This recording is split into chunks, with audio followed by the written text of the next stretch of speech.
Hello. Hello. Hello, am I audible? Hello. Yes, you're audible. Now? Yes. Which mic you're using? Which mic you're using? I mean, there are two mics. I am using the first one. So wireless mics you're using? Yeah. Yes. Okay. Okay. Okay. Okay. Second mic testing. It's also working. Right? Second mic testing. Yeah, second mic. I am now on second mic. Yeah. Let's see. Sir, you just talk with No it. echo, right? Hello. Hello. Is there any echo? Abir, you talk. Yeah. Hello, hello, hello. 1, 2, 3. Hello. Yes. Yes. See, can you talk on the podium mic? Can you hear me now? This is a podium mic, Yes. and the other mic. Hello, hello, hello, hello, hello. I'm doing good. Hello. Okay. It's okay. I'll come. Everything okay, right? What you want to Now it's compare is okay. okay. You go and first podium mic, then the other mic. Hello, hello, hello, hello, hello, podium mic. Hello. Podium mic. Hello, I'm on podium mic. Did you switch off the other two mics? No, just a second. Hold on. You have pen.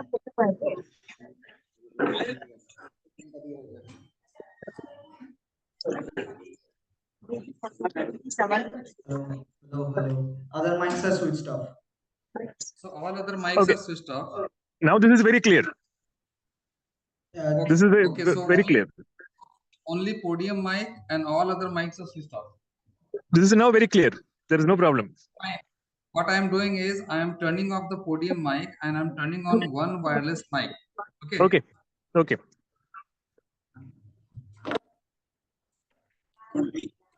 Hello.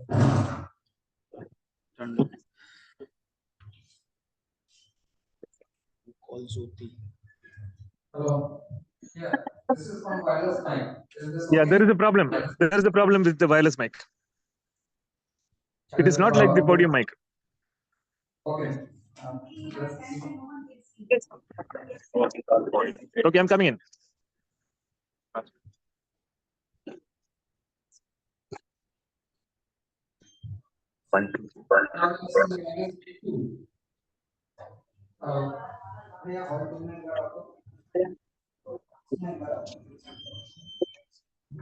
This is wireless mic 2 testing. Sorry. Yeah, 1 second. Yeah, go ahead. This is wireless mic 2 testing. Same problem as the other wireless mic. Yeah, so wireless mics are having some issues. Yeah. এটাকে switch off করতে হবে তারপরে ওটা clear হবে Okay, একটু ধরে থাকবেন there is some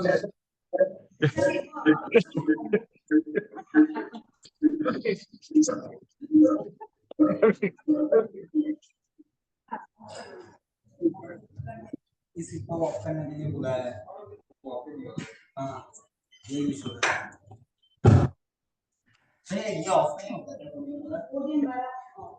of एकदम बंद हो जाए एक जा माइक छुपी पोडियम माइक तो ऑफ हो एक सेकंड भाई अपना अपनी अपना लोकी बाबा यहां पे साइड ऑफ की हां कौन सा podium mic Okay, wireless mic 2 testing. Yeah. Is it okay? Not okay. There is a echo around it. आप एक सेकंड रुको One second. Wireless mic 2 testing. Is it okay? Not okay. I shall. Now, is it okay?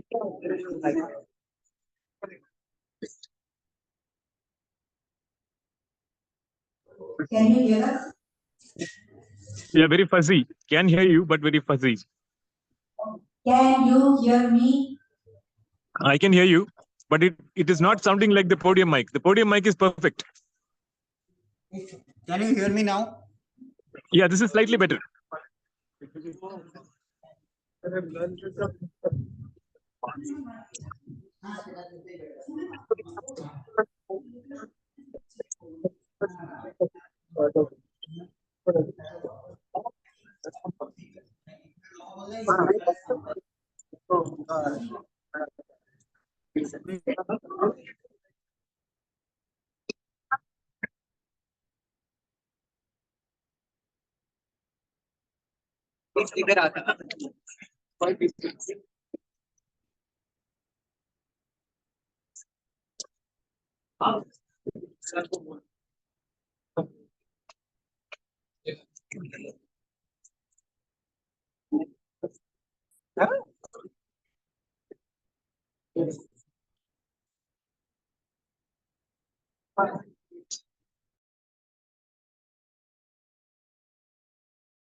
Can you hear me now, Satish? Can you hear me now, Satish? Yeah, I can hear you. Is it fuzzy? It is better. Rakshas type का यहाँ ज़्यादा है. How is your laptop? इसका भी of है. Of है. Wait. हाँ, इसका आवाज स्पीकर तक.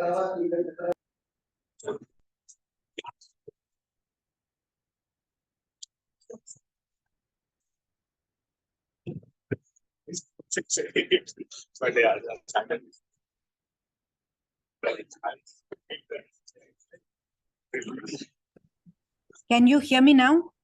Yeah, much better. We can't hear them. Okay, wait. Can you? Yeah, I can hear you. This is much better. Okay, can you hear me now? This is somewhat of an echo. Yeah, because I'm using a mic. Okay, let's do this. One Speaker second. outside. Beside your speaker. Okay, now can you hear me? Yeah, this is good. Okay, fair enough. I think we can do it this way. Okay. Which side is Jai na Bhagavan.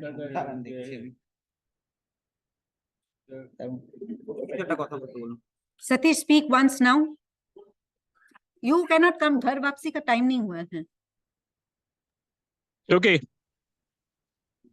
Can you hear me? Is this Hello, test. No. স্পিকারটা এখান দিয়ে. Okay, we can. बोलो बोलो. Hello, sir. can you hear me? yes, loud and clear. Yes. Okay. Right. So all good? Rakesh, if camera, mic, he will speak in his phone. This thing. Yeah, I think we are good for now. Okay, good. To camera. কিন্তু তাতে আবার ওই same problem আচ্ছা, same ঠিক আছে। প্রবলেমই হবে বুঝলে, কারণ এই ল্যাপটপেই তো সেই সেটআপটা ছিল, ওটাকে শিফট করলে খুব একটা লাভ হবে না মনে হয়। না पिक्चर यहाँ वीडियो यहाँ से जाएगा वो भी वहाँ से हाँ देखते हैं। घर वापसी नहीं हुई. Please go. You are requested to exit. লাগেনি এটা। Satish, please speak.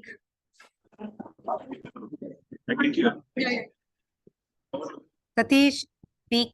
Yeah. इसके speak Yeah, can you hear me now? yes Am I audible? yes you are speak So गाना गाओ. yeah, so I think now it is okay.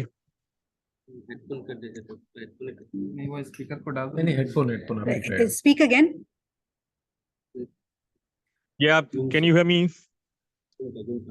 yeah we are hearing you but Hello. quite faint Hello. What? Faint? Hello. no this Can is you hear better me? Perfect. We can hear Okay. you. All right.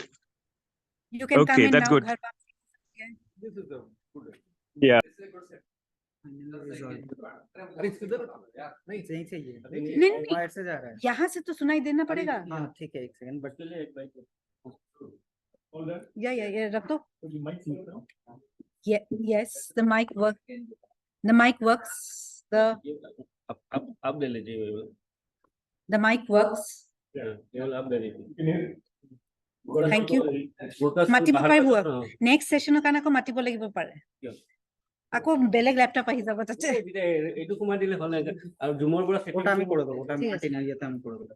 Zoom say setting setting ঠিক करने আছে। से ठीक हो जाएगा। Thank you सासा खाई लो हाँ आदर्श बीयू slide देख लो गड़बड़ नहीं होना चाहिए এবার পোডিয়াম তো ডিস্টার্ব দিব নালাগে পোডিয়াম তো অন করে দিলে। ঠিক আছে, ঠিক আছে। पोडियम আৰু নালাগে ইয়াৰ পৰা কিবা হলে Hamida did you have tea or didn't Okay. ঠিক আছে, ঠিক আছে, আমি দিই। did you all have tea and everything सबको अंदर भेज अभी आदर्श समय हो रहा है बहुत मेहनत करके ये सब सेटअप हो रहा था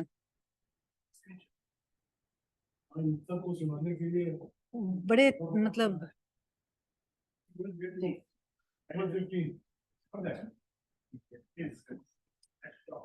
हाँ that's what he said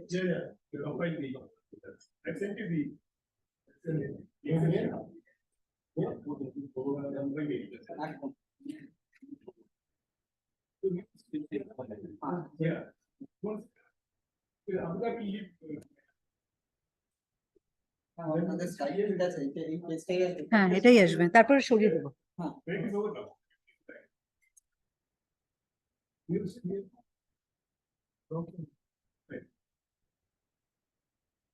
but please push and people here now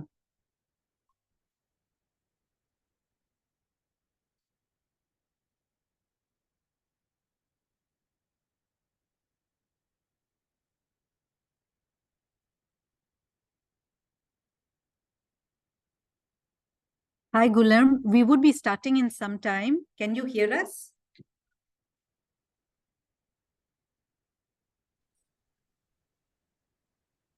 Hello, good morning. Yes, I can.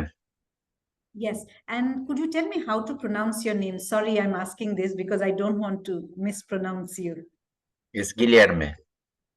Guilherme. Okay, fine. Thank you. Thank you.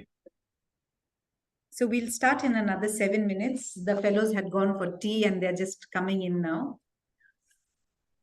Super. नहीं आधे समय है 7 minutes.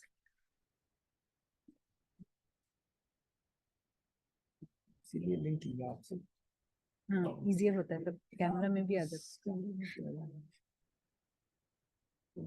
वो कैमरे में ना तो अच्छी बात है।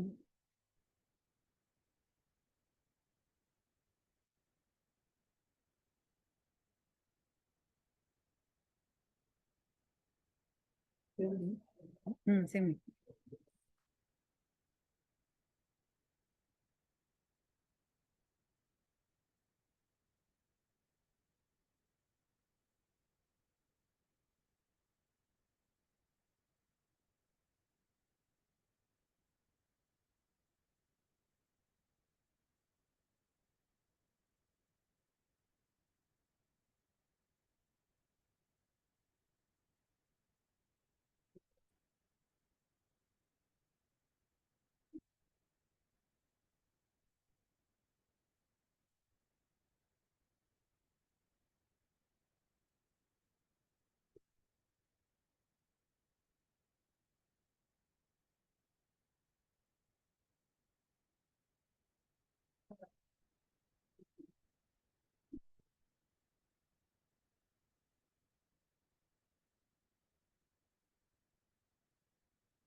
तो फ्लाइट कितने बजे से 5 6 लंच के बाद ही हाँ 2 बजे हाँ 2 हाँ नहीं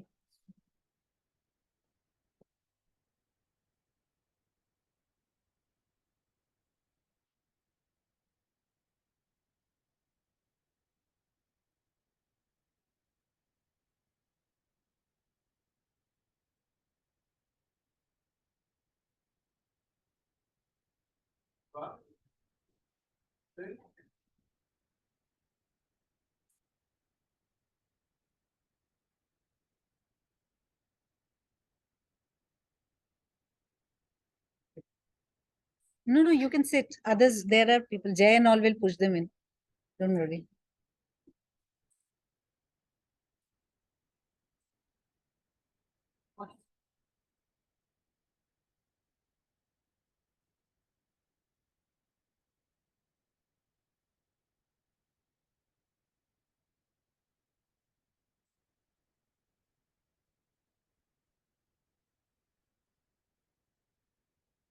इतनी बात हो रही है DIA आएगा आ सकता है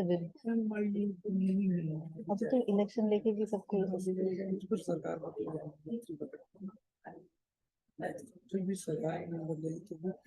लोग तो हाँ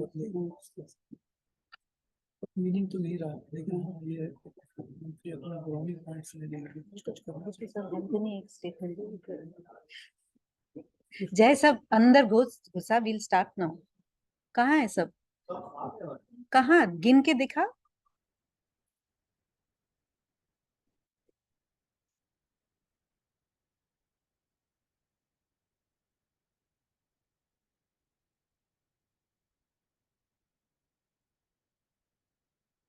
आदर्श सब नहीं है रूम में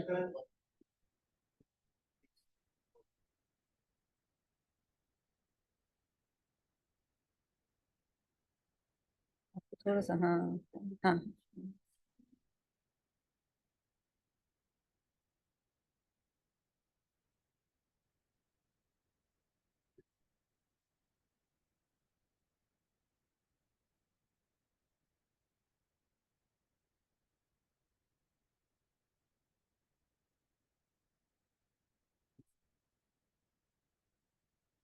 Anand Anand when we start ये स्क्रीन सेवर हटा देना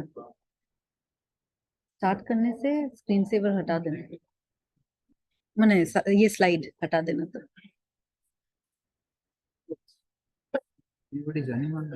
yeah so we have Guilherme and we will have Anupam Sanghi joining एक स्पीकर आ गया है यूनेस्को आ गया है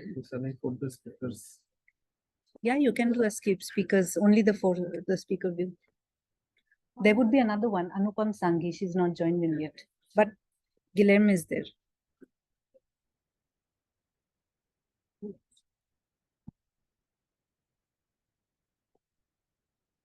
but तुम्हारे zoom में no it's okay you can do that view also speaker view कर दो हाँ gallery ना you're putting it in gallery या एक स्पीकर वाला भी चल जाएगा राकेश जी का है मेरा है दोनों का कैमरा है so you put it in speaker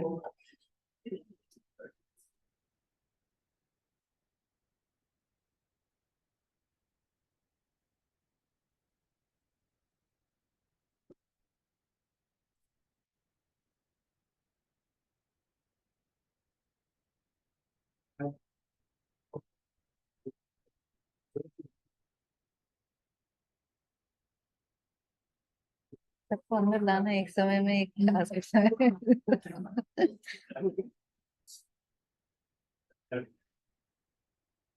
बिठा दे सबको हाँ तो बिठा दो हाँ बोल दिया ये खाली है इस तरफ जो गए थे वो इसका की मीटिंग चल रही थी मैंने कहा था भाई इनको बोल दे टाइम करें हाँ तो बिठा दे खाली जगह बोल Okay, hi everyone, and we'll be starting the session now. This session is going to be on platform governance.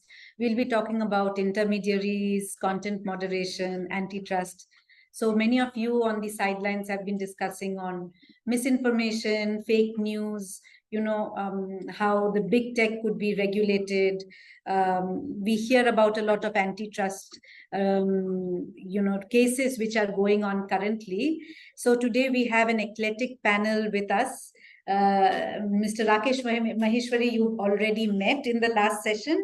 He is the former senior director and group coordinator on cyber law and data governance in MeitY. He has a rich experience of over 30 years, but he was one of the primary architects in the intermediary liability regulations, which were amended recently, the Data Protection Act. He's also been involved in many of the policies which has come up from MeitY. We have Guilherme Canella, who is the Chief of Section of Freedom of Expression and Safety of Journalists from UNESCO. And he has over 8 years, and he's managing the communications and information as a regional advisor from Latin America and Caribbean regions.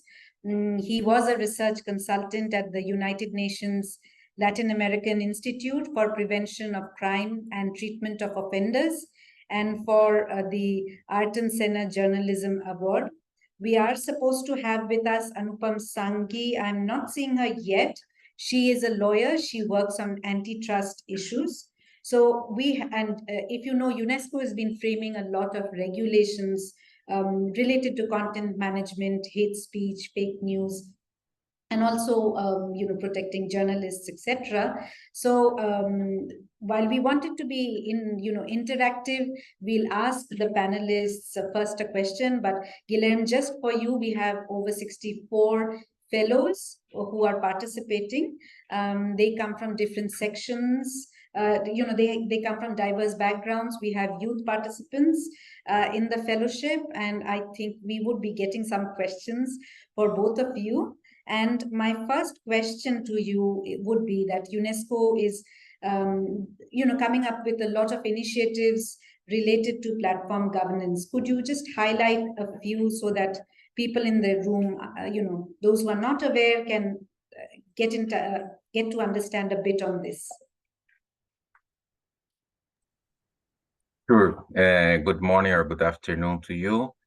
I'm speaking with you from Paris, where it's Saturday, 8 a.m. in the morning. So I hope I will be able to say any intelligent things at this time, at this day, but a pleasure to be with you anyway. So the issue of internet governance, which of course haven't started yesterday, although we have intensified the need for this discussion with the current developments, the good ones and the bad ones, regarding how the digital ecosystem is impacting democracies and other areas of human life, particularly in the last 10 years. So as you are all very young people, but I'm an old one in this area. These current developments, they are very much related with what we call the Summit of Information Society, whose first part took place in 2003 in Geneva, and then there was a second round in Tunisia in 2005, when precisely the Internet Governance Forum was established with a very interesting format, considering the overall logic of the multilateral system, that is this multi-stakeholder logic of the Internet governance. And this is particularly important because international negotiations until the WSIS summit were very much negotiations among governments, among what we call in our language member states.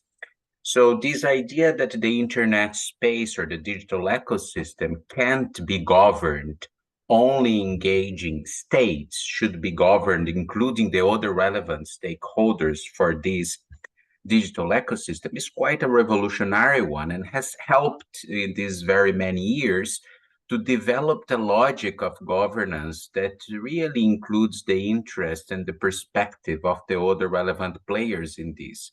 The private sector, of course, the tech companies, but also the civil society organizations, the academics and the engineering community, and the international organizations such as UNESCO.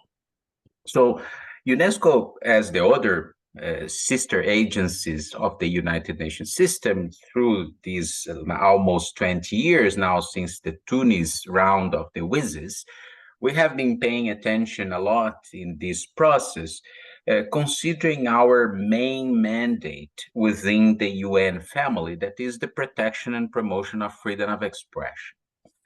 And of course, this is a particular complex element in these debates, particularly considering the developments of these last years, where the promise of the internet is a promise very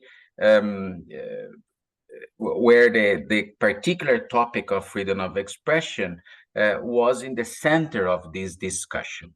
And there is no doubt that the internet, to just speak like that, of course, it's a very, I mean, abarcative way to say internet, is the biggest revolution for freedom of expression since Gutenberg invented the printing press.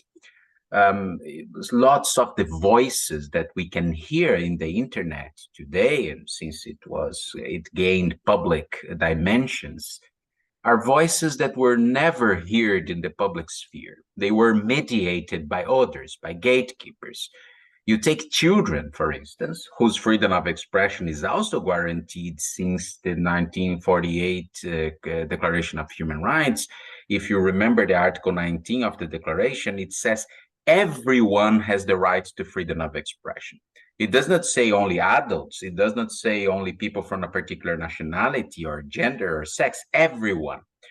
But it was only with the internet that some of these groups, children, for instance, that they could speak without the mediation of a particular other group, in this case, adults or the teachers or the parents. And this is revolutionary for freedom of expression. That said, unfortunately, the latest developments have showed that the negative externalities of this digital ecosystem, they also impact these very same rights. So the question here is how, for an organization like UNESCO with the mandate of protecting and promoting freedom of expression, is how we calibrate the governance of this system to keep fostering and protecting freedom of expression, this big opportunity that was possible with the development of the internet, while mitigating the risks that these negative externalities generated, disinformation, misinformation, hate speech, conspiracy theories, and how they can impact elections, that the management of pandemics or natural disasters or whatever it is that is important for our daily lives, and eventually how we prosecute the actual harms that this system can generate. For instance, child pornography or whatever it is, the harms that should be prosecuted. So this equation is easy to be said, but it's not easy to be achieved. What's happening right now, and which is not a minor achievement, is that there is an overall consensus that we have a problem. And it seems obvious, but it's not always obvious that we agree that we have a problem to be addressed. And this is now an agreement. We have a problem. For instance, next year, 2024, 81 countries in this planet will have some sorts of elections. 2.6 billion people will vote. And everyone is concerned with the impacts of this information, particularly enhanced by generative AI.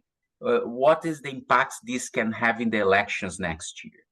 So the question for the governance of this system is this question: how we foster the opportunities, how we mitigate the risks, and eventually how we prosecute the harms in alignment with international human rights law. So this is the challenge that UNESCO is trying to assist the international community to think about in a multi-stakeholder fashion since the last few years. So just to, if I have 3 more minutes, just to put in a perspective, what is the most updated development of these discussions? So when we looked into this governance, particularly in the challenges of the last 5 years, we UNESCO, but of course with the endorsement of our member states, we started further recalling the international community that information is a public good. And as any public good, like clean air or clean water, you need certain structures of the governance system to protect these public goods. So in an essence, the challenge in the digital ecosystem is threefold. First, we need to empower the citizens. So we need to qualify the demand for this information as a public good. And empowering the citizens encompasses many things, but it could be summarized in what we call media and information literacy or education. We need to tell everyone how they can have a critical interaction with this digital ecosystem. But of course, only empower the demand is not enough. And it's a long-term policy, and it will be unfair to put on the shoulders of the society that they need to solve all the problem that trillion-dollar companies generate in this ecosystem. So the other thing we need to do is to qualify the supply for accurate information and other kinds of content in this digital ecosystem. And for that, we need to support the producers of accurate information, journalism, scientists, artists, whoever are those that are sending inputs to this system. They should be protected, they should be stimulated, they should receive funds so that they can produce accurate information to this, or fact checkers or whatever. So demand and supply. But unfortunately, only those two things are no longer enough. So we need to take care of the transmission chain. And here is the governance of the system, of the internet, which includes the logic of the companies, but it also includes what the roles that the government should play here, and the roles that they shouldn't play here. So it's not only about what to regulate, is also about what not to regulate in order to protect freedom of expression. So for instance, a very simple thing, internet shutdowns are things that are absolutely not in line with international human rights standards. There are very, very, very, very few exceptions that could justify something like that. And I would say that international human rights courts will deal with lots of problems to try to justify an internet shutdown. So what UNESCO has been doing for the last 1 year is calling for a global discussion on this issue. So we have proposed guidelines for the governance of the internet system with the main goal of protecting freedom of expression while dealing with the relevant negative externalities that the system can generate. In a nutshell, after 10,000 comments, and I'm not joking, this is the number, we received for this text we have submitted to consultations. We have actually the guidelines that we are going to launch very soon on this issue of internet governance or digital platforms governance is structured in the 4 or 5 following pillars, and then I conclude. The first one is that the governance system itself needs to be entirely anchored in the human rights international law, including the protection of freedom of expression and privacy, but not only.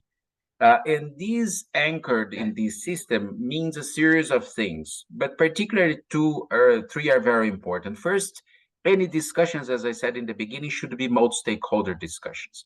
It's not only in terms of producing the new governance, but also implementing the policies related to this governance should be based on a multi-stakeholder way. The other thing is that the elements of this governance system that are complementary elements of statutory regulation, co-regulation, and self-regulation, they need to have some elements, and particularly in the statutory regulation, it means that any regulator should be independent, both from the political power, but also of the regulated sector, to avoid the risk of capture. And for that, there are a series of elements that should be present to guarantee this independence of the regulators and their accountability. Then the system also, as I said, needs to establish a series of elements of what the states must not do in relation to this governance system. Among those, they should avoid internet shutdowns. They should avoid regulating specific pieces of content. They need to look into systems and not these or that. Anyway, so I want to, we can get more details in the questions and answers. Second pillar of this is transparency. Everyone is in favor of transparency. If you interview any person about any topic, no one will say they don't like transparency.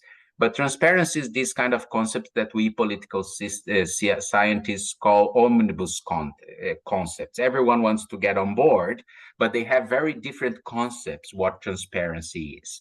So we need to actually define very clear criteria to tell to these companies that unfortunately are very obscure. I'm talking about the internet companies.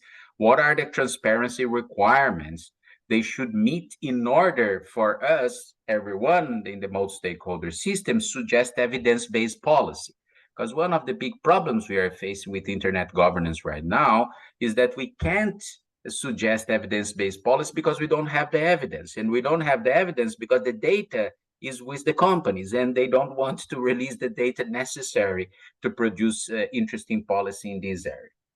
Second pillar, we need to establish a Well, very... you would have to expedite a bit because, I'm finishing. The other element is that in this governance UNESCO is suggesting is that we need to produce a very detailed system of human rights risk management. So these companies, they need to tell when we have an election in Brazil, for instance, my home country, what they are doing to prevent problems to this election, and when they are launching new technologies like artificial intelligence or whatever it is, how they do it. And finally, two other things, and then I finish. These guidelines also need to look into the actual process of content management, content moderation, and content curation. As I said, not to look into specific pieces of content, but how those processes are put in place. Are they putting these processes in place looking into local languages or only in English? Are they respecting the overall logic of human rights law when they're put in these places or not? And so on and so forth. And finally, we need to have a strong element in this governance system of user empowerment. So the system should look into the citizens and say how they are being empowered to interact with these challenges.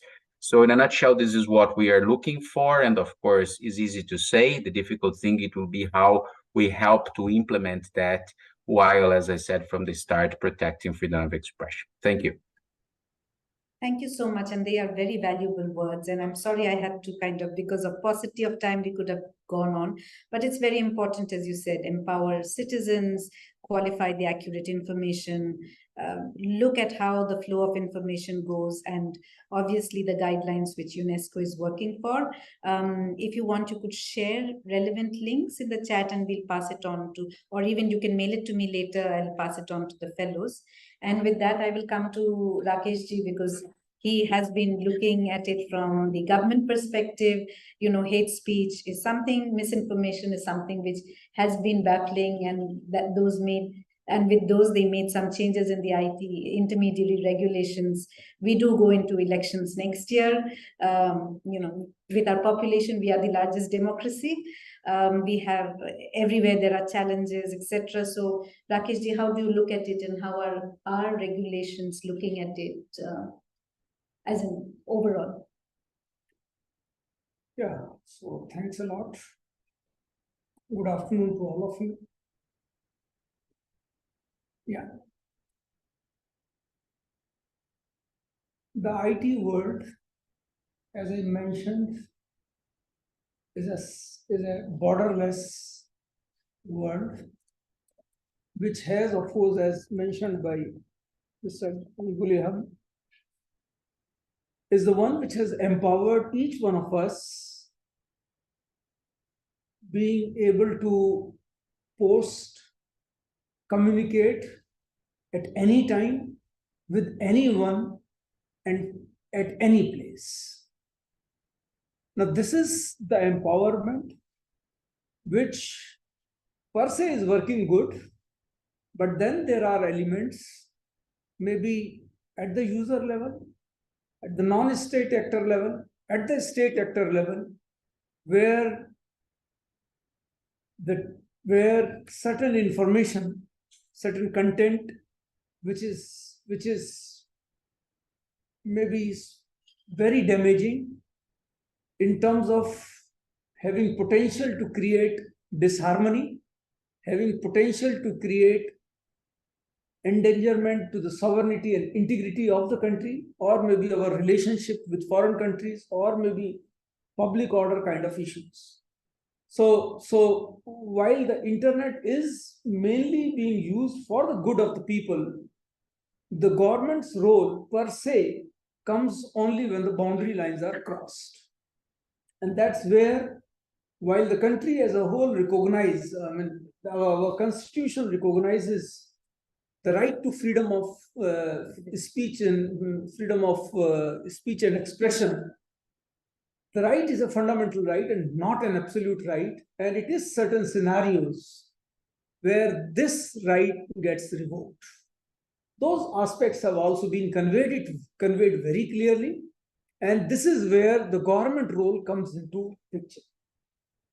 And precisely for that reason, and because of the availability of large number of online intermediary platforms, particularly the significant social media platforms, including the messaging platforms, and their potential to create disturbance in case certain material, certain information, which is otherwise injurious.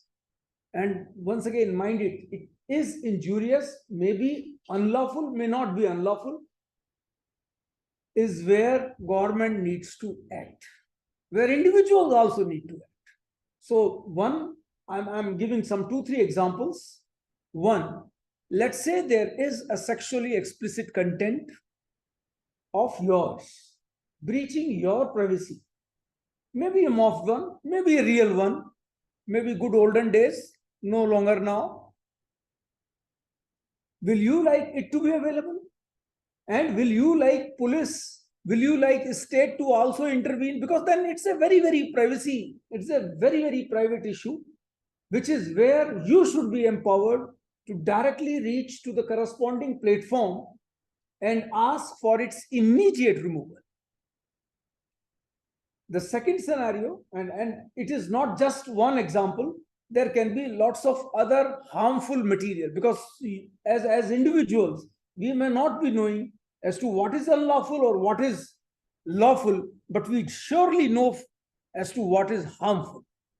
And if there is a reasonably harmful material, if there is a copyright violation, if there is something which is not really allowed in our laws, for example, maybe gambling, maybe alcohol being sold in public, maybe cigarettes, and there can be many number of activities, copyright protection and all other things, wherein the individual has to be empowered to be able to approach the platforms and maybe seek some sort of a redress.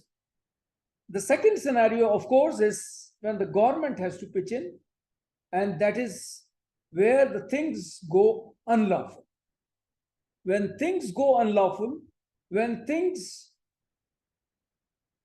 maybe breach or information breach sovereignty and integrity, security, relationship, or public order, or maybe has a potential to create any one of them in a significant manner, or is considered unlawful, the government's role, comes in picture. And that's where the law should be such, the rules should be such that the government should be able to pitch in and maybe request the platforms for certain actions on such material. Of course, government also may not be the final adjudicator, and to that an extent, the present day rules, which were framed, for example, in 2021, the IT Intermediary Guidelines and Digital Media Ethics Code Rule 2021, provides for notice being issued by the government to the concerned intermediary platform where such content is being available, and otherwise the immunity has been granted to those platforms to be able to seek removal of those contents. But once again, government is also not the final arbiter. It is the judiciary. So the platform most likely will act, but may not act. When it is individual, platform may or may not act. So of course, finally, everybody has to move to the courts to be able to use the wisdom of the courts, and that will be the final direction. Of course, when it comes to sovereignty and other aspects, within the IT Act, we have the provision of section 69A, wherein through a well-defined check and balancing system, advanced notification, and in some scenario, because of the virality and because of the potential of the damage that a particular information can cause, that there is also a provision for emergency blocking. So from that perspective, the laws, the rules in India have been made. One of the strange things which we found in India was that while the large platforms are making money, and of course they are allowed to, they're freely, I mean, they should be allowed to make money, but then they have a social responsibility as well. And this is, and particularly I am talking in respect of significant social media platforms. And we realized that as soon as you approach them, they will say, no, we are a non-exclusive selling partner in India. The information and the services are being provided by somebody outside India. And that's where, through these rules of IT, intermediary rules of 2021, we said then whoever is providing the services here in India should be brought in India. So if it is, I mean, I'm just taking the names, but only for the sake of names, and need not be the only, I mean, things. So if it is Facebook India or Twitter India or YouTube India, Google India, simply saying that we are legally different, then we say, okay, you have Google Inc., Facebook Inc., Twitter Inc., Meta Inc. here in India. And not only that, India is a multicultural, multi-religious, huge population, democratic country, and therefore culturally we are much different than what other nations may be. And to that an extent, while the platforms of course are free to take off the content of their own, sometimes the people make the request, maybe because of the cultural issues, because what is maybe obscenity here versus what is obscenity in any other country can be quite different. And therefore, we not only ask them to have their offices here in India, we also ask them to have grievance officer in India, and grievance officer, an Indian grievance officer, a nodal contact officer in India, and a chief compliance officer in India. And lastly, of course, there are a good number of changes that we carried out, but we also wanted transparency, because that's one which was pointed out earlier. So of course, we also want transparency in the whole system. So it's not that, so whoever is making a request, whoever is removing content, maybe let there be monthly compliance reports, which for particularly the larger platforms, that was also mandated since 2021 rules, and they are being published by all these platforms, thereby giving a lot of transparency and lot of clarity in terms of what they are removing of their own versus what they are removing based on the grievances which are being received. In spite of this that we did in 2021, we realized that many a time the grievances of citizens still remain unaddressed. And to that an extent, over and above the grievance mechanism system, which is like a first level of grievance redressal at the company level, we, as Government of India, so sometimes when I say we, I mean, I'm still in, have still not come out of my avatar from the government. So the rule were further amended in October 2022, wherein for any unresolved grievances, mostly content related, is where we created through an amendment in these rules a grievance appellate committee, supposed to be working online and supposed to be resolving content related issues within 30 days. This grievance appellate committee, gac.gov.in, has already become operational, is working from 1st of March 2023, and takes up such, I mean, whether it is a law related issue, whether it is maybe a copyright kind of issue, whether it is any content related issue, maybe if your sites have been hacked, maybe if some injustice has happened and your account or your information has been blocked for maybe for reasons not known to you. So both ways it works, and this is the appellate mechanism system that we have. We also wanted these organizations, in fact, all online organizations, to have their grievance officer on the first page as much as accessible. And of course, a duty being casted on the platforms that you are just, I mean, simply being an intermediary is not good enough. You also have a role, and particularly with respect to making an earnest effort in identifying and removing of your own certain kind of content which is primarily relating to child sexual abuse, rape, gang rape, and terrorism related material. So with these kind of things, certain I'll say rule making activity has been done. Of course, many of these things in a formal shape in the form of a law will also be considered when the new Digital India Act, which is what is being talked of, shall also be incorporating many of these things. So with these few words, maybe not few words, now it's a lengthy one, maybe I stop and... Yeah. Thank you so much, Rakesh ji. Before I go to Anupam, I wanted to take 2 questions from the room. If you can raise your hand. Anyone else? Okay. Can we have the mic given there, please, to ask the question? Her. And you can say if it's addressed to anyone, one of the panelists would be happy to take the question. No, we'll take that.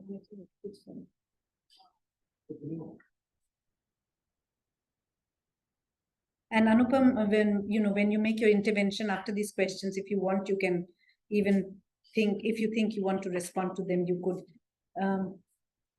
Do you need to take this mic? You can take this if you want, till the time. And bring it back. No, it's no problem. Good afternoon. My question is to Ms. Raj. So, in your speech, you did mention that there is recognition that the government is not the final arbiter for this misinformation on it. But the IT rules amendment in 2023 brings out the fact checking. And so I just wanted to get your insights on what's the thinking behind the provision when there is recognition that the government is not going to be the final arbiter of information on the internet. Because it, at least from the perspective of civil society and also the organization outside, it is that there is a pushback against this principle. While it is being contested in courts already, and hopefully the Bombay High Court will let us know what ultimately is going to be the implication. If you could just share your insights on what's the thinking behind the provision itself. Thanks. Let's take the next question and then we'll come.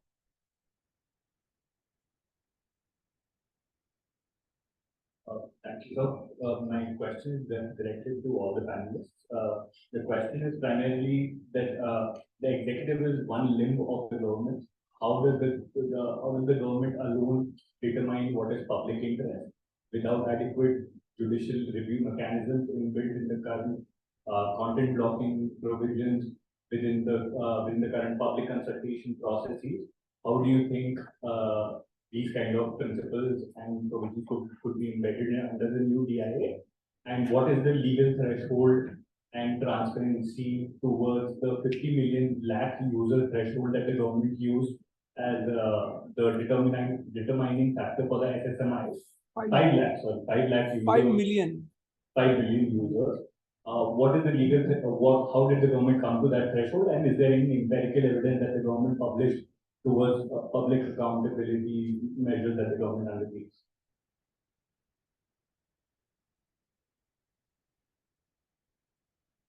I think Rakesh ji, you can quickly respond first, or do we go to Anupam? Okay, so Rakesh ji will come back to the question, but Anupam, we can move to you, and if you want to respond also to any of the questions, while you and Rakesh ji will give his perspective later, but you could, start.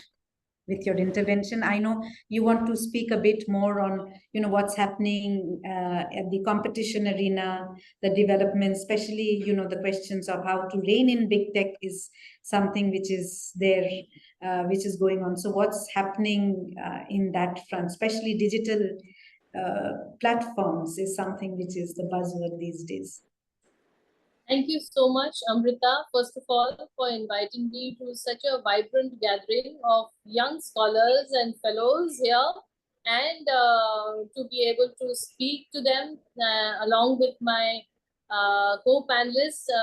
I feel honored to be in their august company as well. So, so far it's been very interesting to hear both of them, and my thoughts do resonate with, what Mr. Canella spoke about and Mr. Maheshwari spoke about.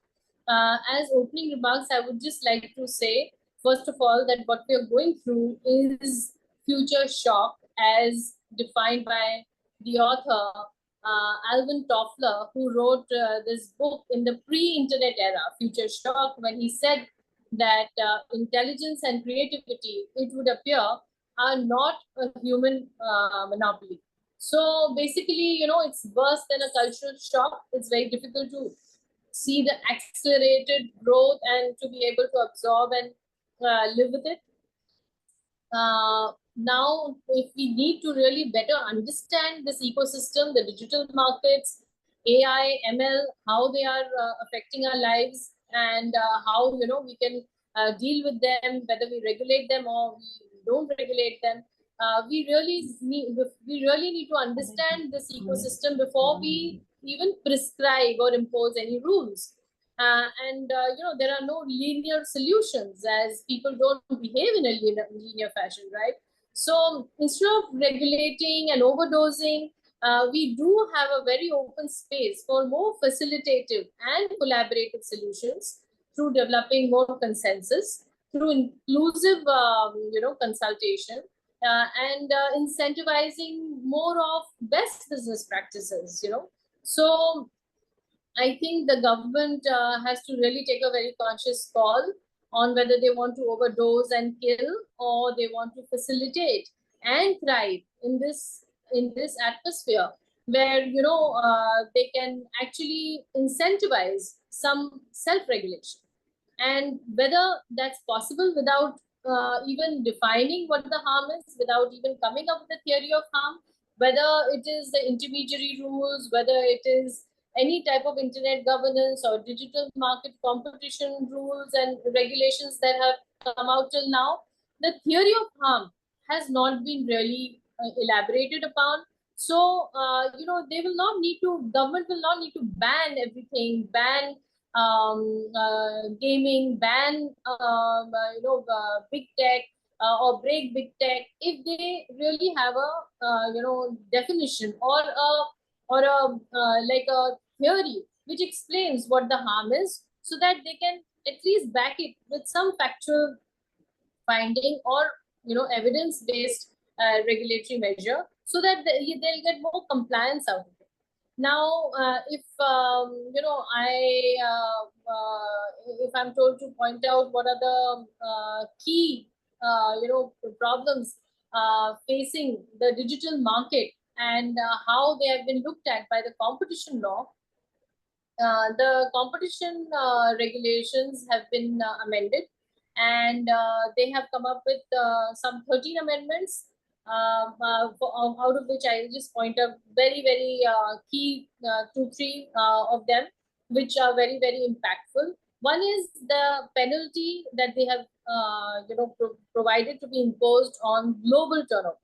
So it has been provided world over that any anti-competitive practice will be fined, or any abuse of dominance will be fined through these regulations, and the tune of the fine could be to the tune of 10% of their global turnover.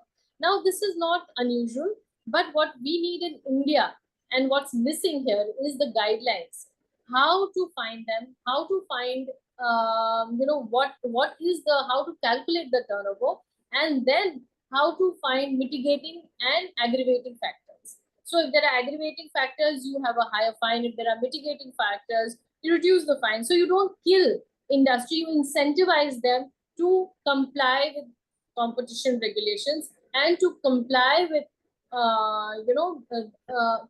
competition rules, so that there's a culture of competition built up. Now, especially with the Indian startup ecosystem, this is very important because we have a lot of sunrise sectors, we have emerging sectors in EV, gaming, automated vehicles. So we do need, to provide some cushion for them to operate before we kill them. And we do need some regulatory measures, no doubt about it, because otherwise they'll all go scot-free. But we can't create an existential problem for them. So if there are existential concerns through these, very hardcore regulations, we will be either incentivizing them or they'll sink. So we need to decide how to help them sink or swim. Now, the other amendment that has been provided is relating to cartels. So they have expanded, the regulations have expanded the scope of cartels by including even vertical agreements, which are called hub and spoke agreements. Now, they have included vertical arrangements, which are essentially considered to be pro-competitive because, they complement each other's role. They're not playing in the same market. They are not, adding to the same type of service or product. So they're not, concentrating in the same market, but they are complementing each other. But here in the digital market, it's very easy for them to fix prices by way of resale price maintenance or ask to have price parity. Now, this is problematic in some cases, but not in all cases. So again, that needs to be decided. So if they expand the scope of cartels, then it is important to know whether they are going to deal with all such arrangements as a per se presumption that they are all cartels, or they are going to apply the rule of reason. So if they apply the rule of reason, it is better for hub and spoke, but it is not good for horizontal agreements where everybody is a competitor and it's a hardcore measure of fixing prices. But at the same time, presumptive provision is not good. A blanket presumption is not good when they can apply some rule of reason or to reason as to why the price is told to be for parity purposes, whether they are avoiding some other aspects in the market, like people trying to have a piggyback sort of branding.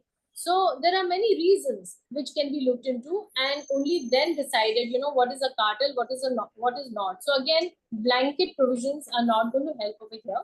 And the third and very important one, which is very talked about, is the deal value threshold, which they have come up with because they were not able to catch certain digital mergers and acquisitions like the Facebook, WhatsApp, Myntra, Jabong, some such big deals. So many countries have come up with it. They have also come up with a value that can value of the deal if it is 2,000 crores or above, and whether they have enough assets or turnover or not, which is the basic way of calculating turnover and the threshold for looking into mergers and acquisitions, and therefore seeing whether there's any concentration in the market. Instead of looking at it based on assets and turnover, they came up with a big deal value that will create a concentration. Like the Facebook Jio deal was 19 billion. And we have seen, few hundred million and billion deals which have not been caught by the Competition Commission, or they have not even been looked into, but they need to look into. All right, no problem. You can have a threshold, but again, how are you going to make the industry understand?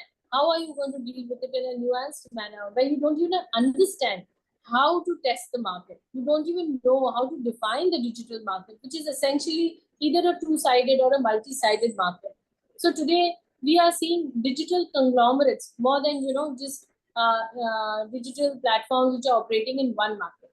So it's not like if Google is dominant or Amazon is dominant, they are not competing with each other. In different markets, they're still competing with each other. So even big tech, if you look at it, they are competing with each other. So there is a lot of contestability, but it is the lack of understanding of the market, how to define it, and how to assess dominance in that particular market that we are facing today's problem. So instead of coming up with just a deal value threshold, which is based on transactions that have substantial business operations in India. Now, how are you going to explain substantial business operation? That has not been done, that has not been elaborated. How to find the local nexus with India, that is not elaborated. What about the value? How are you going to calculate it? That is not clear. If the transactions are supposed to be calculated based on the control, on the voting rights, what is the material influence that when two parties are acquired, when one party is being acquired to the other, or there is a combination of some merger and acquisition, what is the material influence being created over here? What is the control? So this kind of nuanced way of dealing with regulation is something that is missing. It is good to come up with regulations for the digital market, but we do need to back up with the guidelines that will explain it in further detail. Now, it is important. Anupam, sorry, I would have to stop you. We have 13 minutes, so I would like to go to each of the panelists with 3 minutes. And Rakeshji, you have a challenge that you will also have to try to respond to the question. And what I would like to hear from you and from the diverse places you're coming from, and we can start with you only, Anupam, since you were looking at it. There are challenges in how the competition amendments has happened. How do if it was your wish list, how do you think it could be, what are the things which should be there that it protects the rights of individuals, but for you, Anupam, but actually helps innovation, and also businesses to thrive? I know it's a very, it's like a motherhood statement, but in yours situation, how do you look at it? And similarly, Guilherme, my question to you would be, UNESCO is making these frameworks, but it actually has to boil down to countries, nations who need to adopt them. How, what is your wish list there? And Rakeshji, these are very diverse, complex things, new regulations coming. What would be your wish list? So we have 12 minutes. I give you 4 minutes. That's a challenge. But Anupam, we start with you, then Guilherme, and then we'll come to Rakeshji. Thank you, Amrita. This is a wonderful question. And this is something that we need to really, really think and debate about more and more in these times, where I feel that the solution to this is, instead of regulation, come up with more of incentive for mandatory obligations. And I have proposed a Digital Competition Act, or a framework in which I have proposed that there can be mandatory obligation in terms of transparency and fairness and contestability. How to, as even Guilherme spoke about transparency, yes, it's important. It's important for the government and for the private individuals to have transparency. So there can be obligations that please show, how are you being fair? How are you being interoperable? Keep audits, audit reports, so that they can put it down on paper that to follow these mandatory obligations. Secondly, we need to incentivize digital markets and platforms to have principle-based self-regulatory frameworks, where we need to incentivize them, and they need to come up with this principle-based framework based on, for example, how are they coming up with anti-bias? How are they following anti-bias principles? How there's lack of discrimination. So, the AI or ML, if it is discriminatory, how are they going to show on paper that no, my AI and ML, works on anti-bias principles, and therefore there is no bias in this? Or if there was a bias which is inherent in the society, we have made efforts to remove it, like I'm told that Google is doing presently. Then how is there freedom of opportunity? Again, something that resonates with human rights, as Guilherme spoke about. So if there is freedom of opportunity, how am I giving freedom of opportunity on my platform to everybody? How is there a portability principle that I am not blocking others, not refusing others to, I'm not self-preferencing. Self-preferencing can also be a business model, because if the ranking is my business model, whether it is good or bad. We need to understand what is good principle and bad principle, good bias and bad bias. Because if it is, if the good ones are ranked ahead or up, then without self-preferencing, if I can show that you're getting the best results, then it's a business model. It's not a competition problem. Fake news or hate speech is not a competition problem. So we need to be clear about the theory of harm, and therefore we need to be clear about what we will allow, what we will disallow. In the meantime, I think my wish list would definitely include some principle-based self-regulatory measures which will help the companies to thrive and the government to facilitate them to operate while they are they are framing regulations in a more nuanced, a more guideline-based manner, and therefore we can be more proactive about it. Thank you, Anupam. Very valuable points, and I'll go to Guilherme for his comments. Thank you. This year, we are marking the 75th anniversary of the Universal Declaration of Human Rights.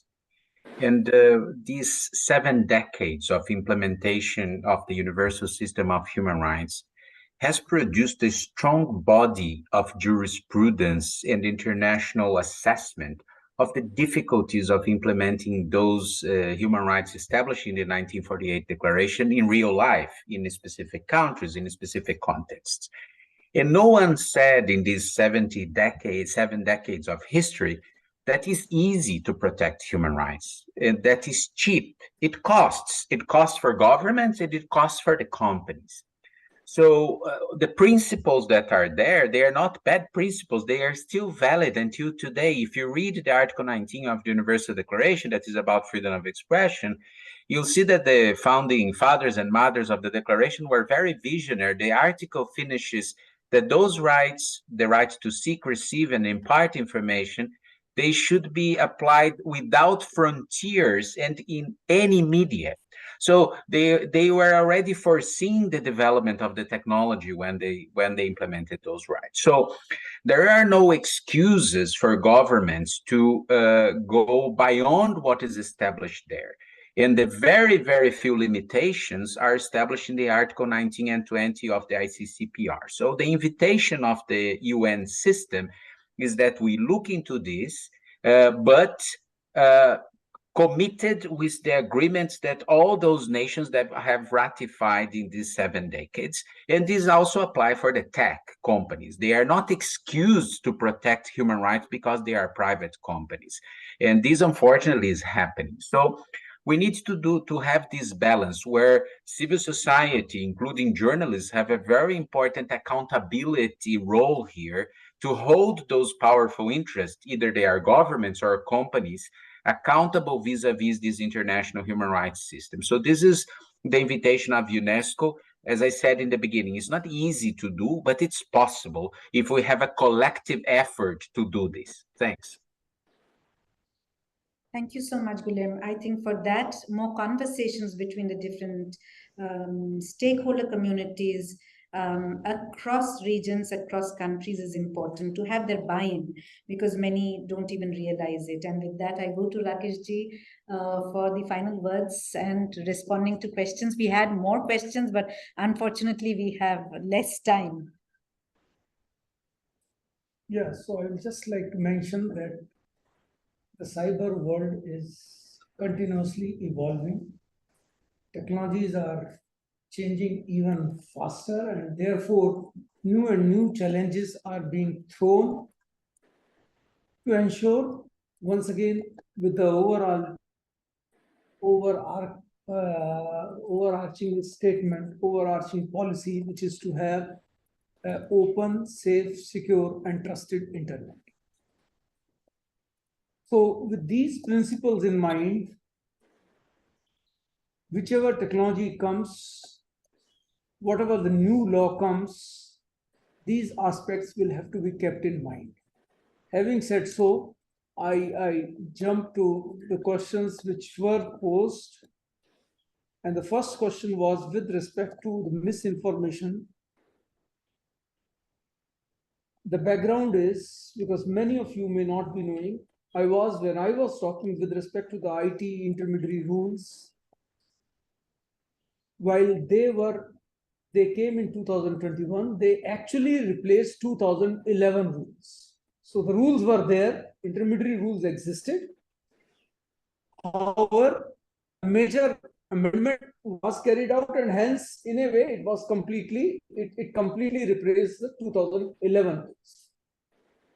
These 2021 rules were further amended, wherein I talked of the GAC, and then have been further amended on 6th of April 2023, wherein a new element of maybe government initiating a fact check unit. So a government-based fact check unit with respect to the information which is also about the government is what government will come out. I mean, in some cases, whether it is truth or it's false. And if it is false or if it is misleading, then certain action is expected to be taken by the concerned platform on which such content is available. And the examples which I can give is, for example, 1930 is the number which people can approach for the cybercrime.gov.in. It used to be an earlier different number. Sometimes people mistake and maybe see everything is possible in the WhatsApp universe. See, maybe 1998 is the number to approach cybercrime.gov.in portal. Nothing per se much is it's just a misinformation. Maybe it's a disinformation as well. But the fact remains that this is something maybe which can create confusion and hence denial of justice to the people. Now, what is to whom it is known? Because government itself has created this news. Because 1930 has been created by government. Government alone knows what is truth, what is not truth. Maybe it was mentioned at one time, immediately after our CDS, after his death, that maybe Sikhs will not be now onward taken into the Indian Army. And this is a cabinet decision. Now, one cabinet decision is a confidential decision, is a secret. So, and who knows it? Therefore, government only knows it. So, whether such a decision was taken or not, and whether this information, particularly misinformation, should continue to be there on internet or not, maybe sometimes it is government who is the best judge in respect of information which is relevant and which is pertaining to the government. And that is what precisely was added in the 2023 amendment, wherein a fact check unit, government-based fact check unit with respect to government-based information or misinformation to be decided was introduced. The matter is sub judice. So beyond this, I also have limited scope, and not only sub judice, the matter is being heard, I mean, yesterday, day before yesterday, and probably today also, and it's going to be concluded very soon. So let's wait for, and those of you who are maybe looking into this space, there is already a huge, I mean, good amount of coverage in the news media. Coming to your question, I mean, as to whether government should be the arbiter. No, it's not. Government is not the arbiter. Once again, the rules did empower, one, the citizens themselves, the users. The rules do empower the platforms also. However, when things are illegal, when things are likely to cross borders and it is not about public interest, it's about public order, that the government has to pitch in. When things are about illegalities, if an illegal arm is being sold, if a drug is being sold, we and you may be consumers. You may not want this information to be deleted, but the government has interest in terms of this information not being available or as to who has uploaded this information. So government interests are for the larger protection of the citizen. Citizens, of course, will be more concerned with respect to their security and with respect to their privacy. platforms will be more concerned about their credibility and business. So interests are different. Government has to act in respect of what is coming within the domain of government, and the number of 50 lakh was kept. So there is no magic. So it was just a number. It was just a number large enough to maybe lenient on the platforms which are smaller than this, but big enough. And particularly in the digital world, we have seen there is a cascading impact. There is a network impact. The bigger becomes bigger very soon. So we believe 5 million is a good number, wherein the network impact starts happening. And once you cross, you are likely to become much, much bigger. And hence the accountability and additional accountability was fixed at this number. No other line. Thank you, Rakesh. I have been told that lunch is delayed by 10 minutes, so we have time for one more question. Purnima, you have a question. Yeah, can you come in front? I'll give you the mic and quickly ask the question. Short question, na? Acha, likh ke rakhe ho. So I have a question to Mr. Kaneda. I wanted to understand on how do you understand internet? How do you understand internet as a part of human rights when governments act in a certain way? They curb content under the garb of protecting citizens' interests, and that essentially sort of links to sort of sometimes compromising the user's privacy, also sort of removing the anonymity as well. So, Mr. Kaneda, this is directed towards you.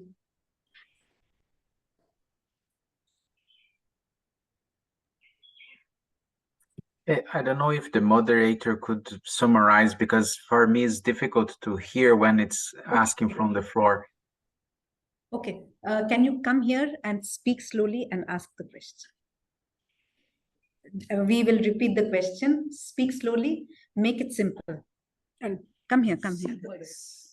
Yes, Mr. Kaneda, I wanted to understand, in the sense, how do we look at internet as a human right, especially when governments can sort of act in a way where they can curb content on digital platforms under the name and garb of protecting citizens' interests and rights, and that sort of also sort of in a way compromises the user's privacy and kind of also removes anonymity. Anonymity being the basic of how internet was also created. In a public space, on how public space would be sort of explored. Yeah, that's my question. Thank you. We have another question and we'll take it and then we'll ask people to respond. Yeah. No. Just Right, so a lot of appreciation for you remembering the strong names. I just want this question is for Rakesh. Yes, okay. Intermediary guidelines and digital media ethics code 2021. It had two more changes, right? So in the first people who were stuck with that ruling, that regulation, what happened to those people? Because it happened with the GST order 2022 for people who we imposed with those dates, please. The Manipur journalist from Valley. Tricky questions. So we'll go to Gulam. Gulam, you would like to respond to the question which was given. I hope you understood it. I did. Thank you. It was more of governments using very important question. So, look, as I was saying in the beginning, our recommendation as the universal, our strong recommendation as the universal system of human rights is that we need to, all the UN member states, 194, they need to build any policies regarding any areas of society, including the digital ecosystem, including the internet, but not only. If they are dealing with car regulation, they also need to apply these rules.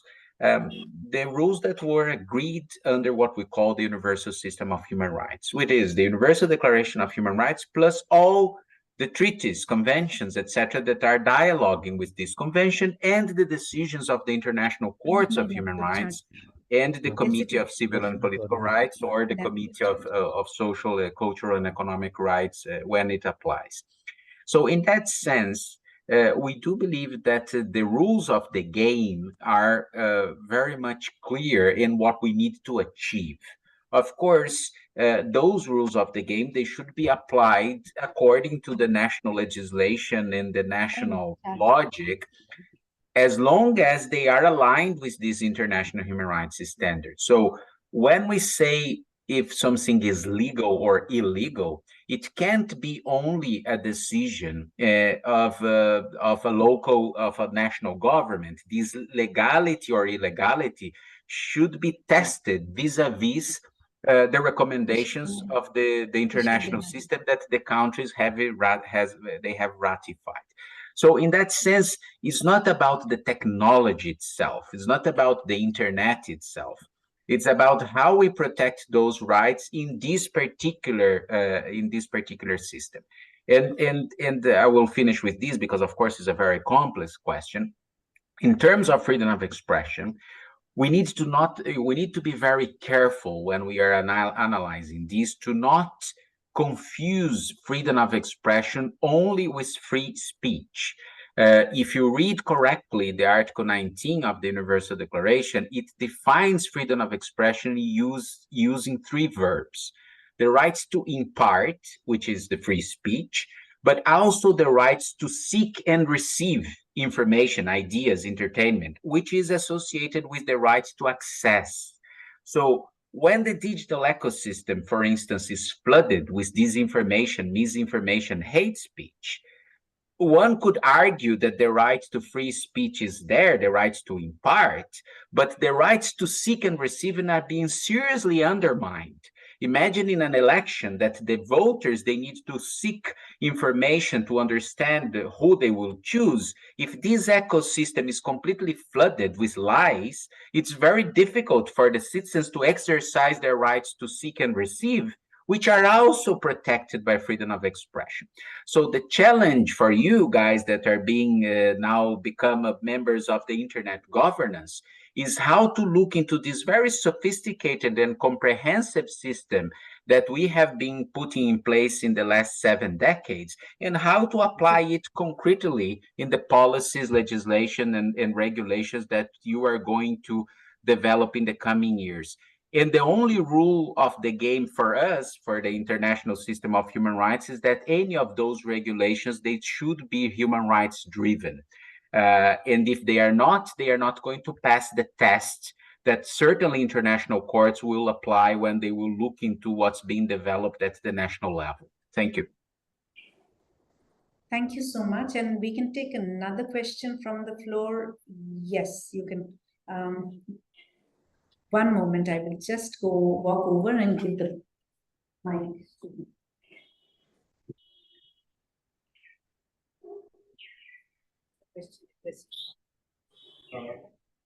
Hi, Mr. Karina. The question is addressed to you. So, as we know that a lot of these big corporations, especially the social media intermediaries, have acquired a lot of power in terms of policy making as well. Like we see them as quasi-public policy making in quasi-public policy making role. So, at the same time, we know that the businesses and the private corporations under the human rights law, they just have recommendations. They are not obligated to follow that. And we have those guidelines, but we have seen that those guidelines have been flouted times and again. And at the same point of time, we see that the states themselves at some point of time come up with regulation that makes these companies to flout those guidelines. So of course, there is their economic logic itself. For their economic consideration, they do that, and sometimes under the compulsion of state. So in that scenario, there has been discussions and what's UNESCO's perspective on it that we should also try to put on certain more stringent conditions on businesses in terms of following the international human rights mechanisms and requirements.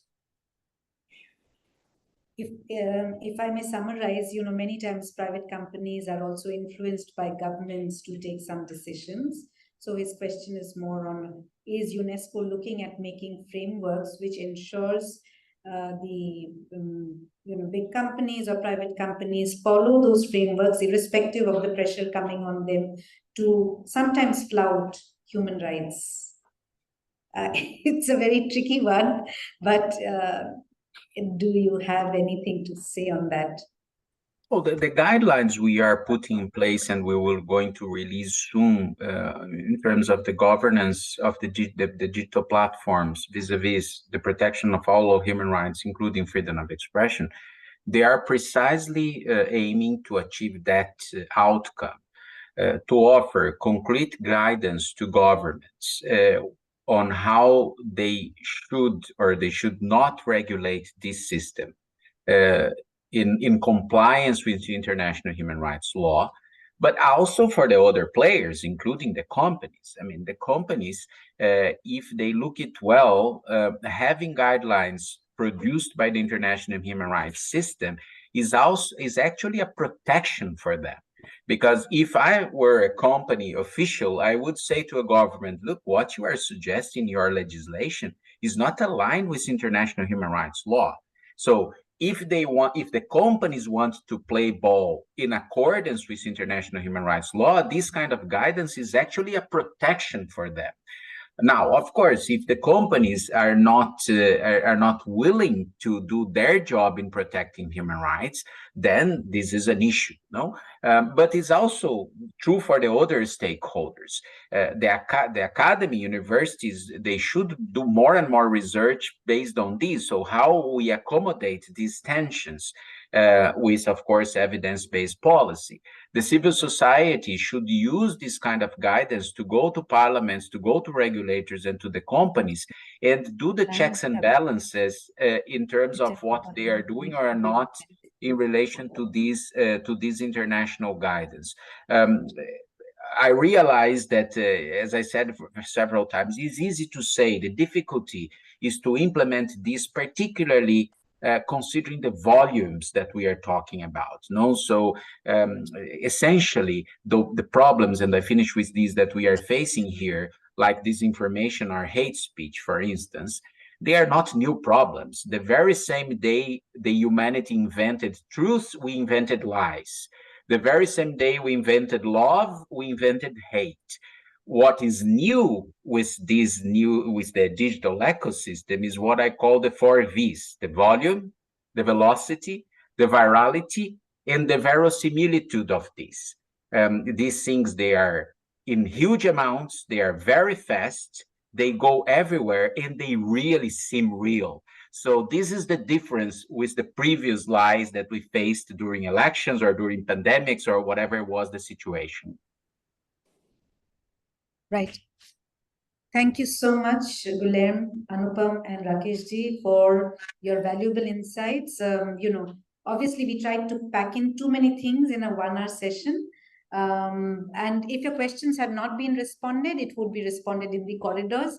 But thank you so much for spending your Saturday, Anupam, for your afternoon. Guilherme, I think it was early morning for you to come and spend that much of time with our fellows.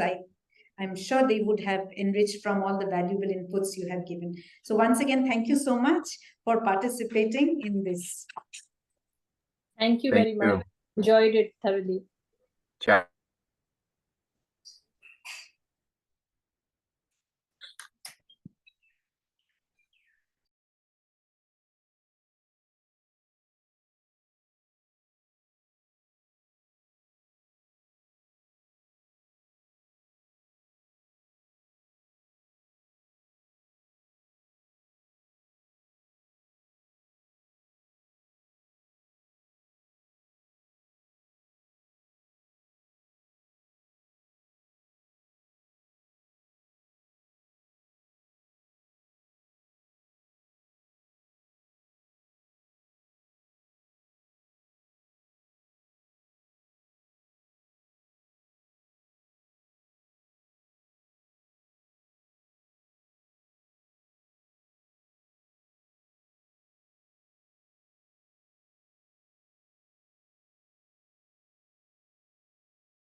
Yeah, hi.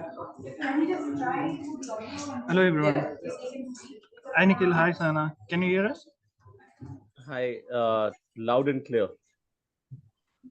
Yes. Just one moment. One moment.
এইটা করে built in yes hello can the speakers hear me শুনতে পাচ্ছে কিনা ইয়েকে জিজ্ঞাসা করতো বাইরে কি একটা laptop Hello. Hi, loud and clear. Good speakers. Hello, Nikhil. Sir, Nikhil, you are able to hear me? loud and clear, sir. Loud and clear. Okay. And Uthera? No, or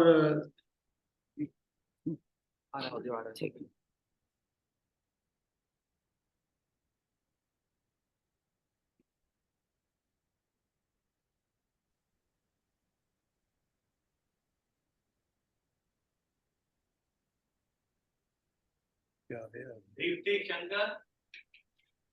Okay, go ahead.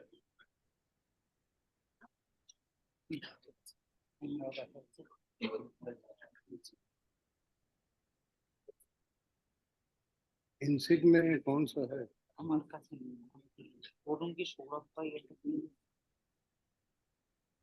O table এই Shahana, you are able to hear me? Yes. Sir, yes.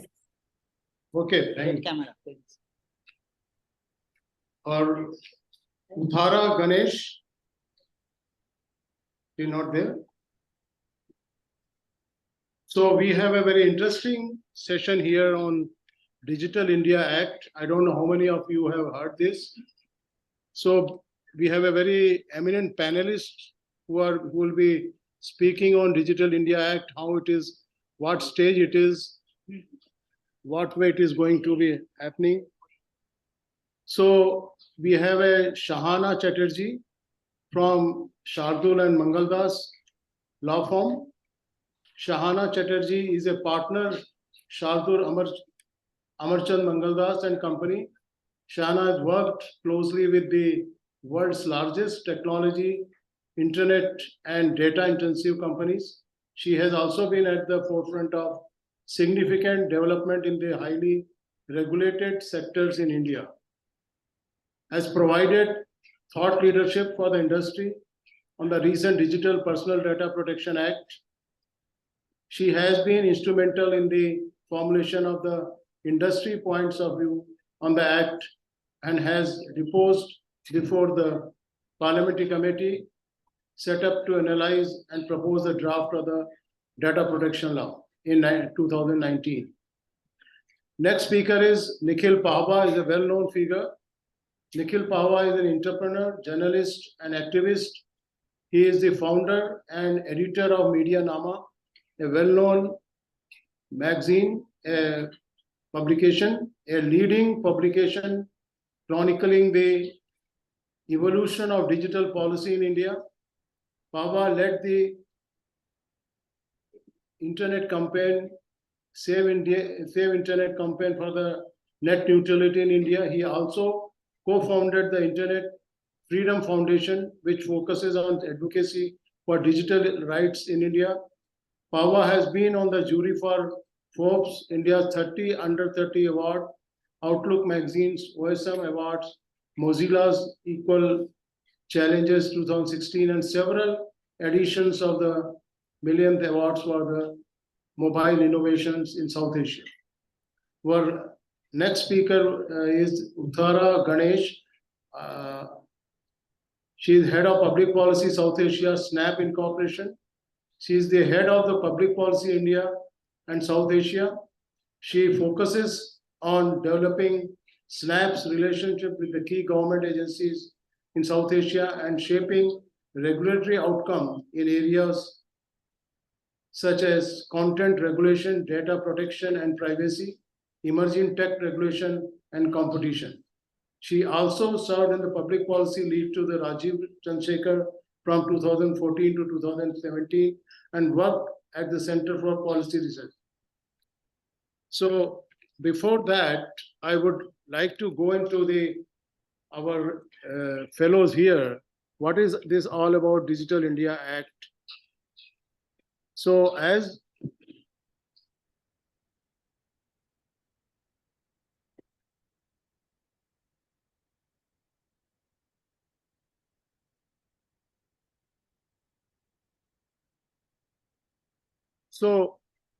what is this proposed Digital India Act, which is now we are going to discuss? So this IT Act, how many of you are aware of the IT Act 2000? Many of you.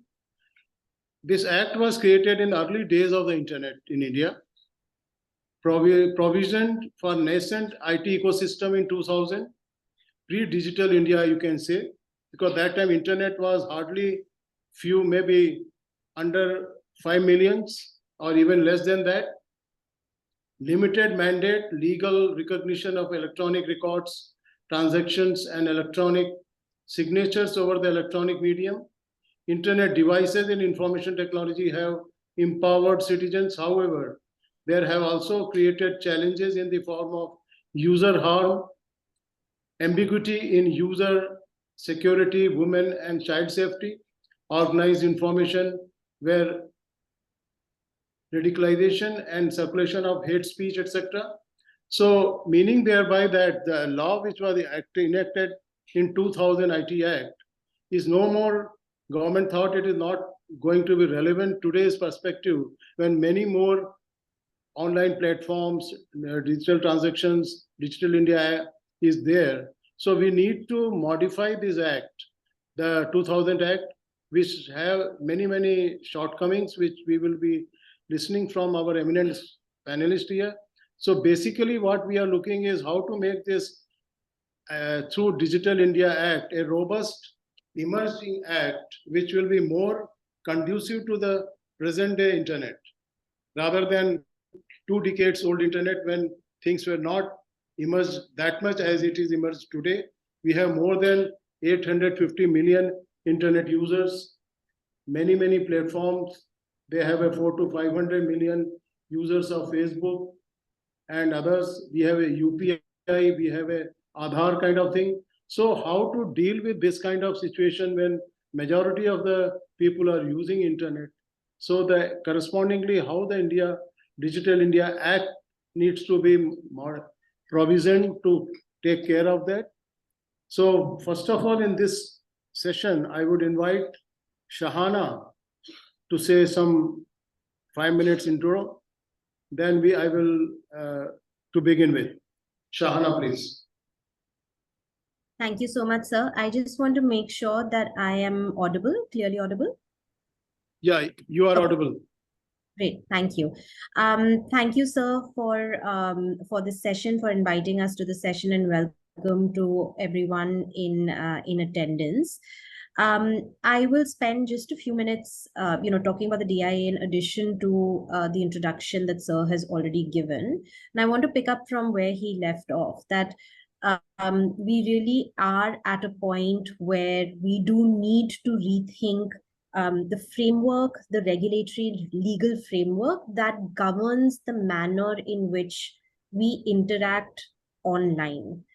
The manner in which we are seeing innovation and development, the manner in which it is impacting the growth of the digital economy. Now, just in terms of where we are, what we can expect, what are next steps, the lawmakers, the government has been talking about bringing in the Digital India Act and replacing the Information Technology Act in its entirety. There have been a couple of pre-consultation sessions that the government has also held with public stakeholders, where they have set out the contours and the subject matters that this new law is going to deal with. And they are in the process of putting together a draft bill. This draft bill hopefully will be ready sometime in the next 6 months, will hopefully be out for a round of public consultation before it formally goes through the government process and is finally brought to Parliament. Now, in terms of timelines, it's really anyone's guess. It's a little bit of crystal ball gazing, but I would be very surprised if we saw a bill that was ready to go to cabinet, that was ready to be brought up to Parliament in the next 2 years. I think there is a lot to be done, and I think over the course of this panel, you will hear from all three of us about the complexity of the subject matters that this law proposes to deal with, and the complexity of the issues involved in bringing it to law. So there is a long path, in my view, before this act comes into being. I think the formulation and the drafting of this act itself will be extremely challenging. But it will, it is something that will require a lot of public consultation, a lot of input and engagement from various stakeholders because of the complexity of the issues involved. So that was just brief opening remarks, sir. Back to you. Thank you, Shahana, for your opening remarks. Now we'll go to Nikhil. Sir, I would actually request Uttara to go. So I would suggest Uttara goes first, ladies first, sir. Uttara is there? I go last. Okay. Uttara, please, you are there. I'm not.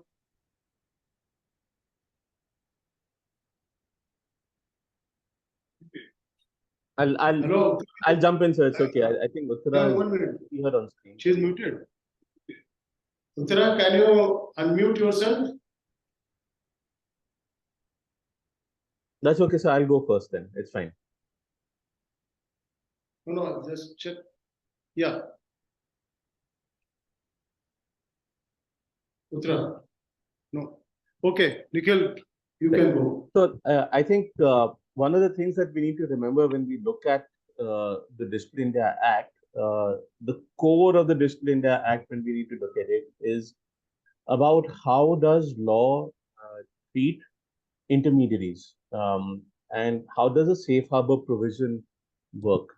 So if you look at it historically, there was a famous case in 2005 where there was a pornographic clip which was sold on a platform called Bazi.com. And the then founder of Bazi.com, Amish Bajaj, took a flight to Delhi to help Delhi police with that case, and he was arrested at the airport because his platform had been used to sell a pornographic clip. Now, what it was argued at that point in time, and that's what came into law in the 2009 amendment of the IT Act, was that a platform cannot be held responsible for how users, people like you and me, use the internet, because it is a mere conduit. And given that there are hundreds and thousands of pieces of content that we are all uploading online, we shouldn't be held liable for it. The platform should not be held liable for it. It should be our responsibility. So so the amendment that came out in 2009 was that there was safe harbor protections were extended to all intermediaries, not just ISPs. So ISPs, for example, the music industry for the longest time has been asking that if there is piracy happening on the internet, if people are pirating music and songs, ISPs should be held liable because they are enabling the piracy. So safe harbor is that that law, that part of the law that protects our usage of the internet, because no platform can survive the liability. So, for example, if YouTube was held liable for copyright violation by its users, it would never survive. If, let's say, Twitter or Meta or Facebook were held liable for hate speech on the platform, they would never survive. And you know what has happened over the years is that we've seen multiple entities come up that use safe harbor protections and act as intermediaries or platforms or marketplaces, saying, so for example, Amazon India is a marketplace. If there's a counterfeit product on Amazon India, Amazon says, look, there is a seller and there's a buyer. I'm only connecting them. I have no visibility on what someone is buying and what someone is selling. But legally, what has happened is that we buy from Amazon because we have trust in Amazon, or we have trust in Flipkart that they will handle a customer complaint. So at the core of IT Act and at the core of the Digital India Act is this issue of safe harbor, and whether it will remain or not. So the IT Minister of State, Rajiv Chandrasekhar, has done some roadshows in Bangalore, in Mumbai, and in each of those he has come out and said that, do we even need safe harbor? So when we look at the Digital India Act and whatever shape and form it's going to take, number one is, will safe harbor protections be there for platforms? And so, and second is, under what circumstances will safe harbor protections be there?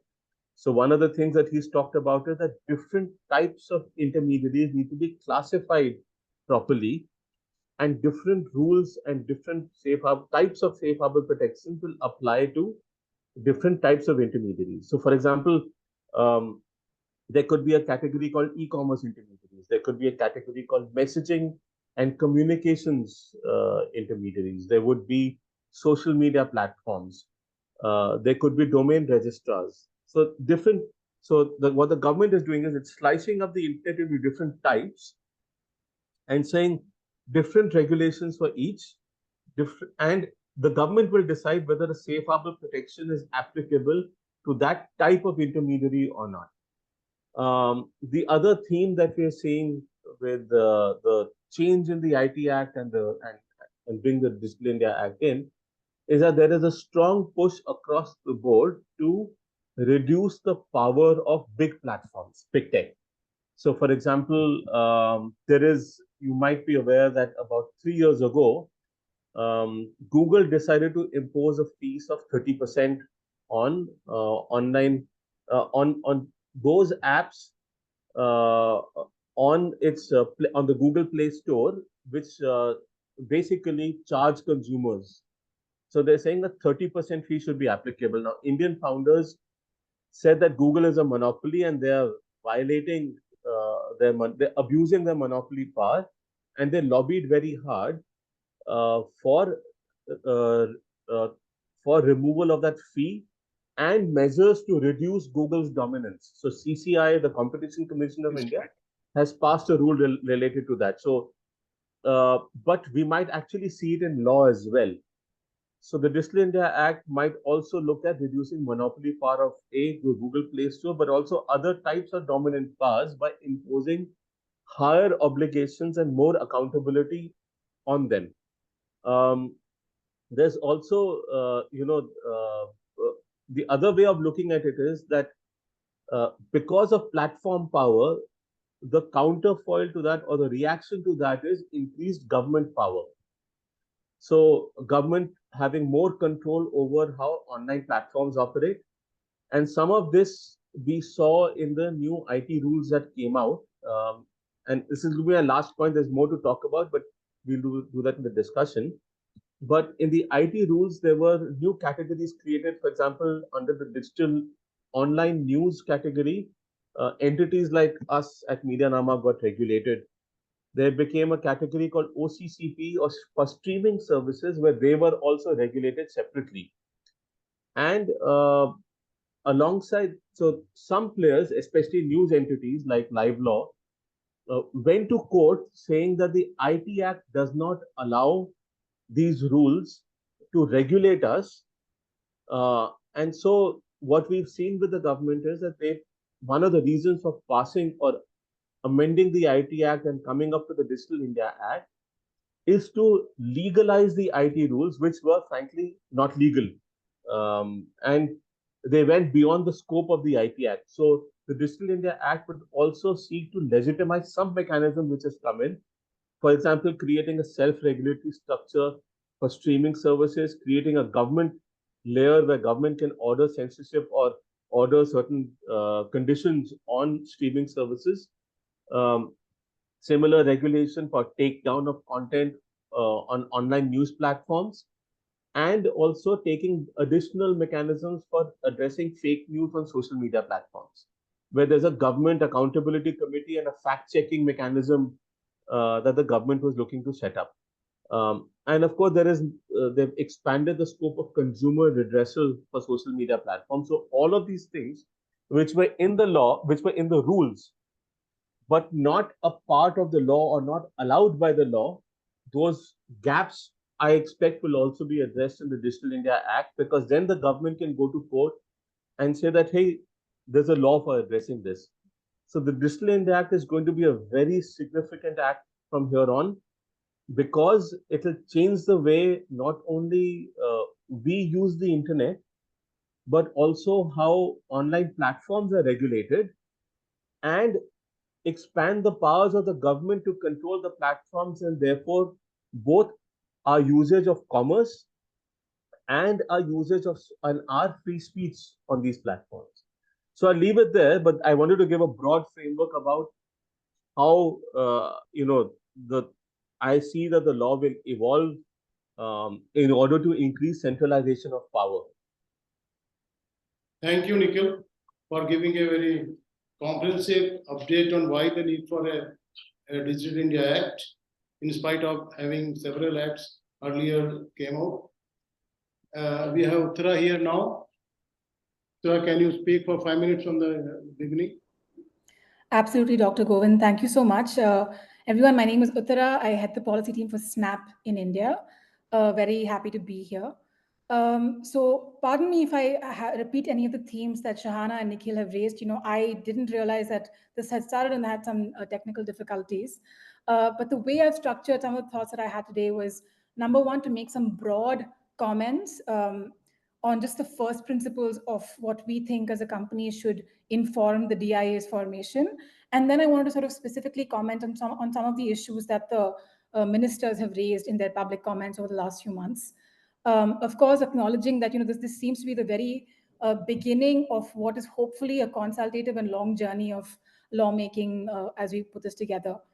So the first thing that I'll say, right, in terms of broad themes, is that number one, SNAP is supportive of the need for a single regulatory framework for online safety, right?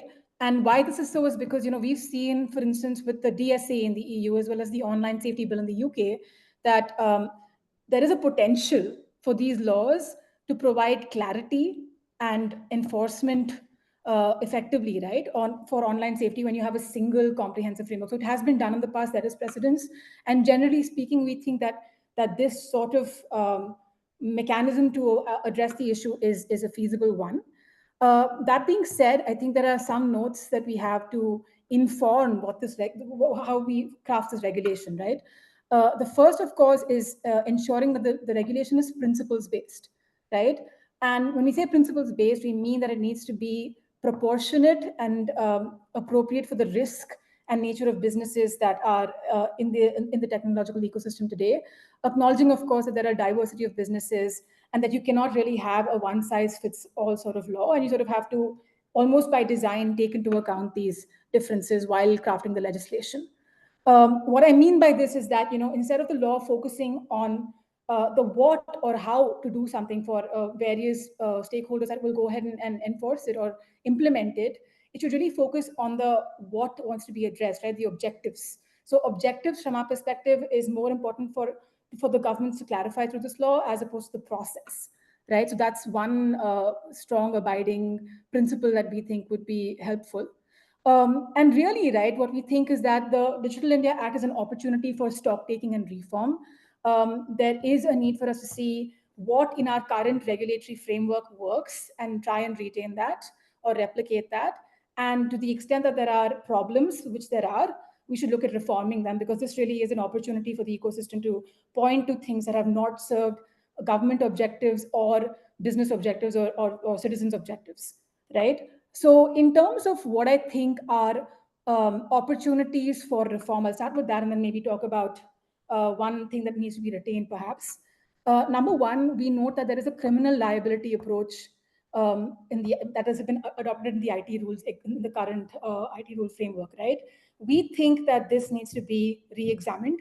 And perhaps, of course, our objective here is to ensure safety. So moving away from criminal liability and sort of going towards penalties, we think is a better way to address the issue. And this is, of course, again, consistent, right, with laws in other countries, such as the DSA in the EU, as well as the improvement enforcement of the law in social networks, which is a Germany-based legislation. These are two comparable legislations, I thought, that don't place criminal liability, but really place penalties on entities. And we think that that's a much more pragmatic way of approaching this issue. And the other thing, of course, is, and I don't know if the other speakers touched upon this, is this whole thing about content blocking, right? In the current IT rules, we think that we perhaps may not have gotten the balance of the legislation right.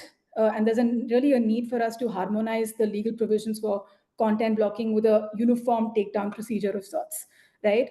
Broadly speaking, over here, we think that the best way to do this potentially is to ensure that the grounds that we have for content takedowns are the ones that are currently specified in Section 69A of the IT Act.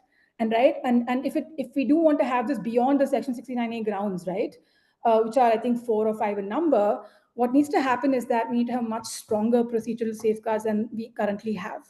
And these procedural safeguards need to be in line with constitutional standards, right? And if they are, in fact, incorporated into any subordinate legislation, the types of safeguards, to my mind, would look like clarifying, for instance, why a particular piece of content needs to be blocked, for how long, the duration, right? Making sure the order is public, and also making sure that there is, if possible, an opportunity for appeals for content blocking. So this is all to say that there are two opportunities for reform, the criminal liability framework in the IT Act, as well as the content blocking rules. To our mind, these are two very, very practical areas that need some looking into, right? Now, in terms of opportunity for reform, I'm preempting Nikhil yelling at me after this, but I'm going to say unpopular opinion. Despite its many faults, the Personal Data Protection Bill, the DPDPA that we see right now, strikes us as a very clear law, right? Especially if you compare it to the first few drafts that we saw come out of government in the last 5 years. So we think that a law that clarifies its objectives in an unequivocal sort of way is helpful, okay? And the DPDPA has done that. It has concise definitions. It's simple, and it also articulates, for instance, very practicable use cases, right? And that sort of thing really, I think, goes a long way in providing some regulatory clarity. Of course, it's not a perfect law, but I think from a drafting perspective, this is a very replicable sort of thing that might be helpful for us to adopt while drafting the DIA as well, instead of it being a really long law, where we then have to sort of cull down and cut down and make better. So these were some broad thoughts. A couple of other things that I'll say is that, in terms of safe harbor, it is troubling to us that there have been indications that we will no longer have a safe harbor regime under the Digital India Act. From our perspective, this is the single, provision of the law that has enabled a lot of innovation on the internet the world over, right? Equivalent frameworks, Section 230 in the US and other frameworks have really been the cornerstone of innovation. And we do think it needs to be retained. However, we also acknowledge that this cannot be sort of a ticket for it to be for companies to sort of not take on responsibilities, right? Or take on additional means to protect the types of users they're serving, for instance. So, which is why we think what needs to happen is a risk-based approach towards a regulation where good design, good platform design is incentivized. What I specifically mean by this is the following, right? Instead of having a law that is looking to place very serious, criminal liabilities on companies once a harm has already happened, a better way to think about this might be to have something in the law that encourages platforms to, at the inception of product design, so before you even unleash a product into the world, you look at it from the lens of how will this impact the privacy, safety, well-being of the audience of this particular product, right?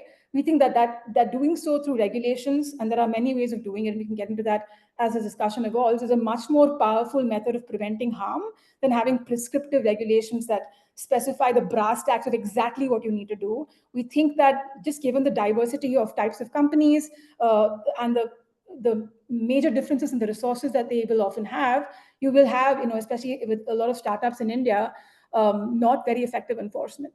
So I'll stop there and happy to sort of contribute to the discussion as this evolves. Thank you. Thank you, Uttara, for your specific point explaining those things. We have Rakesh Maheshwari here, who explained in the previous sections. They're very elaborate on the data protection and other things. Anyway, now I will, because we have a 40 plus young professionals here, 4 or 5 from outside India. So I will open the floor few questions so that, it will be more interactive. Yes, please.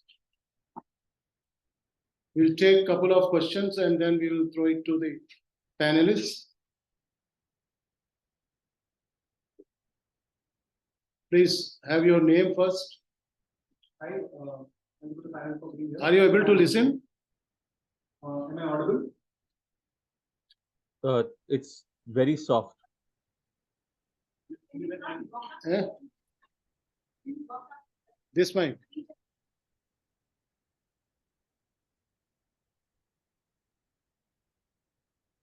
Now you see. Am I audible? Is it audible? Yeah. So my question is to Uttara. You mentioned this phrase, good platform design, right?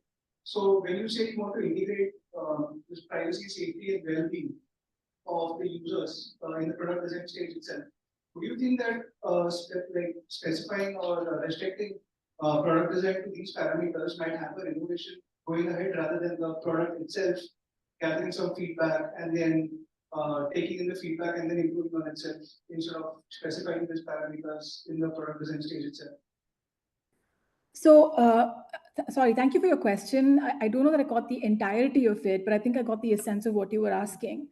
So from my perspective, right, especially all the things that I've learned in the last 2 years at Snap, what I've noted is that the best way to design a product is to have a diverse team, right? For instance, technologists, data scientists, technology ethicists, lawyers who have a specialization in privacy, for instance. For a team with multiple specialities to get together and examine a particular feature, right? Sometimes it's an entire product, but sometimes it's just a new feature, right, that you want to introduce. And all products are dynamic. They often will have changes. To examine every single product from this perspective before putting it out there. Now, I'm not saying that good design should preclude any need for further regulation. That's absolutely not the case. But I'm just saying that essentially the regulatory intent, right, if for instance, they're able to nudge platforms through a law that says you need to have privacy by design systems in the statute itself, right?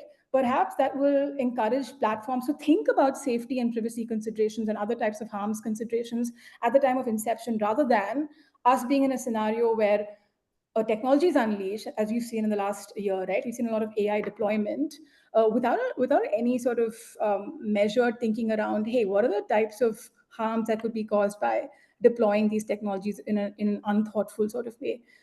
So from my perspective, the Digital India Act needs to think about this much more carefully, because technology, generally speaking, has many benefits and it will always outpace regulation. But the way for us to ensure that the regulation is striking this balance between enabling innovation and also ensuring privacy is to mandate that companies that create products, have a practice that asks these questions internally before launching something, right? That, to my mind, is a much more pragmatic way of addressing harms than post facto, having this sort of fake philosophical fight about free speech or harms, etc. Thank you. Next, your name and. Hi, thank you. I'm Archit from Center for Communication Governance. My question, first of all, I just want to echo Uttara's thought on systems thinking approach and why we need to take a systems thinking approach to addressing online harms. And I just wanted to broadly ask Nikhil specifically, as you've been very critical of the vlog. I specifically wanted to ask about the intermediary classification point that Nikhil brought up, and what do you think about the vlog classification under the Digital Services Act? I know you've been very critical of it before. So do you think an approach like that would be feasible in classifying hosting services? Or would you think we should narrowly classify hosting services or broadly? Because the Digital Services Act has taken the path of classifying those hosting services as online services in very large online platforms. And do you think that kind of a threshold does make sense? And what role does virality have to play in all of this? So those are many questions. Can I answer one and then we'll get to the next? Yeah, I'm generally opposed to the idea of very narrow classification of services, because one doesn't know, when I run an online business. Most of my friends are founders of Indian internet startups, and I've seen them since when they started up, right? Most people don't know, for example, that Paytm, when it started, was a mobile value-added services company, and then they started a recharge platform. Then they took a wallet license. Then they and now they're a payments bank. If you go back to a travel company called GoIbibo, which is now owned by Make My Trip. It was started by Naspers, funded by Tencent, and a friend of mine, Avnish, Ashish. I forgot his. Geez, I can't remember his full name now. But Ashish Kashyap started it, and he first started Ibibo as a blogging platform. Then that became a social network, because in 2007 Facebook started becoming popular in India. Then it became a music streaming service. They had a music contest where people were uploading audio of songs. Then they tried to become a gaming platform. Then they became an e-commerce platform. Then eventually travel and ticketing in about 2014, and they became the second largest player in travel. And then they were bought by Make My Trip, right? So when someone starts an online service, we don't know what category you will belong to. And the moment you, and so it takes a lot of time to figure out a product market fit. And the beauty of the internet is that it is a form of, it's like you take multiple business models, multiple formats, you mix them and you create something new. And what's a feature in one service becomes the entire product in another service, right? So most startups don't make money until they do, and half their time is trying to figure out one business model versus another. InMobi, which was India's most successful online advertising business, started out as something called M-Codes, which was a mobile search engine back in 2006. In 2008, I did a conversation with 4 startups, including Quicker, ClearTrip, and InMobi, where we discussed how their product has changed in the first 2 years and whether the business they started is what it is right now. The moment you bring in classification, it becomes complicated, because then every time you change the classification, you have to inform a regulator, or you have to go and, so there is an immense amount of regulatory burden in shifting from one class to the other, which means that those who start in one class of service will either remain and die in that, or they will have to have an enormous amount of funding to be able to change what they do. And some, like, look at social commerce. It's social media over video, where people are selling things. It's huge in China right now. So I'm a little worried about what it does for creating new imagined experiences online for consumers, and for finding product market fit for businesses, when you have granular classification of any type. WeChat started as a messaging service, is now messaging and a lot of commerce in China. So on the classification, I think it will be value destructive for the internet if you have if you make safe harbor contingent on classification and differential obligations, because there's a cost to those obligations. Thank you. There was a second part to the question also, sir, which I've forgotten. What was the right? So it's fine, I think. We'll see. Any other question, please? Yes, please come.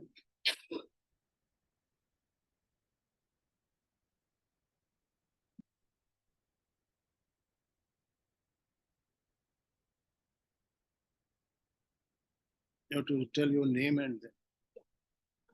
Hi, my name is Samriti, and my question is to Shahana ma'am.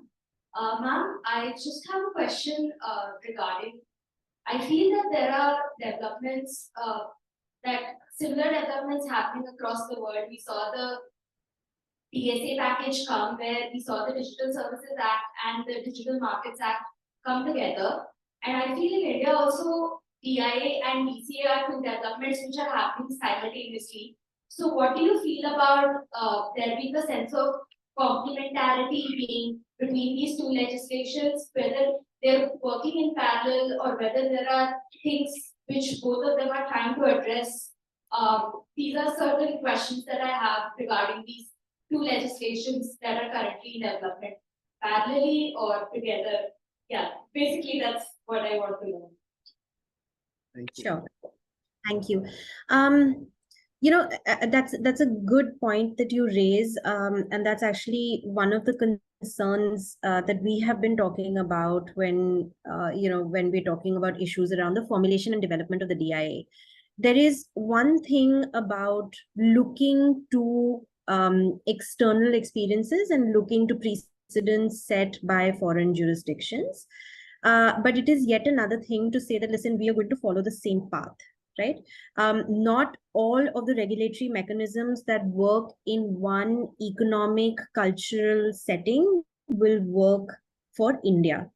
And we kind of, I felt like we went through that experience when we were developing the data protection framework as well, where we started at a point where we were very, very focused on the GDPR principles. But we've landed at a point which is a very India-specific point of view as well, right? It is really genuinely a law that has been built for the India reality, for the Indian economy. So I think there's one thing to be said about, learning what's happening in foreign jurisdictions, how similarly placed economies or economies that are further along the scale of development have looked at and dealt with similar issues. But I think looking a little bit more inward, the DIA has a huge number of issues that it wishes to deal with. The classification or the reclassification of intermediaries and then redefining their safe harbors is one of those massive issues. There are other huge issues that the DIA proposes to deal with in terms of providing remedies to individuals in case of harm suffered. It is also talking about how it is going to regulate AI, how it is going to create more accountability around AI development and deployment. And these are huge subject matters, right? A lot of the European experience has been to deal with them in fairly siloed manners, to deal with them as separate processes, to deal with them as separate regulatory issues that require separate legislative processes. I think DIA, I'm concerned about how much it is looking to take on under just one framework. And that in itself is going to create massive issues in terms of overlap with other existing and new regulatory frameworks in India and with other regulators. So we know, for example, that the Ministry of Corporate Affairs is thinking about a new Digital Competition Act, where again, they're thinking of some sort of formulation or classification of certain types of digital businesses and how there are going to be incremental obligations for those businesses, right? How is any of that going to work with the reclassification or the rethinking of intermediaries that the DIA is proposing to take? And how is that going to reconcile with the existing categorization of intermediaries under the subordinate legislations that Nikhil talked about earlier? So, there's going to be this massive overlap, even in terms of just regulatory, just statutory processes. We've heard from the government that remedies will be available to individuals for breaches of their personal data under the DIA. This is not a remedy that has been provided under the current Data Protection Act. And to me, as a private practitioner, as a lawyer, it's a little strange. I'm very interested to understand the mechanism that is going to be used, where a cause of action has been established under one particular framework, but the remedy is going to be made available to a stakeholder under another framework. So there's going to have to be very, very close consideration given to how these overlaps are going to be addressed. And it is not simply going to be a question of amending existing laws. So when the DIA, for example, is going to be thinking about how they are going to regulate AI, from what perspective? Are they going to do it from a risk and a product liability perspective, the way we've seen the EU think about, or are they going to think about it from an accountability perspective? One of the issues we know that they're grappling with, that how do we deal with potential risk of IP infringement when there is certain type of AI deployment? Now, to my mind, the answer to this is not simply that, oh, we will amend the existing IP laws. The answer is that we will have to give that very close consideration and very deep analysis to what is that overlap, what is the risk, what is the harm that we are trying to prevent, and what are the sort of remedies we are offering over and above what already exists under Indian law, right? And so I think these overlap of laws is going to be challenging to address. There's also going to be a related issue of overlapping scopes of regulators. So we know, for example, that the CERTIN, which was set up under the Information Technology Act, is likely to be moved over under the DIA umbrella. Now, there has already been some discussion about, overlapping competencies and jurisdictions of the CERTIN and the Data Protection Board when it comes to breach reporting.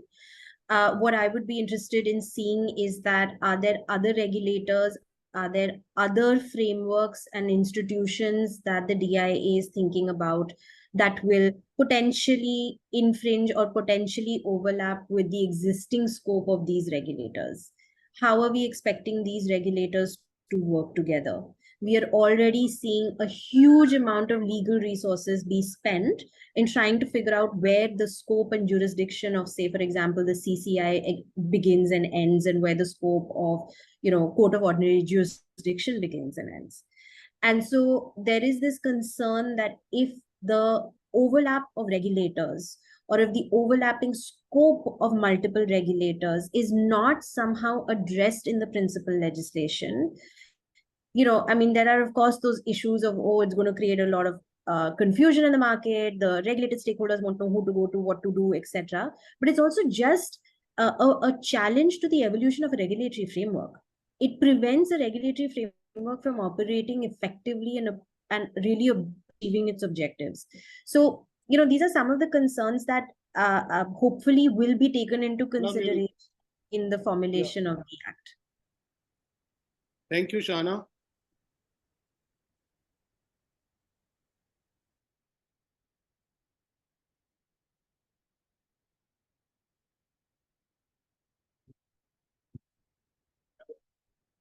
Any other question, please? Then that's the last question. Any question?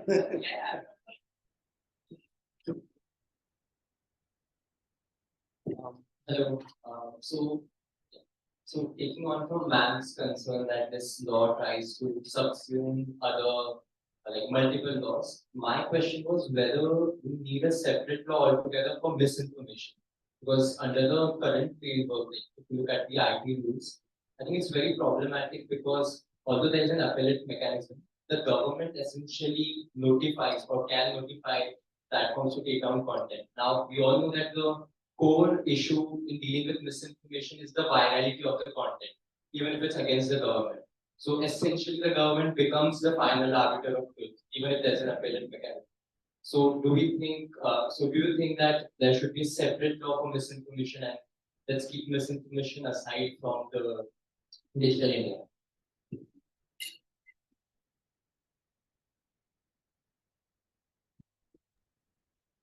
So if I may address that. Yeah. So I would be very worried about a separate law on disinformation or misinformation, because every time a law is made, someone once said that we started out wanting a medicine for the cure, and what we ended up with is a drugstore. So I don't want a pharmacy of solutions for the problem of misinformation or disinformation, because once that starts coming in, you don't know what it's going to be. The scale at which it can operate, the kind of censorship that it can wield. And to be honest, there are so many things that are happening at the same time right now that it's exhausting, even looking at what all misuse of power we are seeing right now. And I'll go back to one major misuse of power that we saw. I think the safe harbor provision, actually we are seeing as a major misuse of power by the government right now, because what was meant to provide a protection to online entities is now being viewed as a threat of removal of protection. So when you go back to the Shreya Singhal case, one of the things that, and I was involved in that case, and one of the things that we fought for when it came to Section 79A was that to prevent unnecessary repeated censorship that was happening by just sending an email to a platform. And so the court read it down saying that only when there is actual knowledge, and they defined actual knowledge as a court order or a government order for taking down certain illegal content. Virality, I'll come to in a bit, but what we saw, for example, with the IT rules in 2020 was that the IT rules were used as a threat for removal of safe harbor protections for Twitter as a platform, unless they complied with orders which were not transparent, which were opaque, And at least Twitter's contention at the time was, and that's what they've also said in their court case, that those orders were actually violative of our fundamental rights to free speech. Some of them, there were journalist accounts that were censored. So I would be very careful about giving too much power to the government, because what they're doing is they're using safe harbor protections. And even when you have differential classification and differential rules and safe harbor contingent on complying with differential obligations, means that every platform will be under the threat of the removal of its safe harbor, and he'll have to blindly then comply with whatever the government demands, even if that order itself may be non-transparent, non-accountable, and potentially illegal orders as well from the government. We don't know what happens under Section 69A and what kind of orders are issued. I mean, I can tell you that Reuters account was censored in 2020 during the farmer protests. The Caravans account was censored. So, my opinion is, and something that came from Vasu from the Center for Communications Governance at the National University Delhi, brilliant idea. Safe harbor should only be about liability for third-party content. It shouldn't be contingent on 40 other obligations that might come under the law or the rules. So have obligations separate, have safe harbor separate, and then have transparency and accountability when it comes to orders, when it comes to liability for third-party content. When it comes to virality, I think that's a platform design issue, and that can't be hard-coded in law. Even if virality of content is also being used as a mechanism for removing end-to-end encryption and impacting our privacy, of messaging, the safety of our messaging. And these are basically excuses to build surveillance systems for integrating. In fact, I believe the new Digital India Act might actually also require platforms to continuously monitor content from certain users on the platform. And so that is a very dangerous sort of framework to create, because then it becomes a surveillance state. So I'll be very careful of solution of just trying to find legal hard-coded fixes to problems that should otherwise be solved through societal means. At a conversation recently, one reason for a person who does extensive research on police and policing said that the police always has enough information, and they have ways of getting information. They don't need to break end-to-end encryption. But those instances are being used to basically build surveillance mechanisms. So I'll be worried about the Digital India Act also becoming a route to that. Yeah. Thanks, Nikhil. If I could just add, to that response as well. I think very the short, other thing Shana, very short. We are already beyond that. Absolutely. No, very briefly. I just want to also add that, when we have these conversations about, do we need a different mechanism to deal with misinformation? My response usually is that we already have existing provisions in law to deal with it. We have provisions under our criminal framework. We have provisions where, law enforcement has authority to take action. We have provisions authorizing the government to require intermediaries to take down content. We have a lot of these provisions. A lot of these provisions even today lack due process and are prone to abuse. And so, to me, the bigger problem around when we're thinking about, do we need new mechanisms to deal with misinformation, is immediately that what is the impact that we're going to have on my ability, my right to free speech? Because when the existing provisions of law these are options and tools that are available, and they're already being prone to abuse and misuse, then having a whole new framework is going to create a whole new set of challenges to my ability, my right to free speech. And so I think, I think we may be better served by looking at how we can make existing provisions more robust, both in terms of making them more effective and making them less prone to misuse.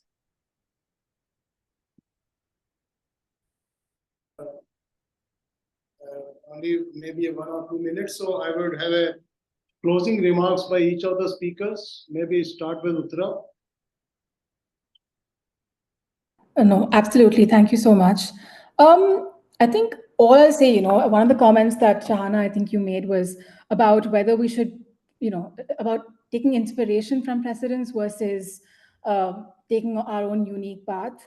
I think the answer is somewhere in the middle, right? Because one thing that I think I've heard Nikhil say several times in the past as well is that this is a global internet, right? And because of the way the internet is organized, it's this global phenomenon, and therefore the economy today is sort of arranged globally as well, right? So I do think there is a need for the law to be harmonious across global jurisdictions because it's just pragmatic given our own goals, right? I think even with the data protection bill, I think it's interesting that we started off with a strong narrative about data sovereignty, and that being sort of the main thing, with the government sort of steering quite in the opposite direction, right? And acknowledging that actually from a pragmatic standpoint, it makes sense for us to have a law that is globally interoperable in some regard, right? So I do think that that should, in a sense, be something that we keep in mind as this develops. The other thing that I'll say essentially, right, is in terms of incentivizing good design, we do think that, for instance, again, from the perspective of what can be done better, there should be requirements for companies to design their platforms with safety in mind, right? And to consider their potential impact on users when making design decisions. And we do think that sometimes this can take the form of certifications and ratings, for instance, that platforms can earn, right? And if you, for instance, are incentivizing good design, perhaps you want to ensure that there is, advantages such as lower liability or faster regulatory approvals. And I do think that these, for instance, are important ways to ensure that we have a more pragmatic conversation around the bill. I'll stop there. I can see that there's a limited time. Nikhil, just very brief. One sentence. I'd love to see an internet that can function without safe harbor. I don't think it can, and I think it will be the end of Digital India if safe harbor goes. Thank you, Shahana. One-liner. I think the lawmakers have their job cut out for them, and I'm looking forward to very extensive consultations before this act comes into being.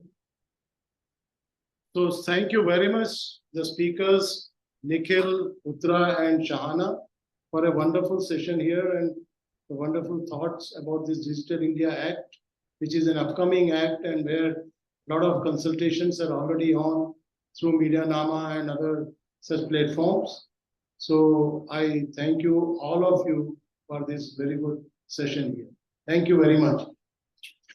Thank you so much.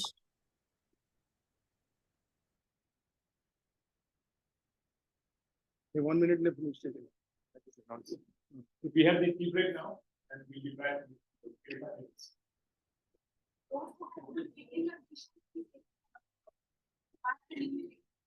Those who have not taken the t-shirt, please take it from the desk outside and have a tea now and come back here by 3 o'clock.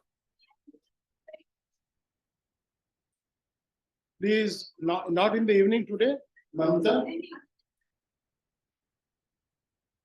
Please wear these new t-shirts which you are given tomorrow morning.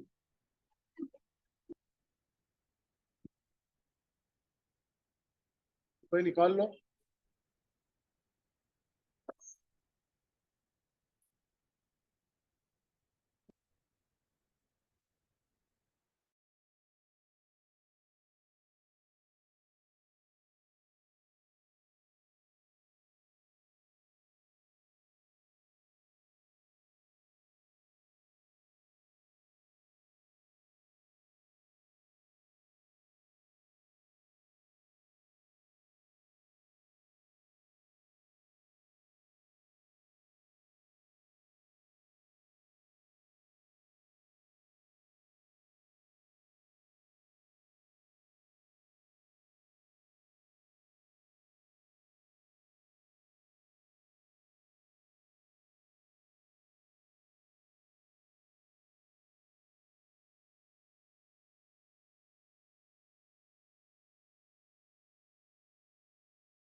Testing.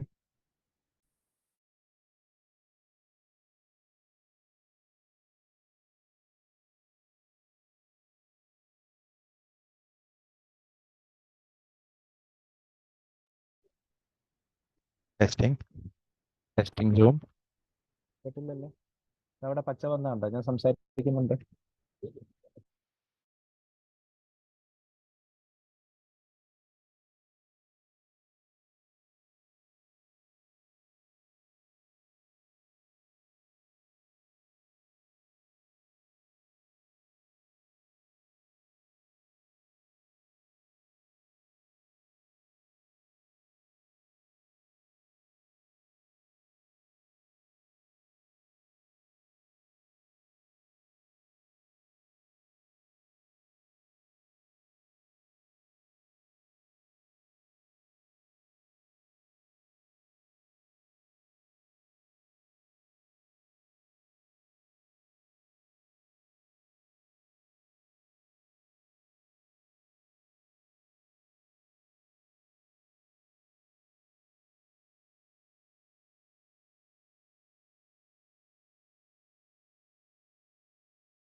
Hi, Pratik.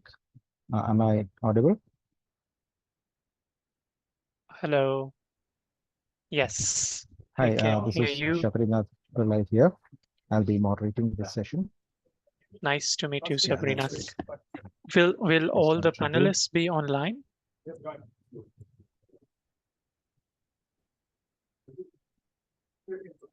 Yes, I suppose all panelists for this session are going to be online. Okay, sounds good. So I'll just switch off my video for the time being. Just let me know when we start. Sure. Of course, that would be great. Where is the AV guys here? This has to go in. If this is out, It is speaker.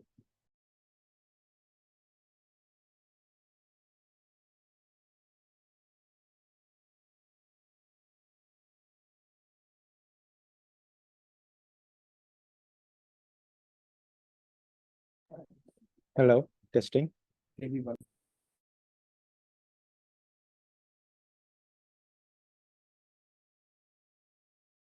Turn on your webcam as well.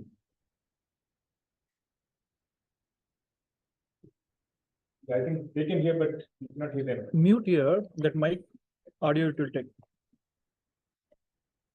External, yes, external headphones. This is the external headphone. That is microphone. This is the speaker. Put external headphones. That means this is the out. Yeah. But we don't have anything coming out. Testing. It should go to external headphones, right? Yeah. Yeah. Yeah, there will be delay. How did it happen earlier? So this one.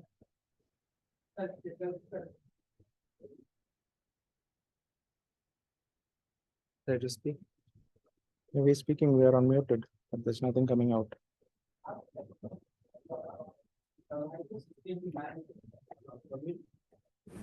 Hello. Can you hear us?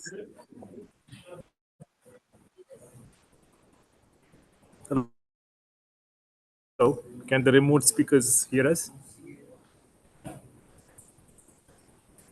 Yeah, I can hear you. Oh, thanks very much. We are having a thunderstorm here, so there's a little bit of disruption. Please bear with us. We will start in a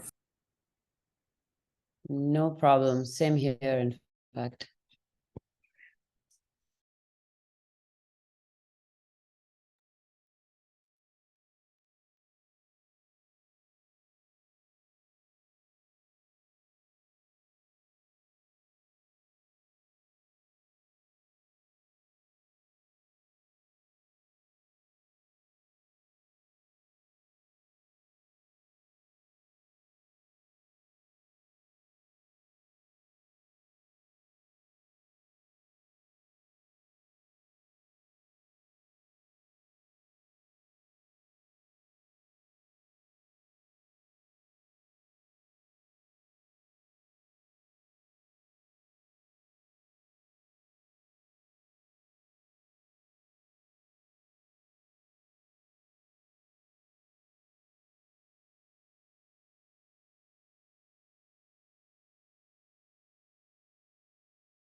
Hello. Testing. Speak one. Speak. Mic. Keep this. Speak. Good afternoon. Can the online speakers hear me? Yes.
Venki, can you hear us?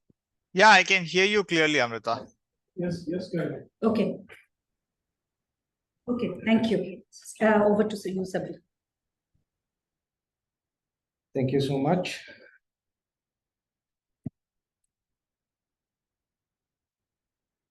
Good afternoon. Good morning, good afternoon, good evening, ladies and gentlemen, wherever in the world you are.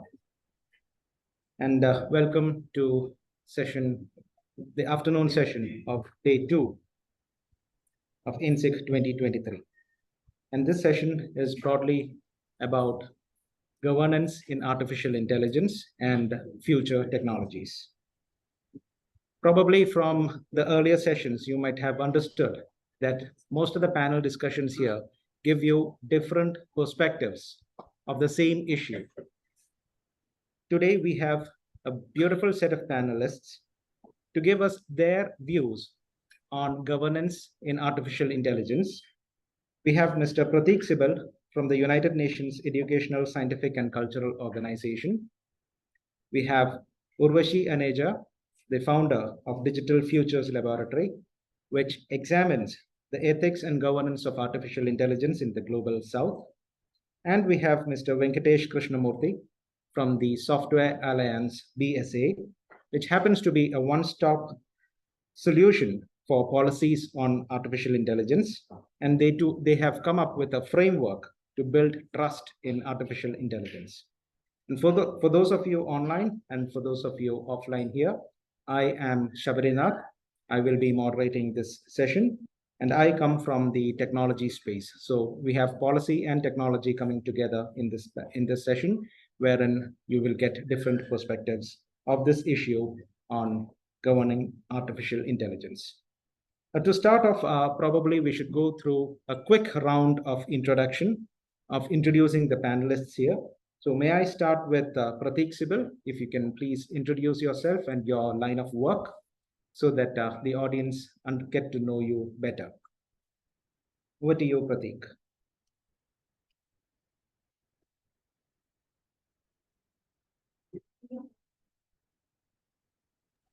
Prateek, you're on mute.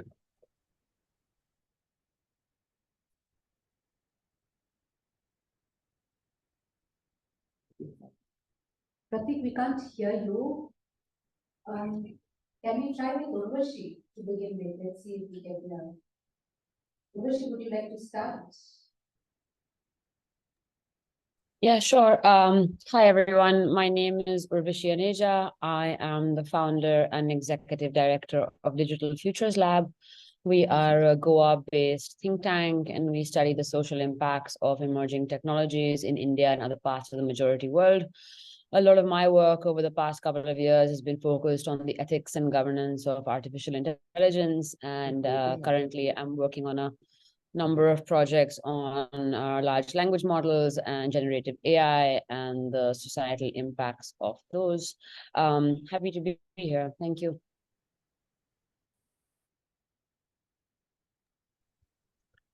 Do you hear me now?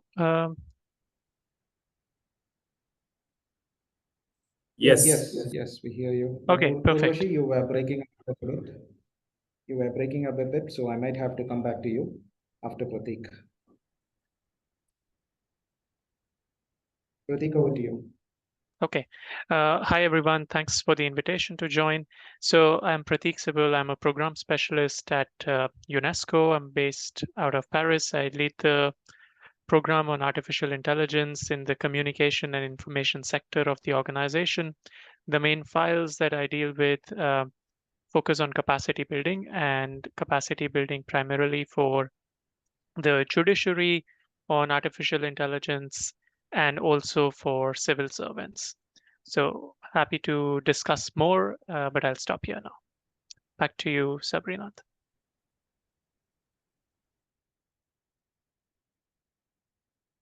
Thanks, Pratik. Very sorry that you two were breaking up in between, probably because of the flash thunders outside.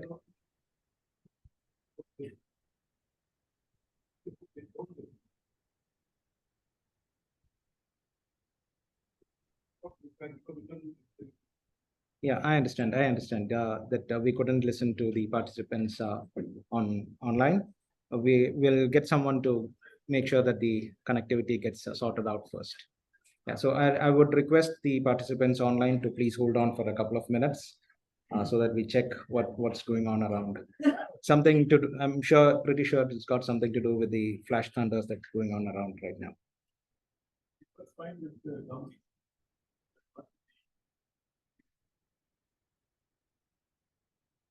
Breaking up.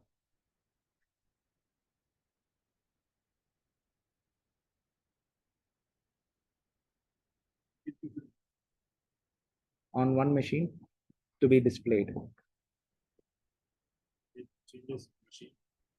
No, we need to make changes in the connectivity.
Yeah, right.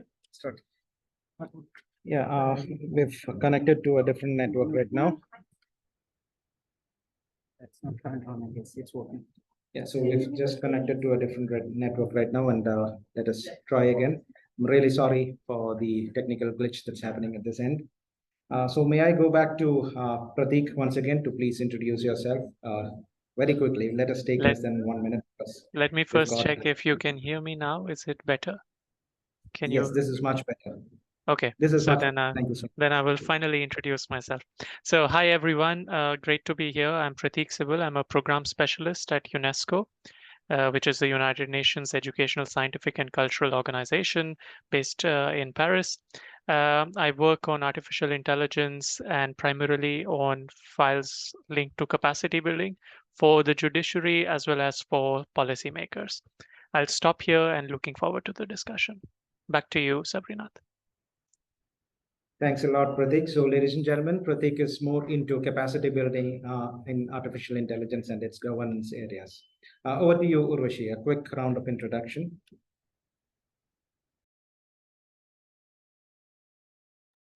Or did you want me to introduce myself again? Yeah, sure. Hi, everyone. My name is Urvashi Aneja. I am the founder and executive director of Digital Futures Lab. We are a Goa-based think tank, and we study the social impacts of emerging technologies in India and other parts of the global south.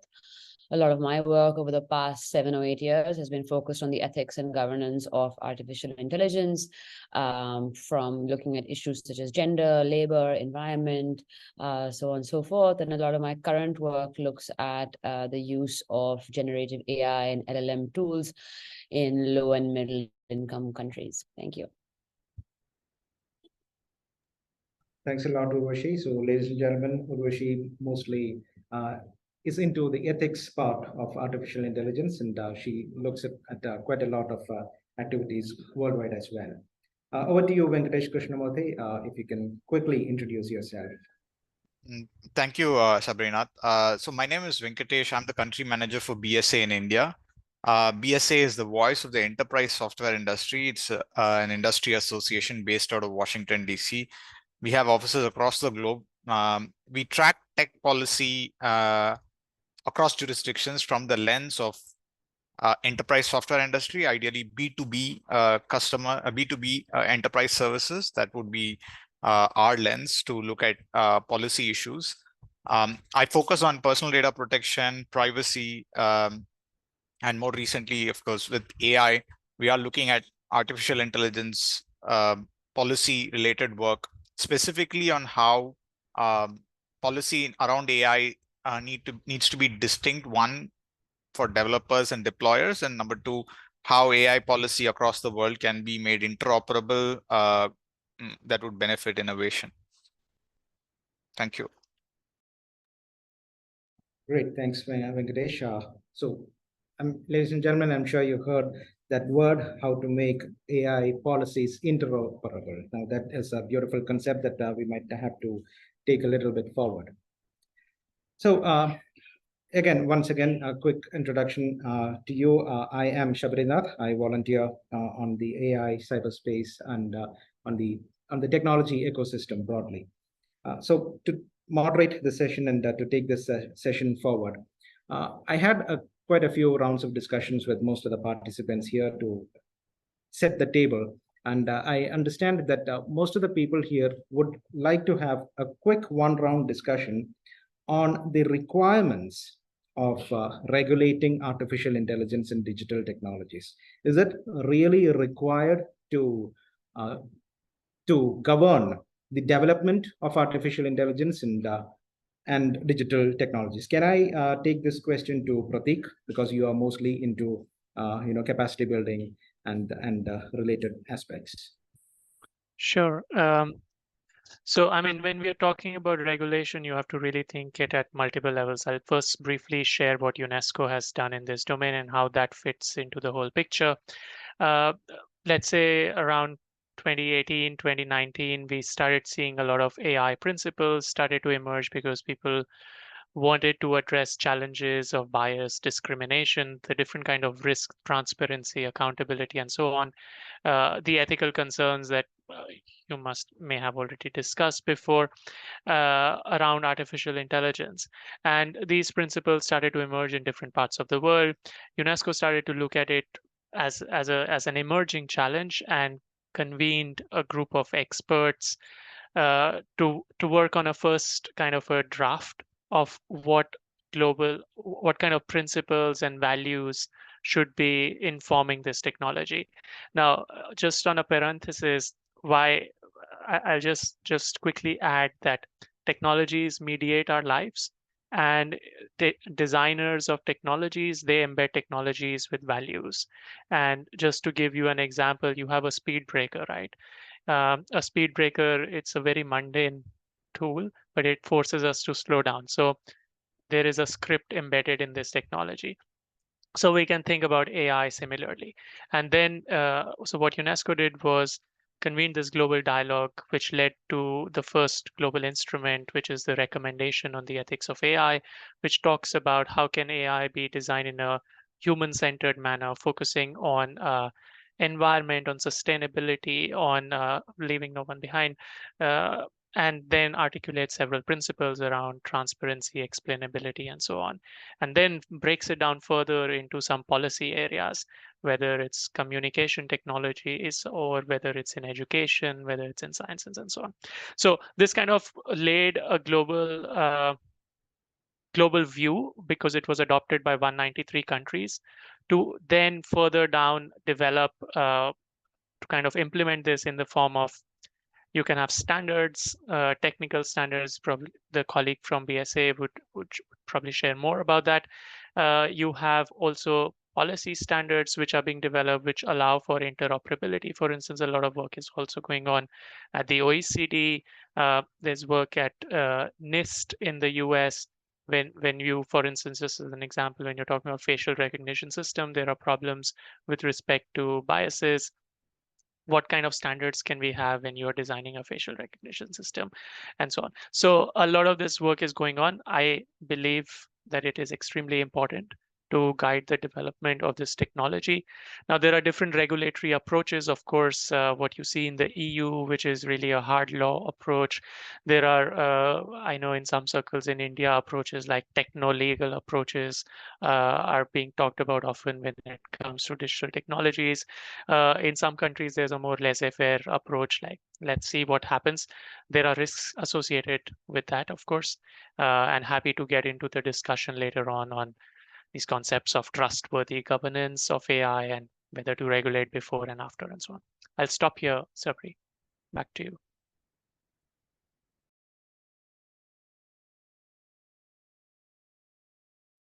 Thank you so much, Prateek. You brought in a couple of points which I'm sure requires further discussion. Having said about the regulatory framework, I understand that BSA has come up with a framework which regulates software development. So Venki, could you please throw some light on that? Thank you. So it's not a framework for regulation. So a few years ago, AI is a fastly emerging field. Especially in the last few months, you've seen a lot more focus on generative AI, LLMs, as Urvashi had mentioned, the large language models. There are different issues that keep cropping up every few months. A few years ago, one of the most pressing issues, these issues don't go away. They continue to go on, but the flavor of the season changes. So I'm pasting something in the chat box for those who can sort of look at it. What we were trying to work at that point was how do you increase trust in the AI system? The concern always is, am I being guided by the AI in the most appropriate manner? Now, let me boil it down to something more simpler through an example. Healthcare systems use AI. So, for example, if you're looking at a surgery for the eye or a cataract surgery or something equivalent, there would be X number of parameters that a particular algorithm will assess based on a machine input or a human input, and it would make a judgment as to whether you would, with a probability or confidence interval, it says that, hey, you can go in for a particular surgery. Now, there are different ways to take that input. Of course, in the healthcare system, that input would go to a doctor, and the doctor would make her or his own assessment on how to go forward with such. But what was happening is, for a variety of reasons, bias creeps into the system. Now, that bias could be from the data that's get collected, inputted, or assessed. At every stage, bias keeps adding on. And so we looked at a framework to address that bias. And what would that do? It would increase trust in the system. That's what we were trying to solve for a few years ago. So we came up with something called the BSA AI risk bias framework. So how do you go about internally setting up development, setting up processes, software development, setting up processes, and also looking at deployment of that AI into say a hospital or even a traffic signal camera? How would you look at all these stages and try to minimize risks I wouldn't get into the specifics of that framework. I would encourage people to look at it, but I'll give you one example of how such a framework plays out. So what we had put together was also a self-regulation or a self-assessment tool for companies, where they look at development teams, software development teams, how can they bring about more diversity within their development ecosystem? How can they include different people into the development process itself, not at a later stage, but at the beginning of the process? How such a small step or a important step would change the way you address bias, right from, say, you could say like by design, right? You could address such a fault through that design. So that's kind of the framework that we put together a few years ago. And then NIST, as Prateek had mentioned, and NIST is a body in the US, National Institute of Science and Technology, which looked at such a similar framework and made it into a framework for the government of the US. And then, different governments across the world, including the government of India, looking at such models. But that said, AI, that's just one of the issues. There are multiple other issues we'll be looking at. So that's the framework I was referring to.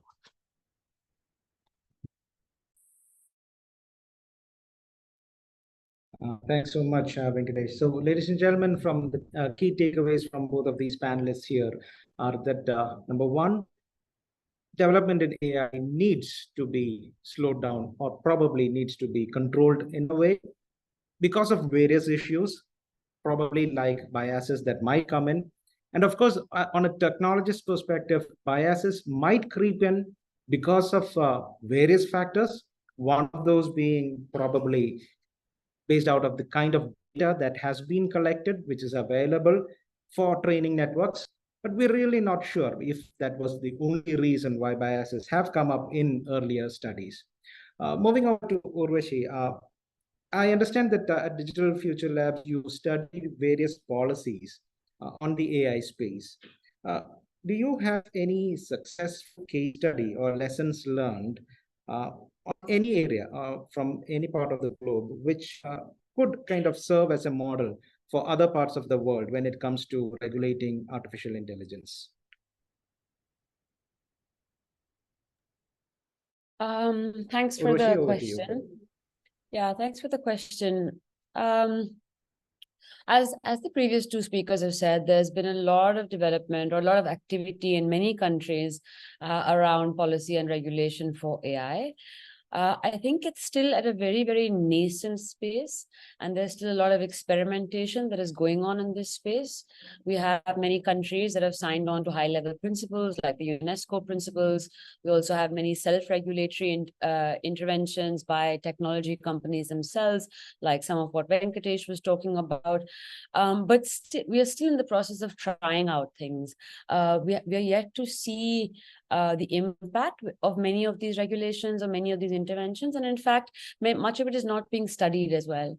So I think it's too early to kind of definitively say whether that one country or one kind of approach is better than the other, or whether they've had success. It's almost too early to say that. That being said, I think AI regulation and policy is not a monolithic thing. In some countries or in some geographies like the EU, we have an EU AI Act, but in many other countries like the US and in other countries as well, we don't necessarily have a set of regulatory interventions around AI. You have interventions around many other spaces. So you have regulation around data, you have regulations around privacy, you have regulation around how markets function, you have regulations around open data, and all of these kind of will come together to shape how AI, the development and deployment of AI plays out. So from that perspective, I think it is interesting to look at the EU AI Act. I think there is a lot of kind of normative directionality that the EU AI Act helps establish. It's also interesting, I think, to look at the US Bill of Rights around AI. Again, establishes a strong sense of intention of where the US looks to go with, or at least one section of thinking within the US looks to go. And so I think, and equally in the US, I think it's also worth looking at some of the regulations around the antitrust regulations to regulate the big tech monopoly over this AI space. So the regulations around data and markets are perhaps more mature, and there are some examples and best practices we can see in more industrialized economies. But as far as AI specific regulation, it's very, very early still. And I don't think we can assess whether one approach is better than the other. Thanks. Thanks a lot, Urvashi. So, ladies and gentlemen, the key takeaway here is that we do not have a specific case to put on table as of now, but probably things might get into better shape in the years to come. Coming back to the panelists, a quick round of discussion. And probably if we look at the entire technology space, from your understanding, what unique challenges do you think regulating AI might have to face? Being, or at least on paper, saying that the internet is borderless and kind of innovation without curbing innovation and making sure that the applications of artificial intelligence is both ethical and responsible at the same time. What kind of unique challenges might we face in kind of coming up with a policy regulating AI? Can I request Venkatesh to take this question if possible? Yeah. So or the question is open to any other panel. Yeah, I can drop. Yeah, over to you. Yeah, I can go ahead. So let me. Just to rephrase it, because you were framing a bit. So your question was more, what would be the challenges when it comes to regulating this policy space, especially vis-a-vis how do you allow innovation to occur, but at the same time also bring about some regulations that would address the risks, right? So here, the first challenge right now is to assess risk. The whole need for regulation in this space is to address risk. Companies, governments, those who apply solutions, those who develop solutions, deploy solutions, and the government involved. The first challenge is to assess the risk so that can be addressed. That risk assessment framework, which is what we call it, it is quite a challenging task at this stage to agree and assess risk. So what Urvashi had mentioned, the EU AI Act, one of the biggest decisions that they had to take was, if you could imagine like a triangle or a pyramid, they kind of categorized as what is non-acceptable risk and what is low risk. So that was the first step that they took. And the idea is to first address the high risk applications of AI, because today we have AI, like this call, right? This uses AI. It blocks out the audio that's coming from behind me. Then you take your email, phishing attacks, you take so the common consumer of internet and digital services is already having a lot of applications of AI. Now, these might not be specifically high risk use cases of AI, right? These could be very narrow use cases in such certain situations. What you would call, like in some cases, general AI, general purpose AI. So there are some ways to categorize. So one, how do you assess risks? That is an area of challenge. Two, how do you define AI? I think that's the basic challenge for every legislation across the world, because a lot of times analytics or data analytics is often confused with AI. As simple as it sounds, that is quite a challenge when we talk to governments across the world. So those are basic building blocks. How do you define, how do you assess risk, and then eventually zone in on what is most important at this stage for addressing risks. Because if you're not going through this process, especially if you take a country like India, where digitization in the last 3 years, during COVID as well, has been really significant. We are able to make payments through our mobile. We are able to make payments through chat, not just people in one section of the community, across the section. So people are seeing the benefits of technology. No doubt there are risks, but unless we do those building blocks of risk assessment, identifying which areas to be regulated, and then sort of come up with the whole ecosystem, you'd be jumping into some sort of a regulation too soon. And I think the point I would echo with is definitely, as Urvashi mentioned, fundamental building blocks of AI also involve, AI policy also involved a secure cyberspace or a secure digital, security and privacy policy. Those building blocks have to be built out as well. So the challenge would be to not ignore some of these basic steps and go directly to jump into addressing some of these risks across the spectrum. So if we can avoid those pitfalls, we would be able to not only address the risk, but also, as you said, promote innovation, especially wherever it's needed.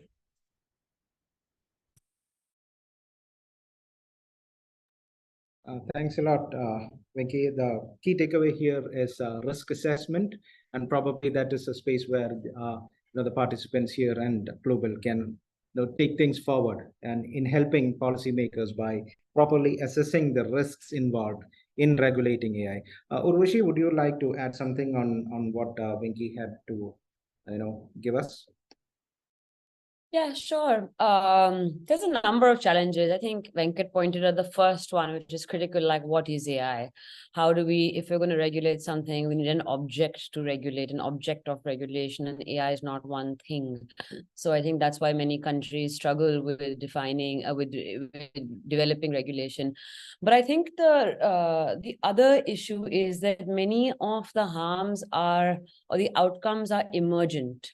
So it's hard to anticipate what the outcomes might be beforehand. So if you look at something like generative AI, the downstream uses of it are multiple, and it's very hard to know a priori what those downstream uses might be. And those downstream uses can have compounding effects, which again is very hard to know in a lab setting. I think the other issue related to that is that many of the harms and risks related to AI are only visible in the aggregate. So if I experience some kind of harm, it may not be seen as discrimination against women or against a particular community. That harm would have to happen in the aggregate for it to be observable and for it then to be regulated. And often when you get to that point, it's often too late. Right. So that's, I think, the third big challenge. And the fourth one, and I'll close with that, is that there is a lot of hype around AI. There is a lot of propaganda around AI. There's a lot of marketing around AI. And the chief proponents of AI for social good narratives tend to be technology companies themselves who have a direct commercial interest in the development and deployment and uptake of artificial intelligence technologies.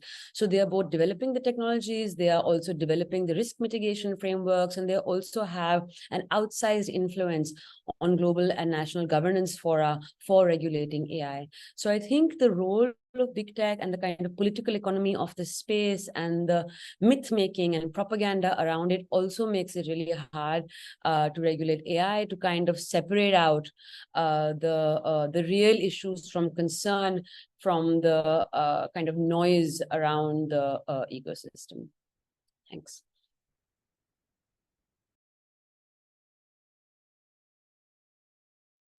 Thanks a lot, Urvashi. Ladies and gentlemen, to summarize what Urvashi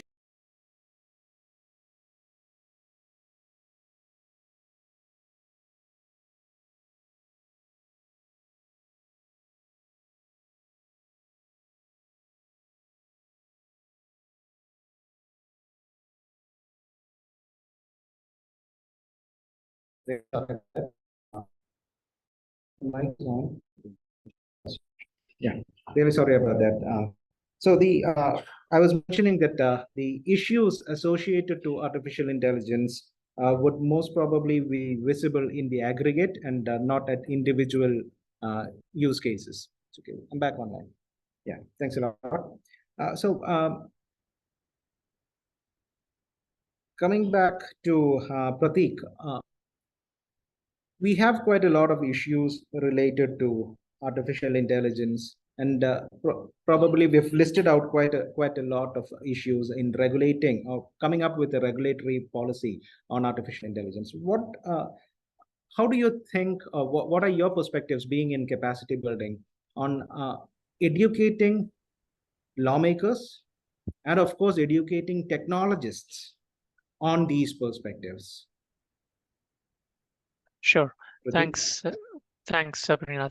So, first of all, from your previous key takeaway from, I think, what I was talking about in Venkatesh, the call was not to slow down AI development and so on, because I see there are risks of that kind of narrative, which I think Urvashi was also alluding to briefly, of tech companies setting up the narrative around existential risk and taking away the the spotlight from for problems that we face now. And I was actually at a conference a few months ago in Kigali, and some of the policymakers really brought this point. That, oh, we are using a lot of AI technologies for agriculture applications and so on.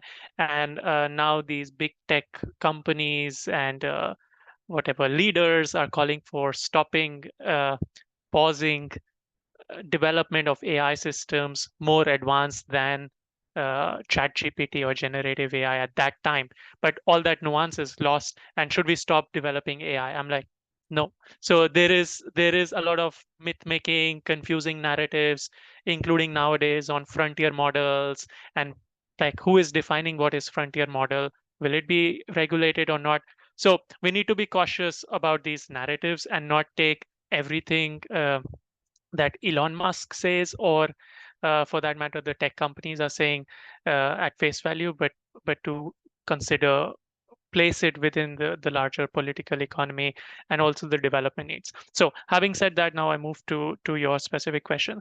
Now, I think what you mentioned, what is unique to AI, let's leave the unique part out first. But the challenge to, you can have a beautiful policy, you can have an amazing risk assessment framework, which are already quite hard to develop, agree on, as Venkat was mentioning on how the EU came around with this pyramid and so on. But there, what about regulatory capacity? Like, you don't have that kind of regulatory capacity, experience, resources. For instance, the EU is testing already in Spain with regulatory sandboxes, the AI Act, to learn from it of what works, learn from the experience of companies. But we do not have this kind of infrastructure, human resources, financial resources to actually regulate. So you may have an amazing policy which can be either copy paste or really developed based on the needs of a country, but you need really capacity to regulate it. Second, I think talking to governments in global south, global majority, however you call it, there is also a lot of like basic problems of governance, like coordination between ministries, and that thing is not kind of very obvious. But and different parts of governments are taking different look at the problem and proposing different solutions, which is causing confusion. So there's no clear narrative within a lot of countries what the government wants to do as well. There are infrastructure barriers, like we are talking about internet connectivity, affordability around access to data. These are real problems in a lot of countries, so we should not really gloss over these even before we start thinking about regulating AI. So now, having said that, I would also like to mention that you don't always need, uh, you can already start thinking about how to regulate AI with existing frameworks. So when we are working with the judiciary, the raison d'etre of working with them is also that in a lot of countries you have, for instance, privacy protections in the constitution, anti-discrimination laws, or to say the least, we have the international human rights law, which can be applied to a lot of the challenges that we are talking about, bias and so on. And this is already happening. Just to give you an example of existing laws also. So for instance, in the EU, they have the GDPR, and which is already talking a bit about algorithms and bias and human in the loop and stuff like that. And the data protection authorities have really used that to, for instance, fine food delivery apps like Deliveroo in Italy, which were whose algorithms were found to be discriminatory if someone was taking a leave or canceling some delivery. And you have some existing frameworks to deal with as well. I will stop on a final note, which is that what is kind of, we need to look about digital governance more broadly and not specifically only AI governance. Also because there are so many dimensions. Urvashi was mentioning about antitrust issues. There are IP issues now that we are talking about generative AI. The AI Act of the EU is not really also talking about all these issues. So we need to take a more comprehensive view of how this technology is impacting society, and then start looking at our toolbox and updating different parts of it. And like one act, one law is not the solution. We have data protection, we have antitrust, we have IP. All these issues come into play. Also, like the digital markets, there's a big problem on how do you define a digital market itself with the companies, and they use all this kind of reason. It's very easy to say let's regulate, but there is very little agreement on how do you define the market itself. So I'll stop here, but happy to maybe later talk about specifically what we do on capacity building. Yeah, back to you. Thanks a lot. Thank you. And now, with the previous discussion with a few of the participants here, a few of them resonated your idea that we really have the capacity to implement a regulation if ever brought forward.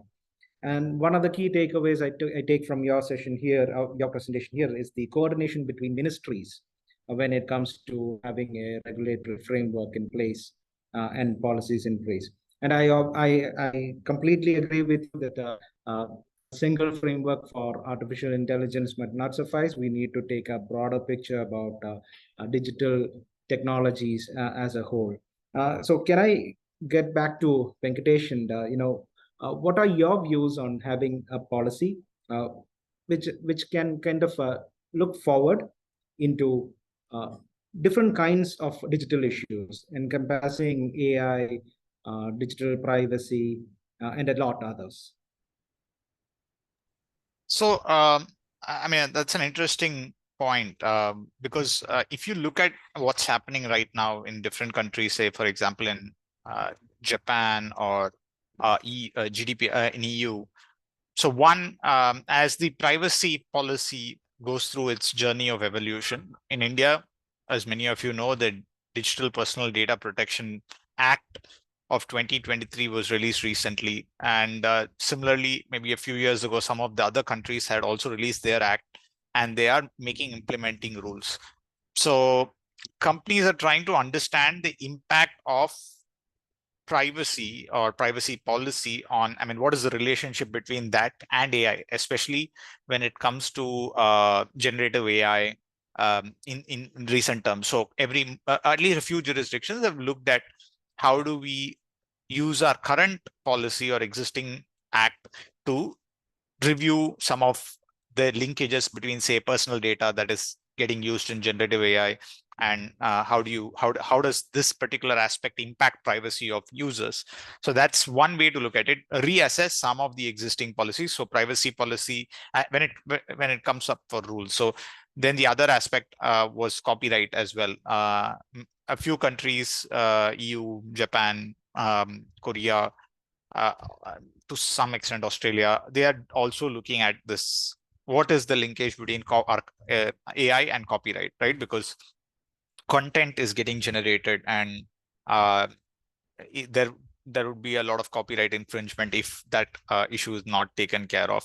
So that's another area. So then you could be similarly looking at different aspects, for example, on non-personal data, also how that gets used in AI. So as AI develops, you would be revisiting some of these issues, and that's policy issues, and that's totally understandable.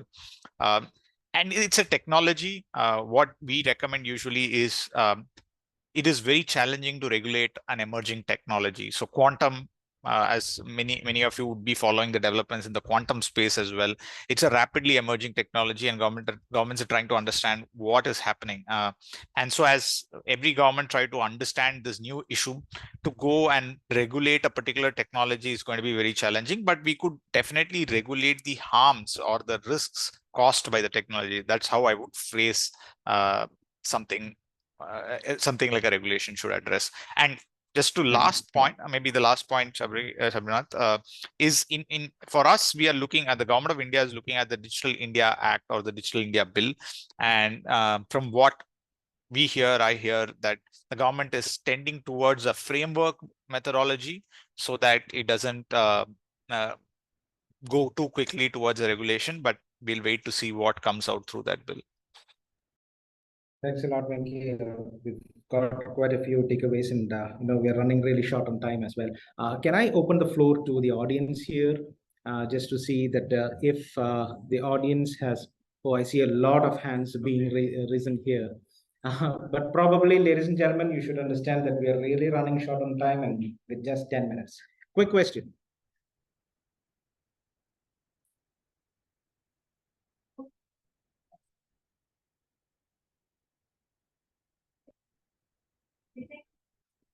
Hello, Subhana. I am in the inSIG. I have questions to all of them. So, be accountable if an AI system make harmful decisions. So, this is my question. My name is Isara Dakal. I'm from Nepal. Take another question. Hello everyone, I'm Naharika Haridas and I'm a YIGM fellow. First of all, such a wonderful session, and my question is, how do you envision AI impacting industries that are traditionally non-technical or have risks associated with the integration of technology, like maybe agriculture or healthcare? And if you could just explain both in general use case as well as ethical considerations, that would be great. Thank you. Can you go to the panelists, or you want to take more questions? Maybe I can take one more question. I can. 7 minutes. Yeah, I can combine the question and frame it as one.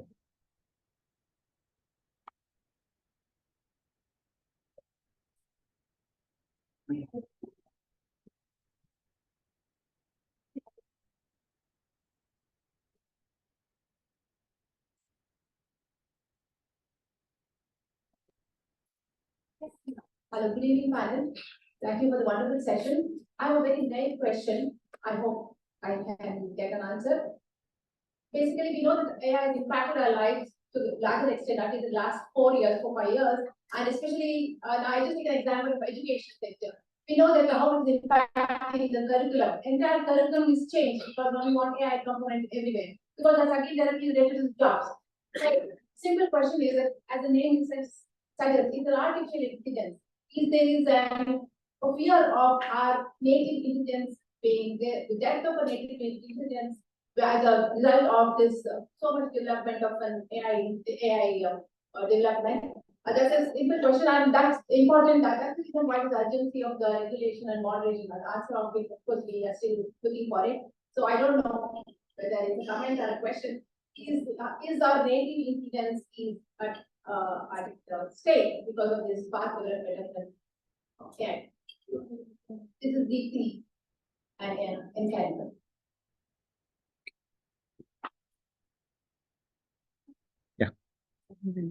Thank you so much, participants, and ladies and gentlemen online as well. We've had quite a few hands up with questions, and I can kind of take them into one question. In the case of specific applications like agriculture or healthcare, who would be, or how can we assign responsibility on the decision taken by an artificial intelligence system?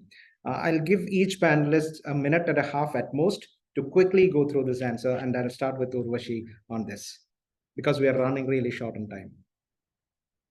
Responsibility on AI decisions. And one question was on about education, which probably we can take later as well. You can answer any of the questions. It's basically who is going to take responsibility on a decision that an artificial intelligence system takes on specific applications like agriculture, healthcare, or education. Well, there isn't a simple answer to that. I don't think there's a single actor who's responsible. There's a complex chain of actors, institutions that are involved in the development of AI products, in the purchase of AI products, in the deployment of AI products, and the end use of it. So it really depends on what that chain looks like and where we might assign accountability or where we might assign responsibility. So there isn't a one-size-fits-all answer to that. I do believe that the developers of AI technologies have certain responsibilities. They may not always be able to anticipate all the outcomes or harms of the AI tool because of the way complex machine learning systems work, but they do have a responsibility to ensure that they have tested their application, that they're communicating effectively on how well the application does in a real world setting, not just in a lab setting. That's one of the issues that I see most common, that you have applications that will say something like a 90% effectiveness, but that's often in a lab setting, not in a real world setting. So organizations who are building these tools have a responsibility, not just towards how these tools are built, but also the way that they are tested and the way that those results are communicated to a broader public. In the Indian context, in the sectors that you mentioned, like healthcare and education, a lot of the delivery of AI products, or a lot of the end usage of AI products is also with government ministries, frontline health workers. And so in those cases where these AI tools are filling gaps in public service delivery or are helping the state augment its ability, I feel in that context, the state also then becomes responsible as part of its broader kind of social contract with the populations that it's serving. Take another context where it's an NGO perhaps that is deploying an AI product, or an ed tech company that is deploying an AI product. They have the responsibility to check who their users are, what the weaknesses might be, what the risks might be before they start deploying. So there's different kinds of responsibilities for different actors in different positions of that AI development and deployment value chain. Yeah, thanks a lot, Urvashi. Different responsibilities for different actors. Thank you. That's a key takeaway. Over to you, Pratik. I might request you to stop in 1 minute. Pratik, Actually, I your have nothing take. more to add than what Urvashi said, so I can skip. Okay, thanks a lot. So different responsibilities for different actors. Thanks a lot, Pratik. Venki, quick Yeah, adds so from you? yeah, the one aspect, I mean, very well put by Urvashi before. So in terms of the ecosystem, the chain is complex, so there are many actors involved. I would want to highlight one particular aspect of it, which is the distinction between the developers and deployers. And this is this is what we share with the governments as we go meet them.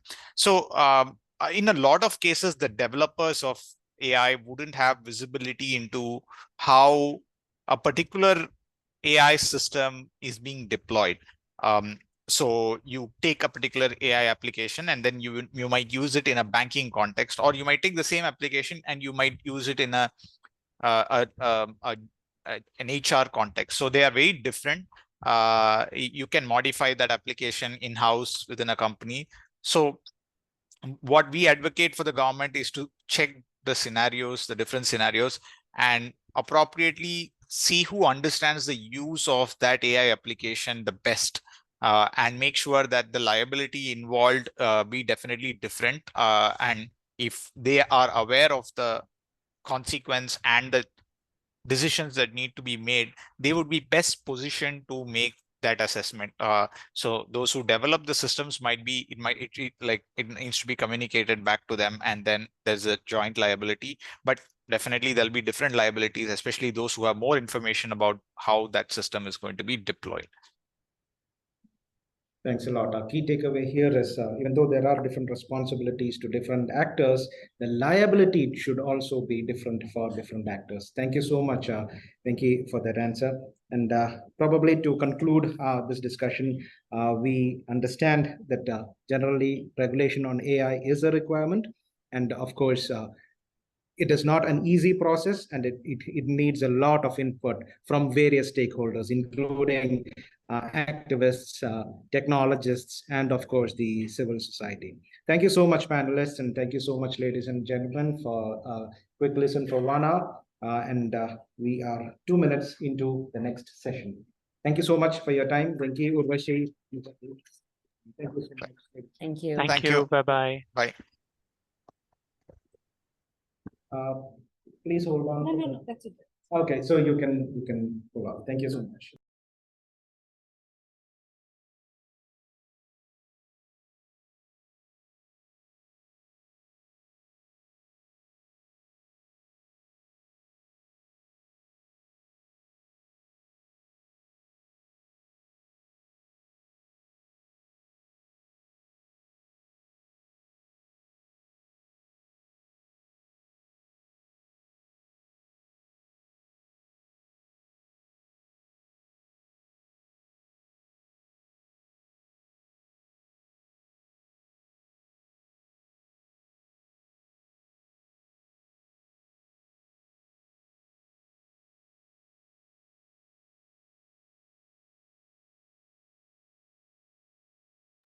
Vishy, hi, we are just starting in another 2 minutes. That's fine. I'm ready. And I have bandwidth issues also, so therefore I logged in from both places. Let's hope at least one of them will work. I think we've got everyone in the room. Guys, can we just settle down? Sorry, not to you all, but I was just speaking to the others in the room. Ashwini and Mansi, would you like to test your audio once in case you can hear us? Dr. Govind? Hello. I can. Okay, great. Hi, Dr. Pingley. Hi, sorry. Yeah. Hi, good afternoon, everyone. Hi, so we'll just get started into the session. So welcome, Professor Vishwanath Pingali, Mansi and Ashwini to this session at inSIG. So today is the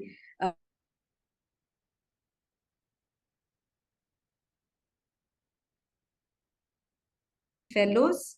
They comprise of youth fellows, and we have 4 international fellows out here in the room. While they would have loved to have you, you know, in the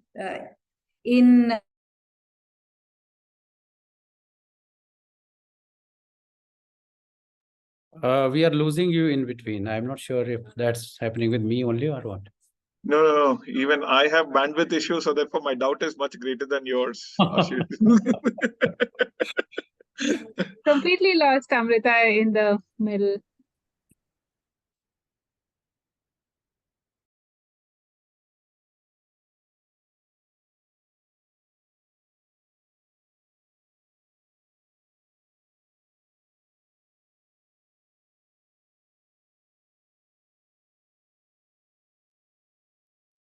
I hear that you lost me. We are muted. The host has muted us.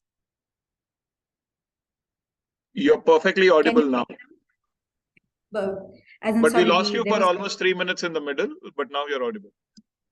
Yeah, no, thank you. Actually, there was a rain out here, and somehow at IIT, the connectivity is not good today, surprisingly. But anyways, I just connected through an alternative dongle. So welcome to this session, which is on digital economy, challenges and opportunities. And this is the last session of the day. Many may, as in, I'm not seeing people sleep, but normally there is a tendency for people sleeping. So, you know, we have an eclectic panel today, and I'll start with Mansi Kedia, who is a senior fellow at ICRIER, which is the Indian Council for Research on International Economic Relations. She works on public policy, and she focuses on digital economy, governance of the internet, emerging technology, competition, and digital public infrastructure. We have Dr. Vishwanath Pingali from IMA. He leads interests such as competition, digital platforms, healthcare, Obviously, he's published a lot of research papers in national and international journals. And we have Ashwini Rana, who is the Chief Public Policy Officer at Zupi India. Ashwini has been in leadership positions of various companies such as Meta, Bharti Airtel, and he's well versed with and he's been seeing how the digital economy is actually growing. So we do have a lot of questions I'm sure we'll have questions, but the first question is something which I would like to ask Vishwanath and Mansi, is that you've been working, doing a lot of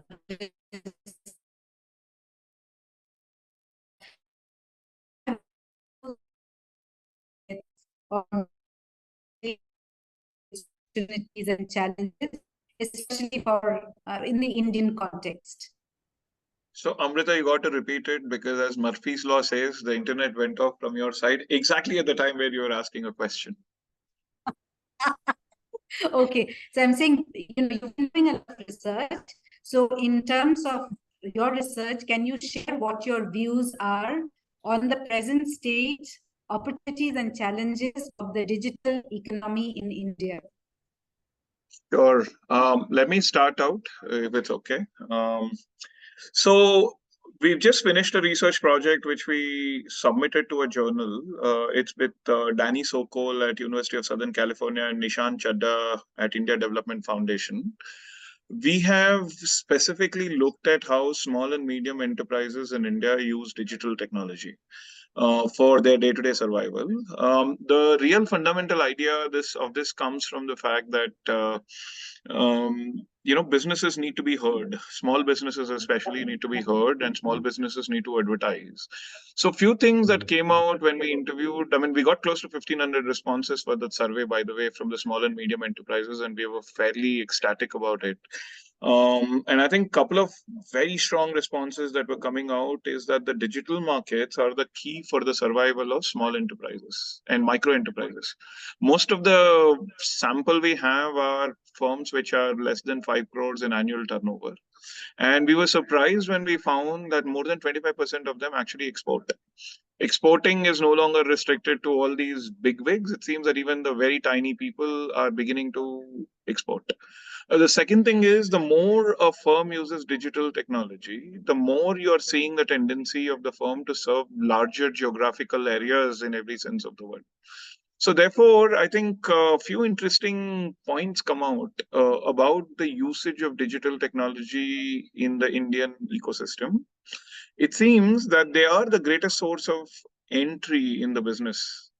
I've said this in the previous fora that I'd been a part of, but essentially, the sunk cost that a business needs to incur in order to make an entry, that seems to be drastically coming down with the advent of digital economy. As we say, the greatest advantage is that you don't lump in your advertisement costs, your customer acquisition costs. They're not sunk costs anymore. They're a quasi variable cost of sorts, that at least that's our interpretation of the data that we are seeing. So therefore, to me, the argument here would be that when you're talking about digital markets, digital market regulations, we need to keep in mind that the context that you see in the European or the American, or for that matter, the OECD world, and the context that you see in India are very different from each other.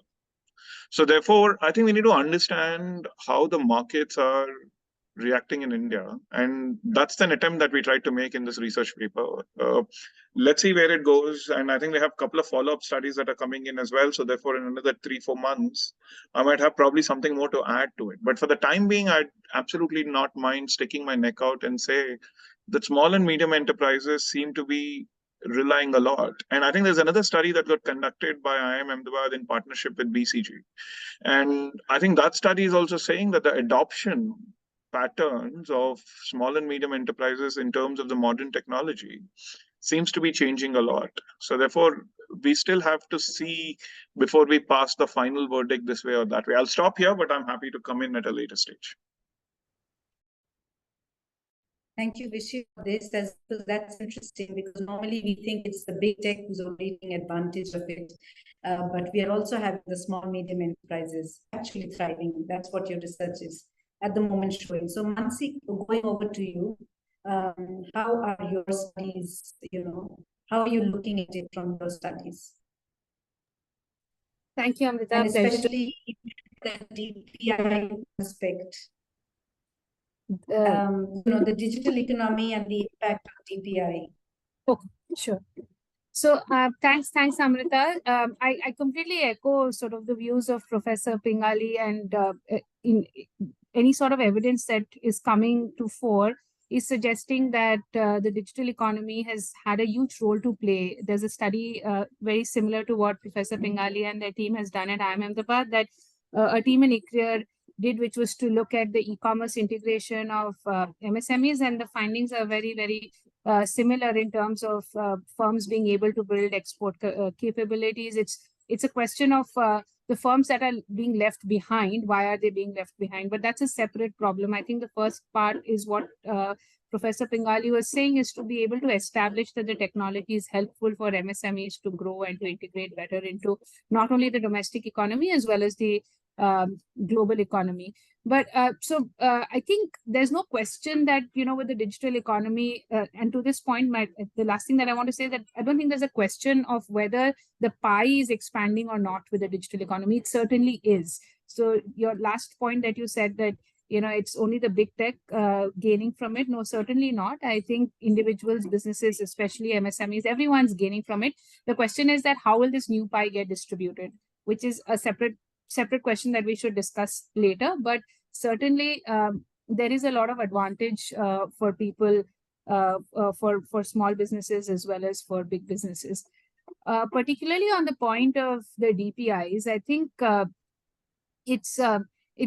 while it may have been happening, I think the realization of what digital public infrastructure is, firstly, to understand what digital public infrastructure is, for all of you who followed the whole G20 discussion and the evolution of digital public goods to digital public infrastructure, and what it means, what digital means, what public means, what infrastructure means. That whole journey was very exciting because everyone was trying to figure out what is it that we are trying to say, and trying to draw parallels from the traditional world, especially the economists who were very comfortable with their understanding of public law. Actually, I shouldn't say economists. I think even lawyers were very, very comfortable with their understanding of what public is.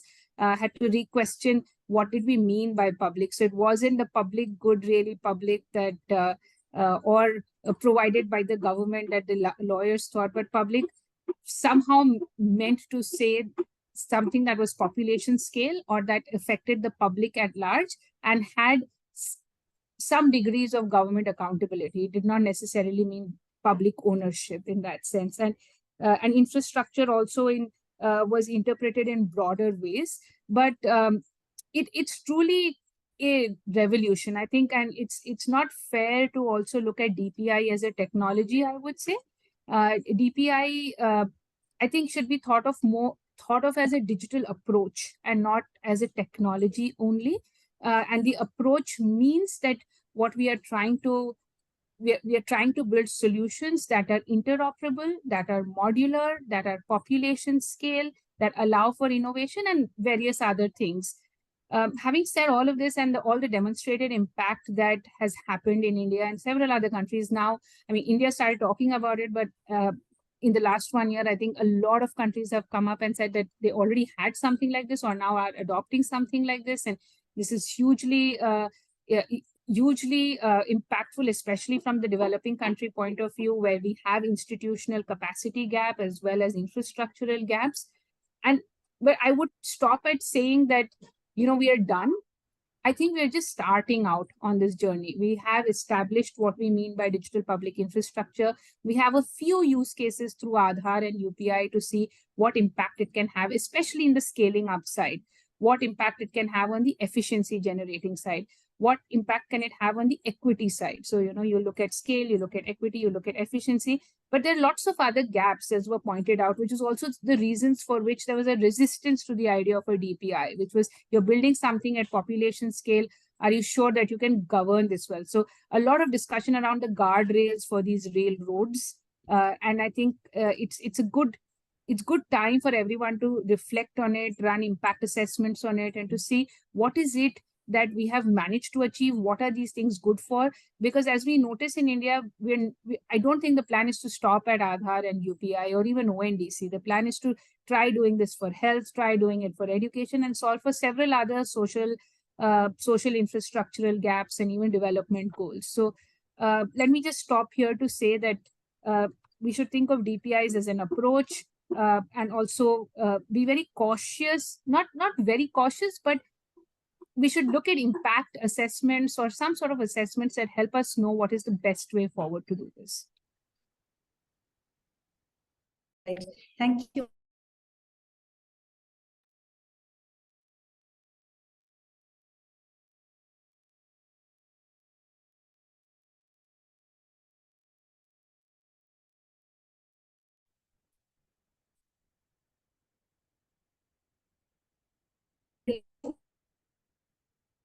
A bit to you, because you come from the gaming industry, and that's an industry which is kind of being looked at a lot. Can you share how from the gaming industry you are looking at and what the contributions of the gaming industry has been to building up the digital economy, especially in India? Thank you, Amrita. Just to inform you that again, I think there is some problem with your network, so I missed most of what you said.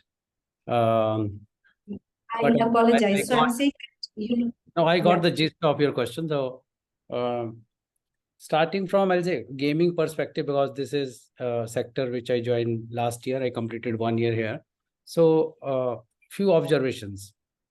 One is that when we say about gaming sector, generally we perceive this as a console gaming, outsiders.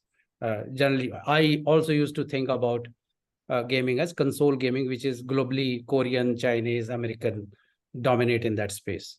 But in India, this is a unique situation where gaming is happening on smartphones, which is also we entered in this space later in the time. So when there was smartphones available at large scale with lots of computational capability, which was not existing earlier. So that was advantage for India entering late into this stream. But this is a unique situation where I'll say I saw some report which says 40 crore people play online gaming in India, which is a significant number. Still, it is not as big as US and Korea and Chinese play, but it is closer to that, and it may surpass them in the coming times. So this is how it is happening. The main reason for gaming taking off in India big way was because of this DPI, what Mansi explained. Had there been not integration of UPI with gaming platforms, this RMG, what is real money gaming space, which is also 99% of gaming industry in India, that would not have taken off. So sometimes one innovation enables other industry to take off. So that's what happened in gaming industry in India because of this DPI. It enabled this sector. So this is, I'll say, I am not sure intended consequences of UPI, but like many other sectors have seen this success. DPI has contributed a lot in this sector. So how I'm seeing gaming to be contributing or shaping up digital economy in India is something I think this is ambitious thinking, but with an organization and outside as well, I'm exploring this idea that considering now India is going to be manufacturing hub for electronic devices, equipments, semiconductor. Already we are manufacturing iPhones and tabs, computers. Tomorrow we are also going to manufacture gaming consoles or a different line of innovation which is happening on mixed reality side, which is today console based, but tomorrow it will shift to glasses, which will be more wearable kind of devices, and then maybe embedded devices down the line. We may say we may not see it, but looks like it's going in that direction. So this is a potential for this sector to contribute in that domain. Now let's assume a situation if consoles are being manufactured in India. Which industry sits closer to developing games for those consoles, or software, or storytelling, gamification of what all content we can create on for those consoles? Koreans or Chinese or Americans are not going to do it. If Indians have to do it, gaming industry is most closely sitting with that segment, which can create that unique value for Indian digital economy going global. So that's what as a potential gaming sector has to grow in future. Yeah. Right. Thank you so much to all the speakers. We'll come to you, but I think we'll take some questions from the fellows. And I can see your hand. Can you come ahead, please, and introduce yourself and your questions? We'll take 2 questions, and you can also mention whom you are addressing it to.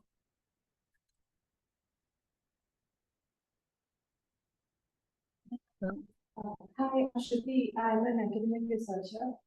I'm a youth biology fellow. My questions are either to Dr. Vishnu or Dr. Mansi as researchers in the digital economy space. So digitalization of society can reflect or even amplify existing social and economic inequalities, right? And so even if digitalization or digital inclusion is ensured, equality of opportunity per se needn't translate into equality of outcome. Especially for women or other disadvantaged communities. And so I wanted to understand how this features or reflects in your understanding of digital economy. Mansi, Vishay, have you got the question? Can you, I got it roughly. How does equity more than opportunity come through with digital economy seems to be the crux of the question. Did I get it right? Yes, yes. I mean, I Yes, actually think that the digital economy is up there to solve the problem of equity more than anything else. Now, think about it this way, right? I mean, imagine I start an alternative business. I call it Pingali Soaps. Would you buy it from the market? You don't trust me. And if I have a socially disadvantaged background, then you further will not trust me. So here is where I actually believe that digital markets are playing a role. I can actually go to the niche markets that would foster that would actually appreciate me. And therefore, I sincerely believe that it's only a matter of time before the digital markets will probably even out the access part of it much more. So I think I see this as a way in which the inequality part of it would go down. But in the initial stages, you're right. I mean, of course, who's going to adapt technology? The ones who are much more technologically savvy set of people. But I think in the long run game, I see it as a slightly different story. By the way, I wanted to add one more thing. One thing that came out in our survey, I mean, so along with that survey, we conducted close to 15, 16 very detailed interviews of small businesses, right? One thing that came out is that if at all the platforms provide a bit of support to the small businesses, that might be the biggest game changer. So therefore, to me, I would like to see some regulation going in. I mean, is there a way in which they can train these small businesses? Because to me, ultimately, in order to overcome and reach the right markets, you need to keep the costs low. Otherwise, the businesses can't afford high costs. And this is where the crux of the digital market is, right? And whatever can be done in terms of the platforms, the big ones, I won't take names, of basically helping out in terms of further data analytics, further insights into businesses. They're doing a little, but I think more can be done in that side. So that'll be the way I would respond to what you're saying. In the long run, I'm pretty sure that once everyone's got access to the digital technology and people feel more comfortable with digital technology, if you will, you would see that the equity question will probably be better addressed. Thank you. Mansi, do you want to add something to it? Yeah, I have a slightly different view. While I sort of agree completely that businesses, individuals, even women staying at home are being enabled through the digital economy to earn a livelihood and getting opportunities that they wouldn't have without it. But like I had said in the beginning, I'm not completely sure that when like this pie expands or when the digital economy helps everyone to grow, if this growth is going to be equal, right? And it is. So I'll give a small example from a study that we had done where we spoke to some of the users of e-commerce platforms, people who were selling. These were some were small businesses, some were large businesses, and there was a clear difference between how they were responding to it. Like the bigger businesses were getting a lot more out of engaging with the platform than the smaller businesses were able to. So the question is not of, the question is that, yes, are they better off? Yes, they are better off. Are they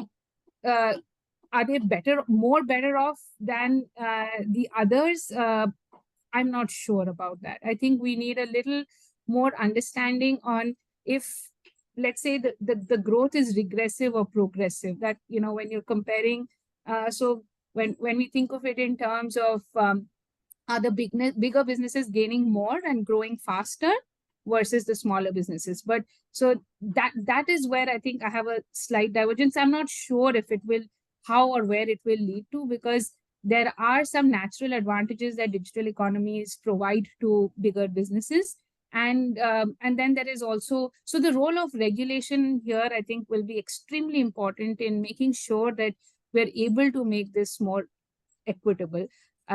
Yeah, let me stop there. And then there are obviously the socioeconomic factors that you were referring to. The society does reflect on how the digital economy is also shaping up in terms of the people who are getting left behind are the women, are the disabled, are the poor. So that integration continues to exist, and it won't happen on its own. It requires a policy push. It will require, any business-minded person or a business wouldn't go to a village first, right? If there isn't a business case, or wouldn't go to low bandwidth users or low people with low demand. They will go, as a business, I will go to a place where I can make money, right? So those socio-economic inequities do get reflected in the digital economy. I'm not saying that they cannot get bridged, but they will require policy and effort to get bridged.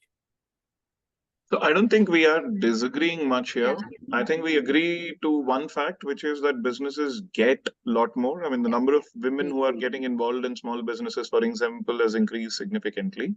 The point where we might disagree a little bit, and I completely see your point of view as well, is that the hope for the future. My only hope is that, of course, there are going to be certain set of people who make better use of digital technology than some other groups of people.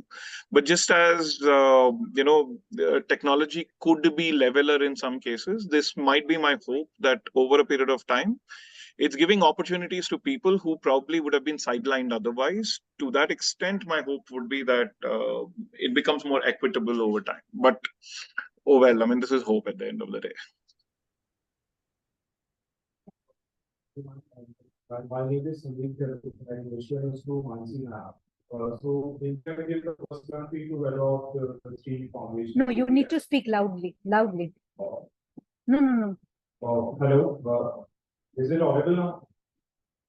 Audible, but not clear. Not clear. Speak. So Come this way. My question is to Mansi ma'am. So India became the first country to adopt the three foundational DPIs, that is UPI, Aadhaar, and DEPA. I just wanted to know how different countries are forwarding in this journey. If you could highlight on that part. Thank you. Wait. Mansi, could you hear it? He's asking that India, what different countries are doing. Yeah, I got especially related to. Do you want to question. tell your name? I didn't catch his name. No, okay, your name. Yeah, my name is Sameer. Sameer. Okay. Sameer. This is me growing old. Or is it the technology? I think you're right in the sense that the India stack, which is the integration of these three distinct DPIs, identity, data exchange, and platform, was first packaged together and thought of as collectively as India. But I wouldn't be sure if India is the first country to have really adopted all three of these, because Xroad, which is a data exchange platform, existed in Estonia long before I think we had conceptualized it. And even in countries like Singapore and in Thailand, they've been using several types of the UPI, their UPI versions, which is Pay Now, Prompt Pay. Brazil is using Pix, and in the European world, there are lots of integrated real-time digital payment networks. So I wouldn't think that it is we are the first, and I don't even know if that matters so much, but the fact is that India has at least brought this idea to a global platform where everyone is thinking of it as a possible solution to solve population scale development problems. A lot of countries have already have some form of DPI or the other. Not every country has a digital identity, like a greenfield digital identity such as the Aadhaar. There are questions. So in some countries, this didn't take off for concerns of privacy. In some countries, there was not enough stakeholder consensus. So there are lots of reasons for countries to not have adopted the digital identity. But also, if countries had well-functioning physical identities that had been digitized, they didn't feel the need to create a new digital identity. So but the idea is catching up. Like there are lots of developing countries, especially, that have either reached out to India through MOSIP to work on digital identities. Digital payments is, I think, very rampant. Every other country, in my opinion, already has a DPI type or a UPI type integrated digital payment network. And on data exchange, especially the account aggregator sort of framework that we have in India, I think our model is a bit unique. In most other countries, you have what one calls the open banking system. So the consent artifact or the consent framework is not in the form of an account aggregator, but banks basically interoperating with each other to exchange information. So the model is slightly different, but if you look at the UK, if you look at Singapore, and even, I'm not sure, I can't think of a developing country immediately, doesn't come to mind, but these models do exist. But the concept as DPI and this approach to digitized digital development is definitely being pushed by India. I hope that answers your question.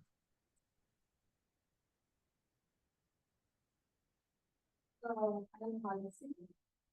And my question is to Vishwanath sir and Nancy ma'am, both of them. You spoke about that small businesses have been enabled because of digital technology. Can you hear me? Yeah, louder. Put it near your mouth. Hello. Yeah.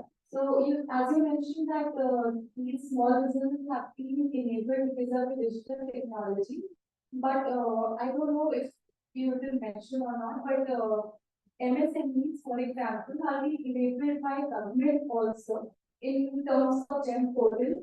They are given a platform to sell their products, which nobody buys usually. So if any such platform, for example, big players come into picture like Amazon or Flipkart, they would probably take a small business or MSME at the first glance. There's a government which is enabling them some way or the other, and the government remains in all of these things. What is your take on it? And is government really necessary a part of this, or it should also remain a part of enabling such small businesses to come up and grow as their own businesses? Another thing is that since small businesses are coming up, as you mentioned, there are a lot of businesses which are physical in nature right now. India has always been thriving on physical businesses all across India. People have small shops in their localities. What about them? Is technology is also being disabler for them somewhere or the other, making them making them left out in the entire economic framework because of educational lack of digital education on their part? Thank you. I hope you got the questions. One was offline stores, whether they would be left behind because of in the digital economy. And the second was, there are small businesses which, the government portal, etc., is promoting, but the large businesses may not. Does that work as a what happens to them? How does it get promoted? I know these are tricky questions, but who would want to take it first? I'll make an attempt. First of all, many of us for a long time, including myself, we thought that these platforms compete with each other. One of the things that our survey says is that nobody relies on a single platform for any of the functions, be it marketing or logistics. They don't rely on a single function. Most of them rely on multiple platforms. So for instance, the average number of platforms that people use for marketing has been around 3 platforms, 2.1 or 3 platforms. I forget the exact number, but that's what it is. And then there are other platforms which people use for logistics reasons. So therefore, the question is never either government or private. It is the question is both. Do I see a role for public platform to be available out there? Absolutely, yes. I think there's no doubt about the fact that the government has a lot of role in providing these platformized solutions. I mean, at one point in time, I thought in 1950s and 1960s, one would have said, at least in the Indian context, the biggest role for the government was to set up markets, physical markets, a sabzi mandi, for instance, where markets clear very nicely, right? I think today the role for the government would be also to enable these things at all. And again, the second point also I'd like to make would be that since people use multiple platforms, if there were a government platform which works as efficiently or which provides the means to people, then I think that'll also be taken up without any question. Here is where I think the government can actually do somewhat significantly, or for that matter, anybody. Platforms are providing and catering to small businesses, there's no doubt. But then what other additional support that a small business needs? It's something that the government can think of, and the government platform might be able to provide them with a much better thing. That being said, there's one issue that I think I'd like to kind of specifically state. A small business, as I mentioned earlier, requires credibility. For instance, a few days ago, a report got published in a newspaper where a student actually at IMA got a package full of trash when he ordered a laptop. He picked up the phone and called up a couple of his seniors in that particular platform, and the next few days, a laptop got delivered in his home. So that's an advantage that a platform brings to the table, the credibility. Somebody else is taking ownership that when I pay money to them, they will transfer the goods. Somebody else will actually give me the goods.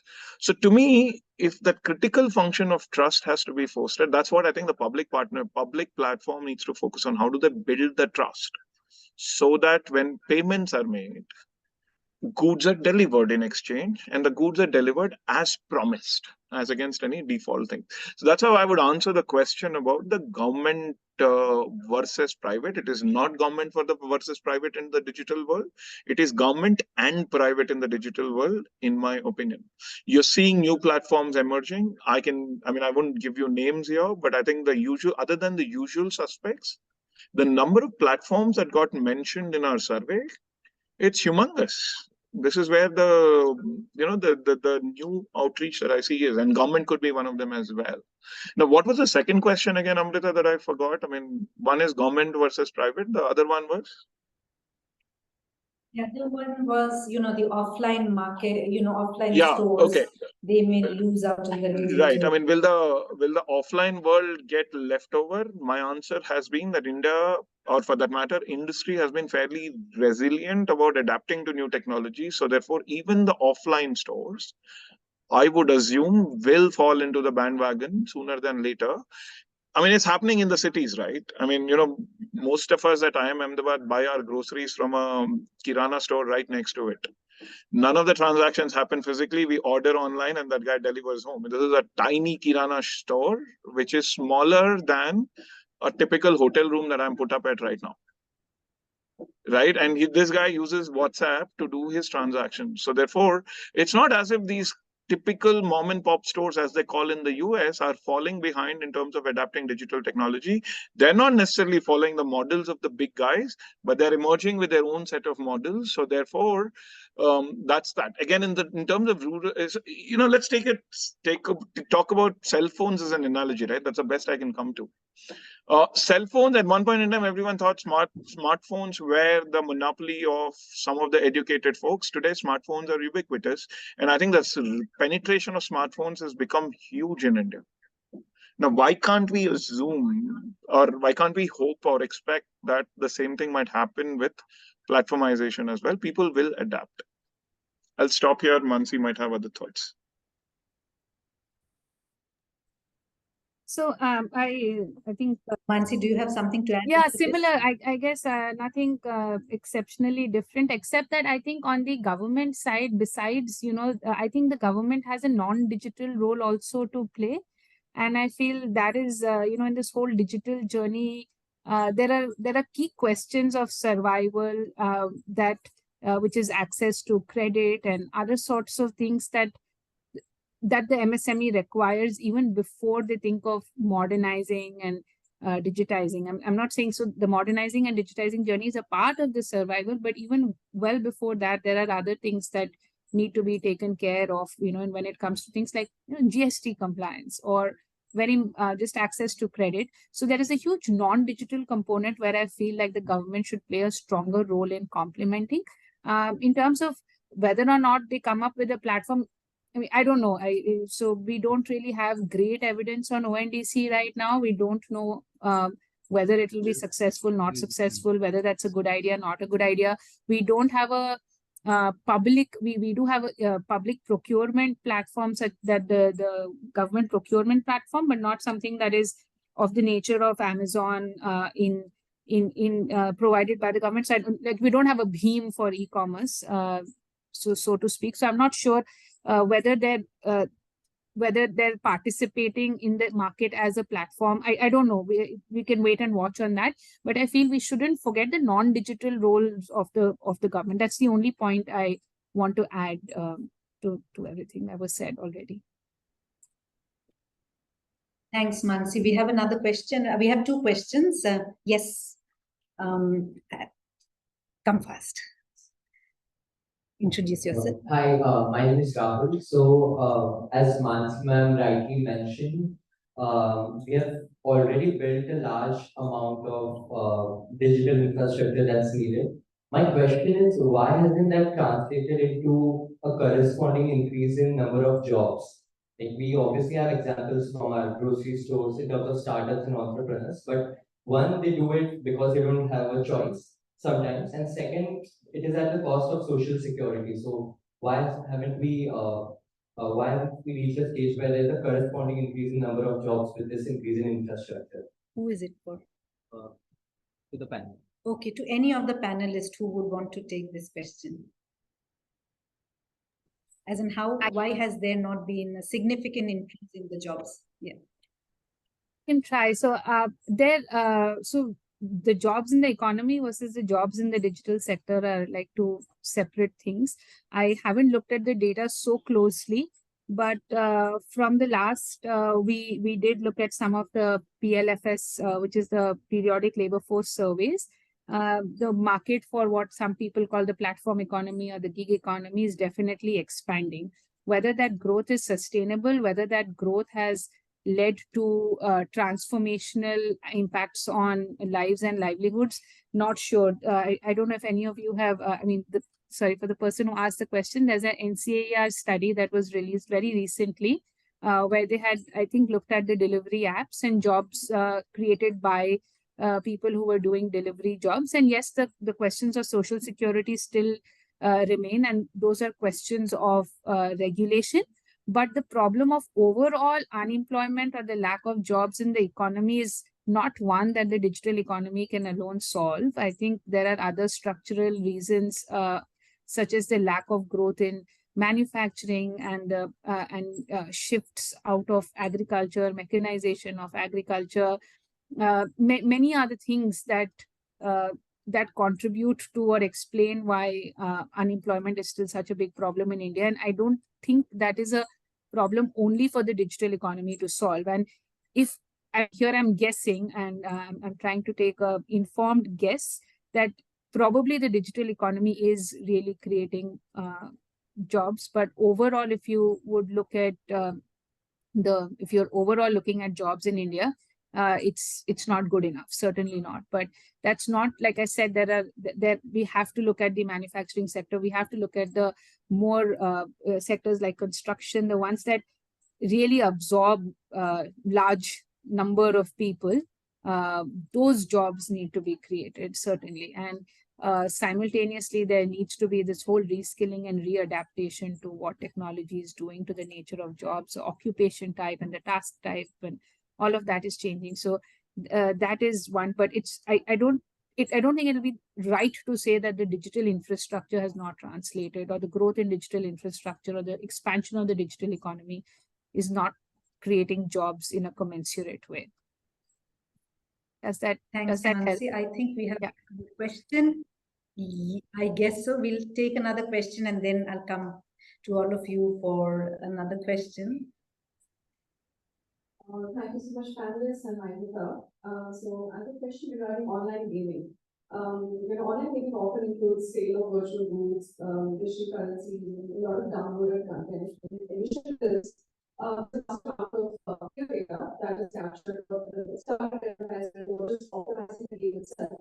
So I just want to know how substantial is role does online gaming have in the digital economy, and what contributions it has. How do you see it moving forward? Amrita, can you repeat this Did question? you get for the me? question? I couldn't. No, Okay. I couldn't hear it. Yeah, no. So say it slowly. Say it slowly. No, so I think there is some problem with your network.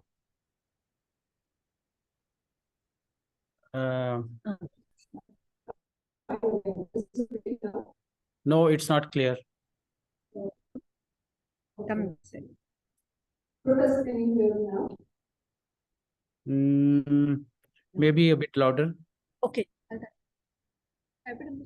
Yeah, she'll just type it into the chat. Just a minute. Or Amrita, if she can use your mic, the problem will be solved. Yeah, if she yeah. can use Amrita, your can you mic, the hear me? problem will be Yeah, solved. come this Yes. side. Yeah, just a moment. Hi, Professor. I'm Ankita. My question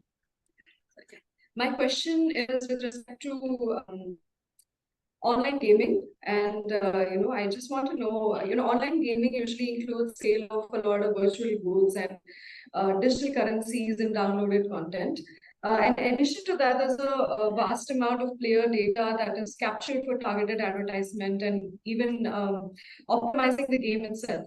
So, what is the level of contribution that we're looking at in terms of digital economy from the online gaming industry, and how sustainable does it look? And just overall, what are your thoughts on this? What are you looking at as the contribution of the gaming industry and the sustainability?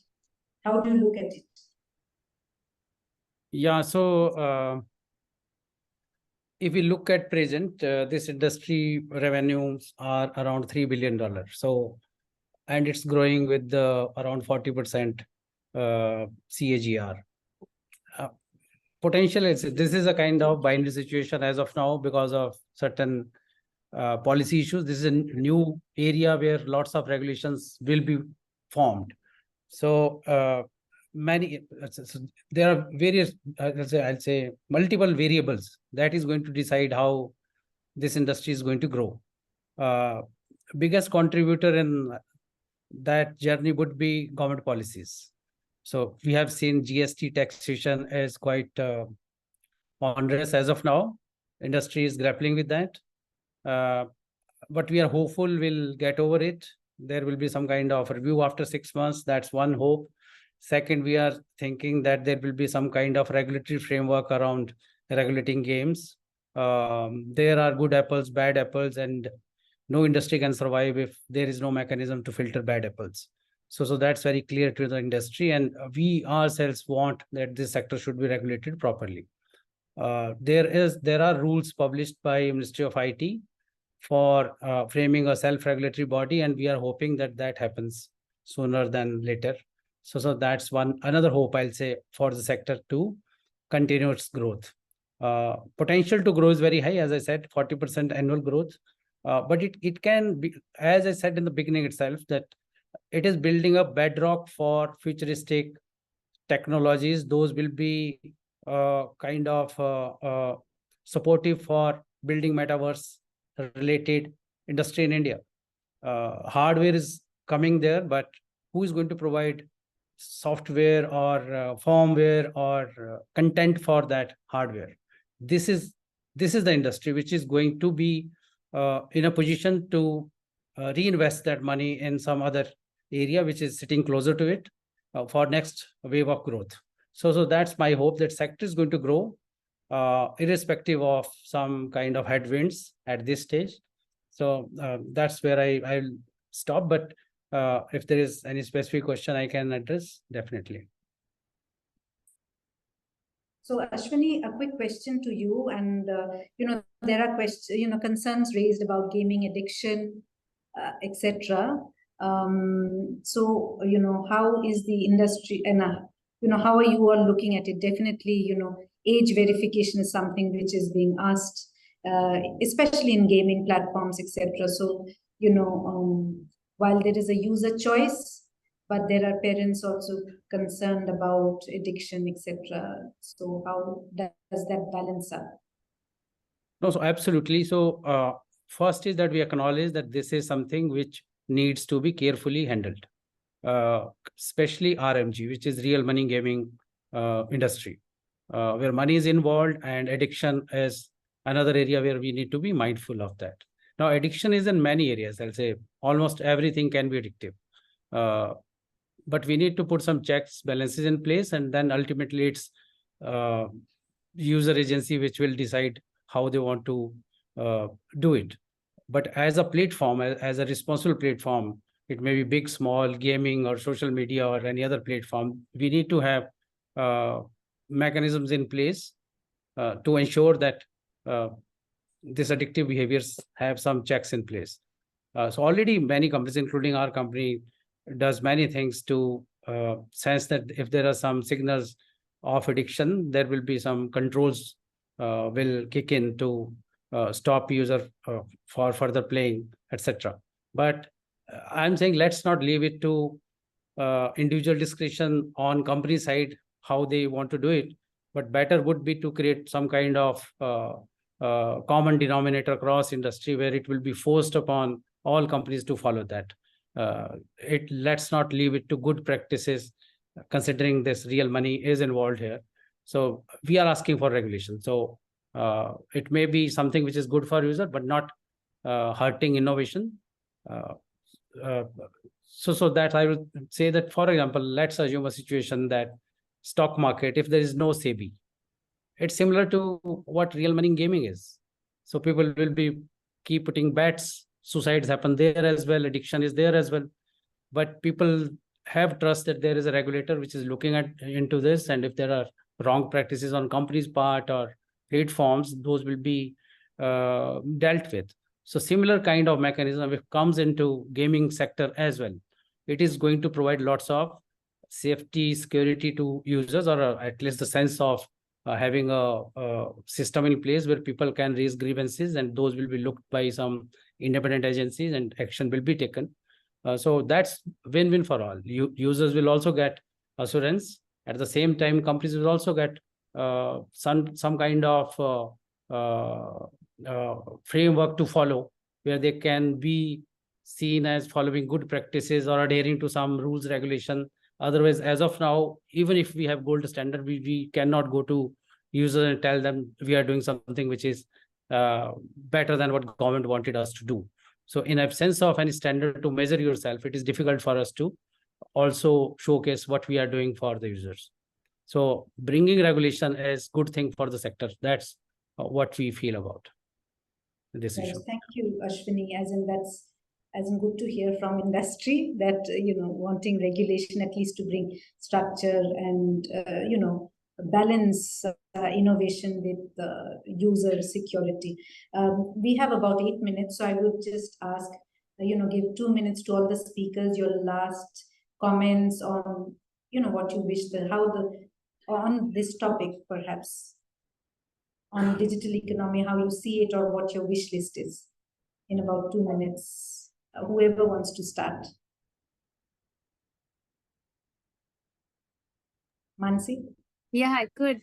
So I think the wish list, maybe here I'm being self-serving, but I think we need a lot more research, continuous research and evidence building on the digital economy for a couple of reasons. One is that I think uh, it's difficult to find an exact parallel, right, to the digital economy. So while there is some history that is supporting what the implications might be in terms of technological advancements, I think in the way the markets work or in the way the impacts are being created, it's good to continuously assess what is going on, find evidence. So, for instance, all the work that Professor Pingali spoke about or other institutions are doing on understanding the engagement of MSMEs with the digital economy, which are the aspects that are working, what is not working, in a very broader sense for DPIs as well, if one can try and understand what, and this has to be done from various lenses, one from market efficiency lenses, one from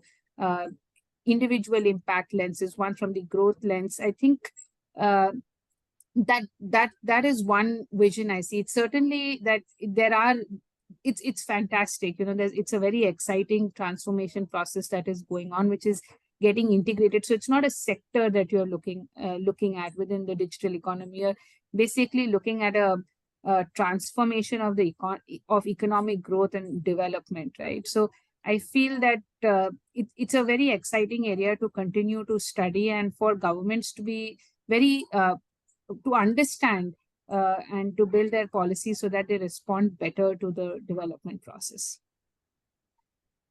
Thanks. Rishi, you want to add something? So now it's my turn to say I agree with Mansi, whatever she said. So no, that being said, I have a couple of points that I'd like to make. One's that the research that came out recently shows that with the implementation of GDPR, there are several unintended consequences for Europe, actually. So therefore, my main wish list as far as regulation is concerned is that whatever happens elsewhere is not a gold standard. You got to understand what happens in the local economy. I think I wrote an article in Forbes almost 1.5 years ago, where we basically said that India and Taiwan lead in terms of downloading the new apps per capita in the world, right? So therefore, the propensity of the people, Taiwan is number one and we are number two, right? So the propensity of downloading new apps has different dynamics. For example, in terms of how you would regulate, for instance, self-preferencing. So therefore, I think the local news for local laws is what I think I would probably advocate. And to understand local news and local views, Mansi is absolutely right. More research is needed, in this area to understand. The second thing is, let's also be very clear that when you pass a regulation, it's not as if the industries will take it lying down. Their strategies will change. I teach this course called Game Theory, which is all about how people react to the reactions of other people. So therefore, industry is going to change its dynamics completely the moment you pass in a regulation. What's likely to be happening in this particular case? Some of the benefits that you actually thought you would accrue will not happen because the sudden behavior has completely changed. So the ability will lie, again, we go back to research, if you will, in anticipating how your laws would or how your regulation would change the behavior of the regulatees. I don't know if such a term exists, but if it were regulatees, and therefore what will be the consequences on the end user at the end of the day. So to me, these are the two wish lists that I precisely have for the regulators to look at when it comes to digital markets. Thank you. Ashwini, your last words. So absolutely agree with my co-panelists, both scholars. From a business side, I say ultimately guidance comes from scholars. I'll say they are going to guide at least policy side, not on necessarily on innovation side. So businesses will take lead on innovation side, but policy guidance will come only through research input to regulators. This is where there is collaboration required between academia and industry. All leading industrially developed economies. That's why they put so much of focus on research and collaboration between industry and academia. So I'm big supporter of this. In my previous life, also in other companies, I like to work with scholars like my co-panelists, and that's kind of win-win situation for industry. Also, you can put across all your facts, data through a research paper to regulator. If you work with academia, otherwise, whatever you propose, it is always in the background of a business case that you are proposing your business. It may not be good for society, it may not be good for users. But when it comes through the lens of academia scrutiny, tested on the principles, then it becomes a solid input for policy making function. So I am completely aligned with research oriented approach. Thank you so much, Ashwini. Thank you, Vishy and Mansi, for spending, your Saturday afternoon with us and sharing your views, answering questions of the fellows. As in, it is really appreciated by everyone. Thank you so much for being here. Thank you. Thank you. Thank you, Amrita. Pleasure. Thank you very much. It's been a pleasure.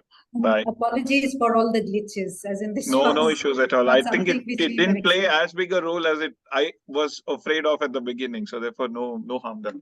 Great. Thank you. Thanks. Bye. Bye. Bye. Best of luck to all the fellows as well. Thanks.